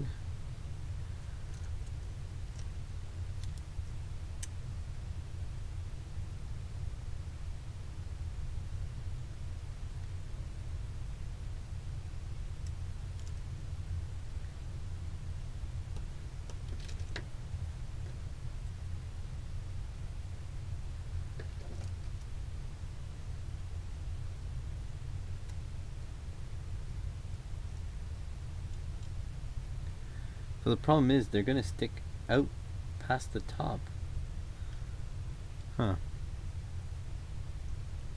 That's not cool.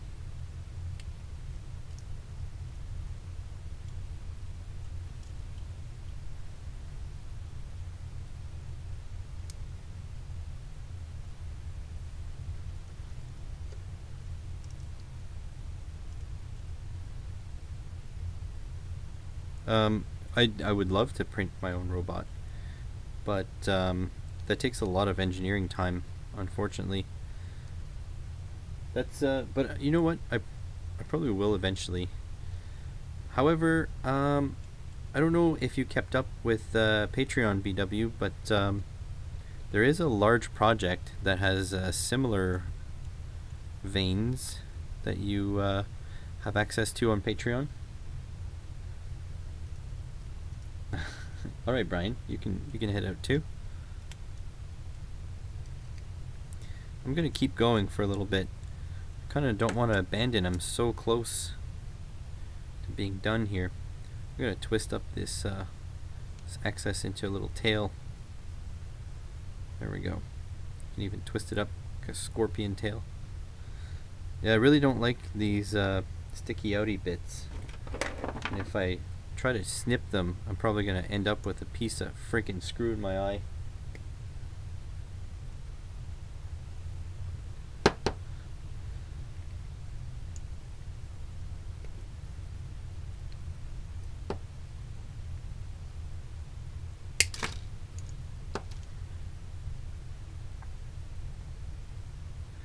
It's better, but not. It's not 100%. Whatever. Good night, Brian. It's just me and B-Dubs now. And B-Dub's gonna be done work at some point. Okay, assemble the ultrasonic distance sensor.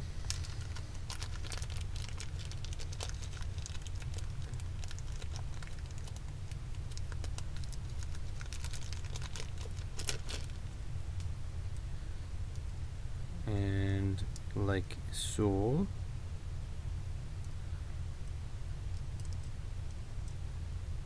And then these little screws, and where are they going to go?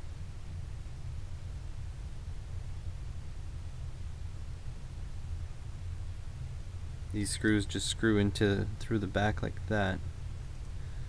Okay.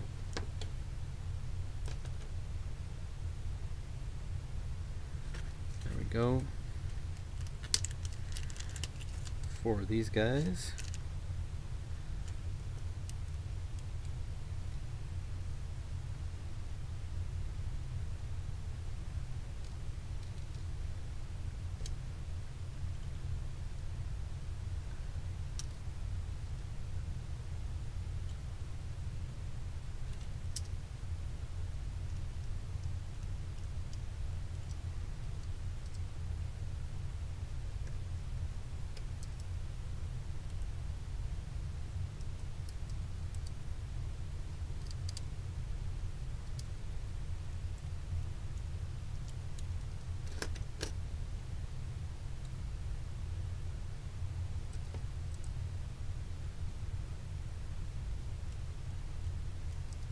Go, almost done.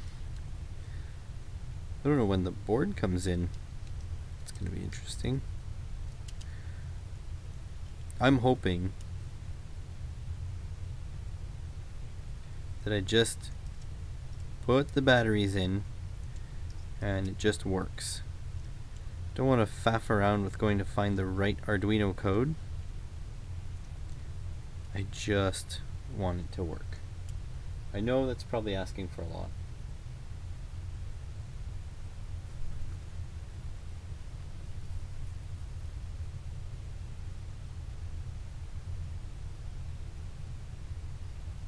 Okay, this tail thing installs like this. I guess with the lights pointing outwards.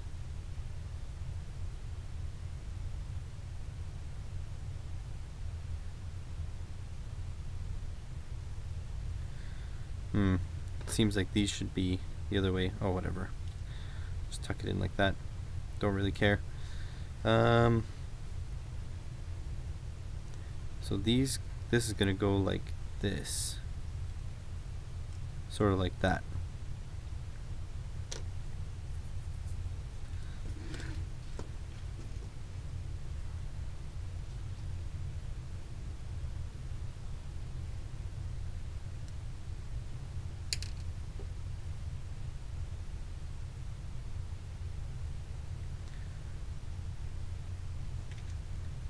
Two of those, and then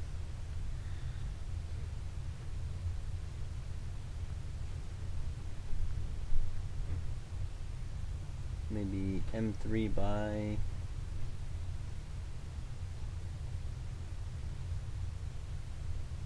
M3 by 10, the long ones.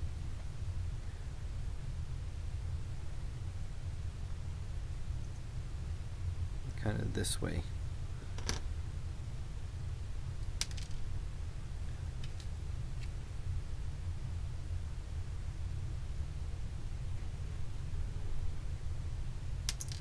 It's all falling apart.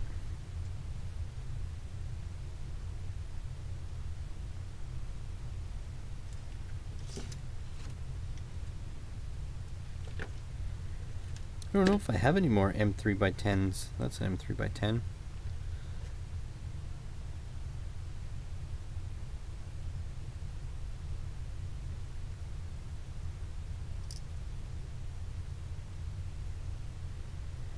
Don't know if my screwdriver now will spin them though, because now I've got the wrong bit on it. Okay, one set. M3 by 10. There's an M3 by 10.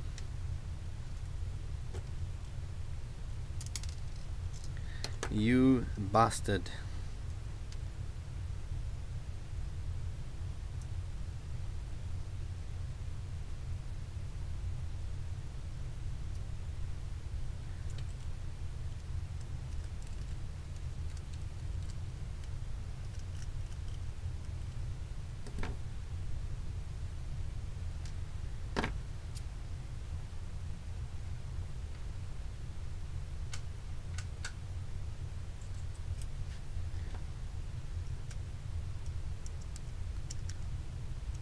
Okay, now that I guess goes on a servo arm. Maybe this guy? Let go up here? Sort of like that. That makes sense. That would make a lot of sense.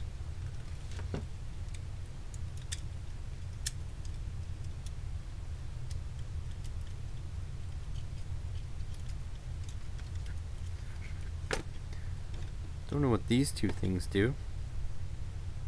Guess I'll find out soon enough. Alright.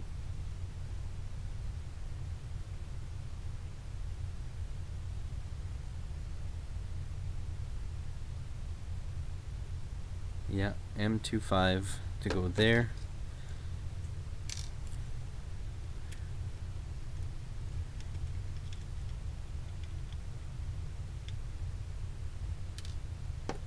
So that's M25 there. Make sure this doesn't get pinched.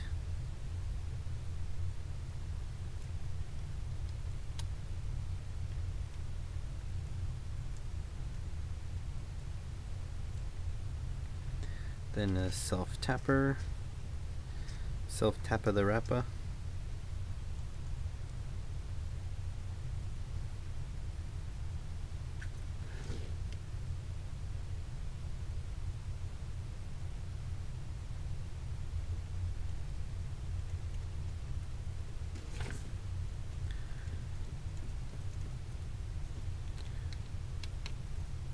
There we go.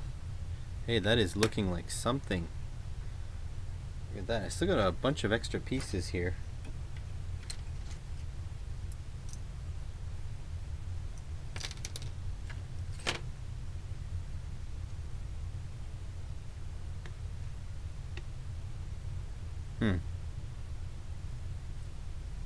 Interesting. This guy, these guys. We got this thing too. And this, I thought this was just a cutout, but there's a little notch there.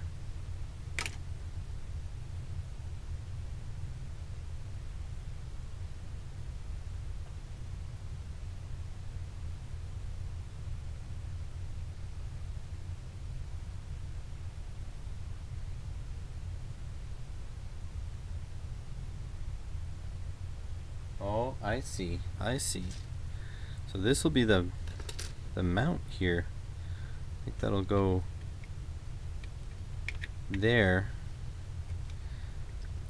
Yeah, I think that's what that's for. It's going to be able to rotate up, so you can change the battery. That's pretty neat. They've got this covered. Okay. So this, they have like a, so that is going to go like that. Hey, that's not bad. And oh, it's going to lock the, hey, that's that's really nice. They did a good job. Look at that.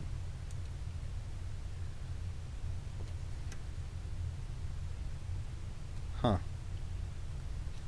I like to think that if I had a laser cutter, I would think of things this ingenious, but I don't think that's the case.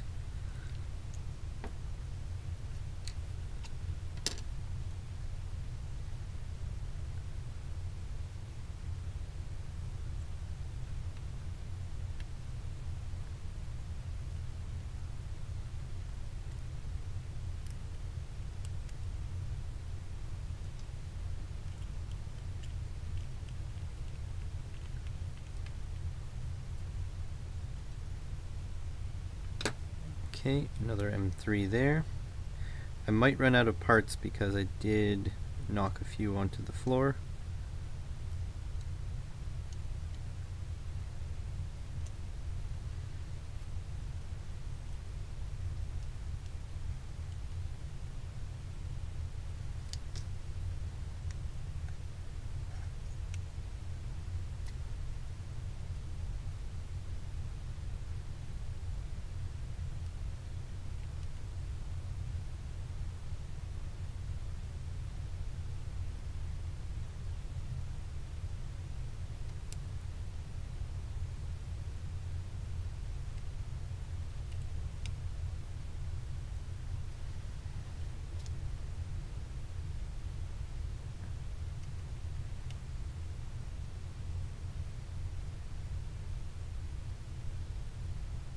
Punched out working on what I haven't finished yet.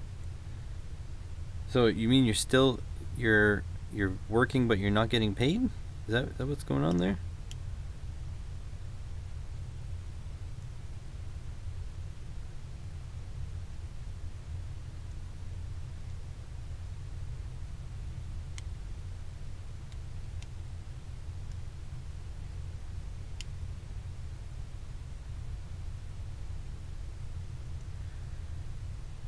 I think I'm just going to be on the struggle bus for a little bit with this guy.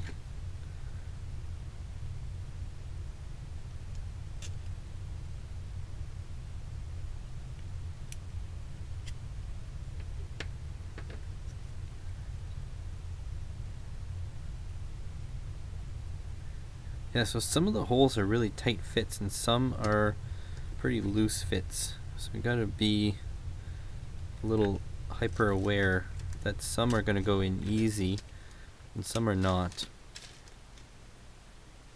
It's a little bit of a bummer because it's hard to tell which one's gonna be easy, which one's gonna be not. Hey, still have a... Huh. Interesting. I'm not quite sure where that's going to come into play.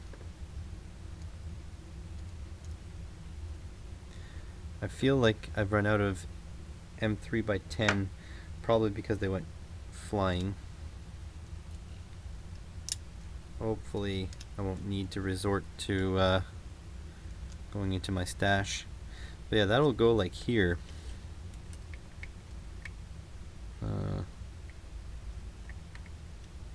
Like so. Now there should be, so the main board faces this way, sort of like that, and then we're gonna put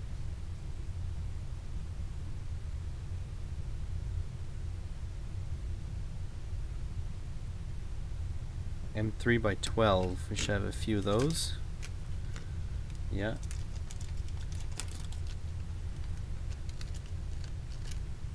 Okay, M3 by 12.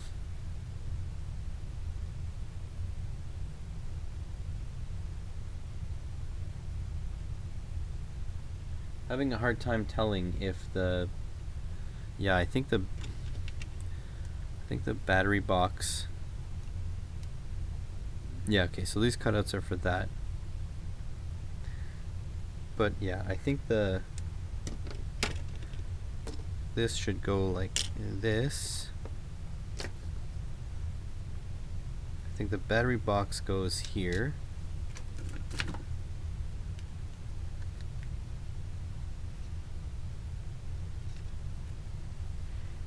Drop these screws through it.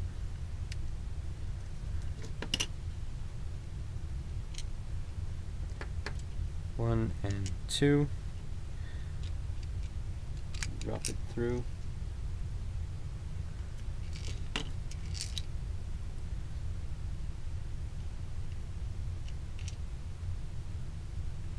I don't believe you've been slacking. I think they're just overworking you, B-dubs. I feel like I know you at this point. I can comment on that.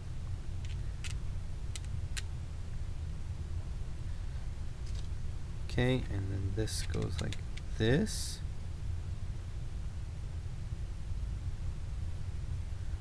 The only thing is, where, like, does the other screw get put in? Guess not. Okay, then we put M3 nuts.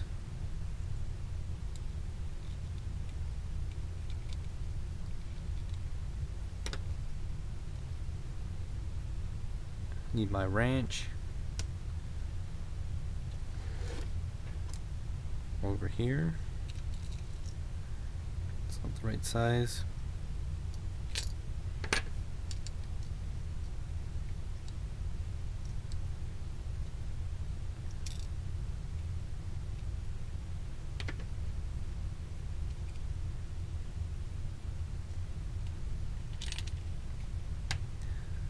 There's one, need one more.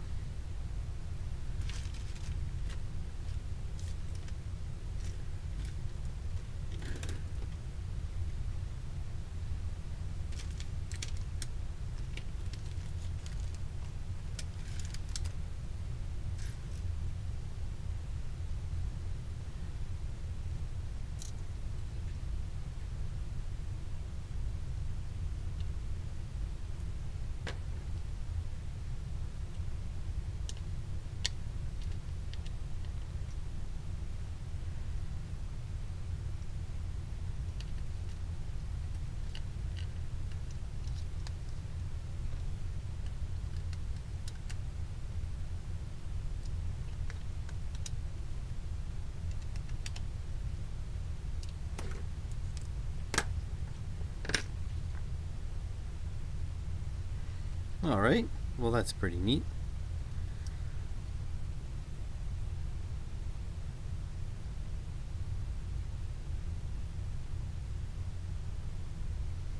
So M3 by 16, M3 lock nut, nylon standoff, M3 by 8.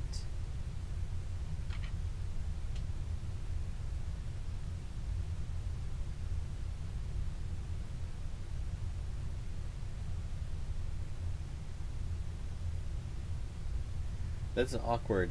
It's going to be quite awkward.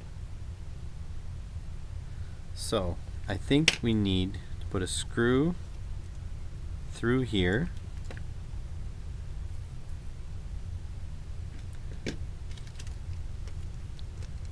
M3 standoff. We need an M3 by 16 screw. Then an M3 by 15 standoff.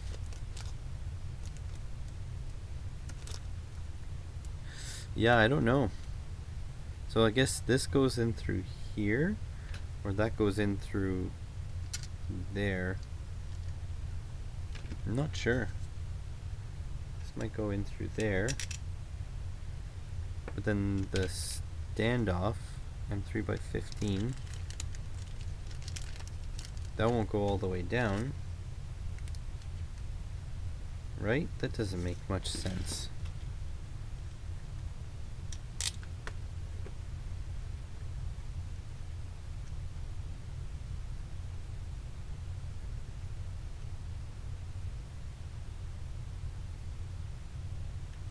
Okay, let me take a look at the diagram here.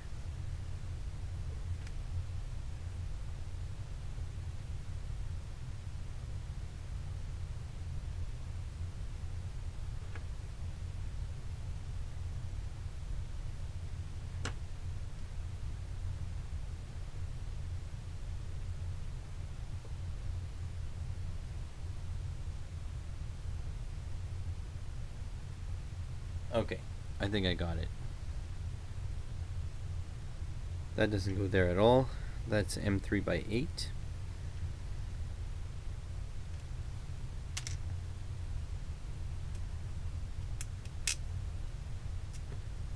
Like so.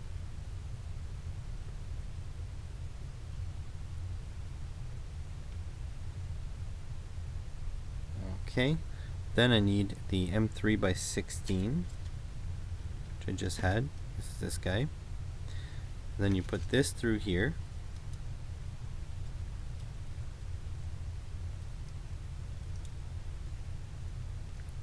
Like so.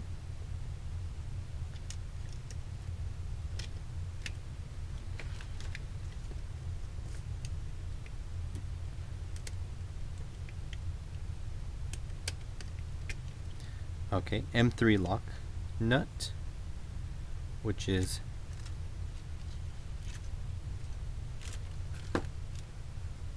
here.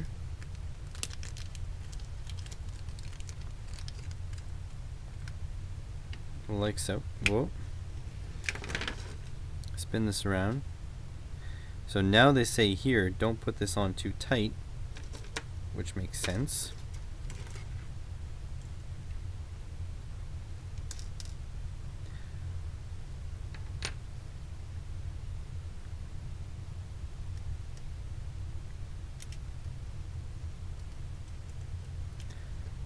And then I'm going to tighten it down, but not until it even touches.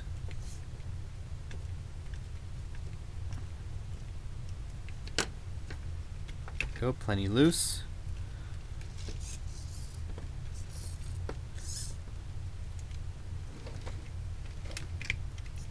Okay, and now the deal is that this will be allowed to pivot.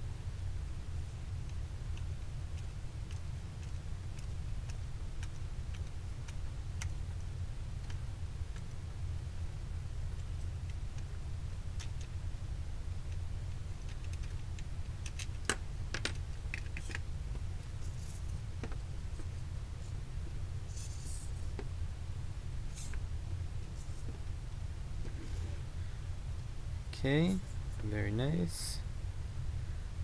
Now the screw here, that's a M3 by 8.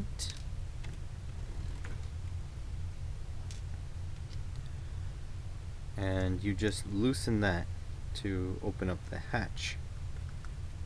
So you just leave this loose, kind of like that, and then you can open up the hatch like so. This should be a nice hand nut, that's okay. And there we go. Now you can put in and take out the batteries. This has plenty of play. This sits down perfectly there. And this just screws down like so. So I guess I have a lot of wiring to do.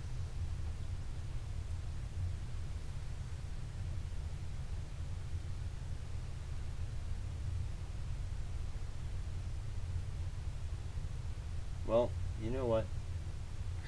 I think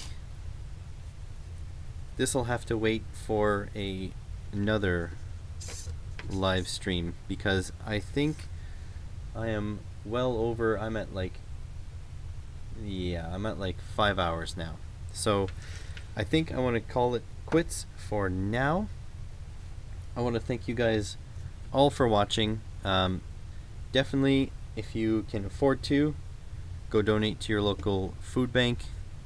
And I mean, if you don't want to, then do whatever you want, because who am I? I'm just some random dude on the internet. What do I know?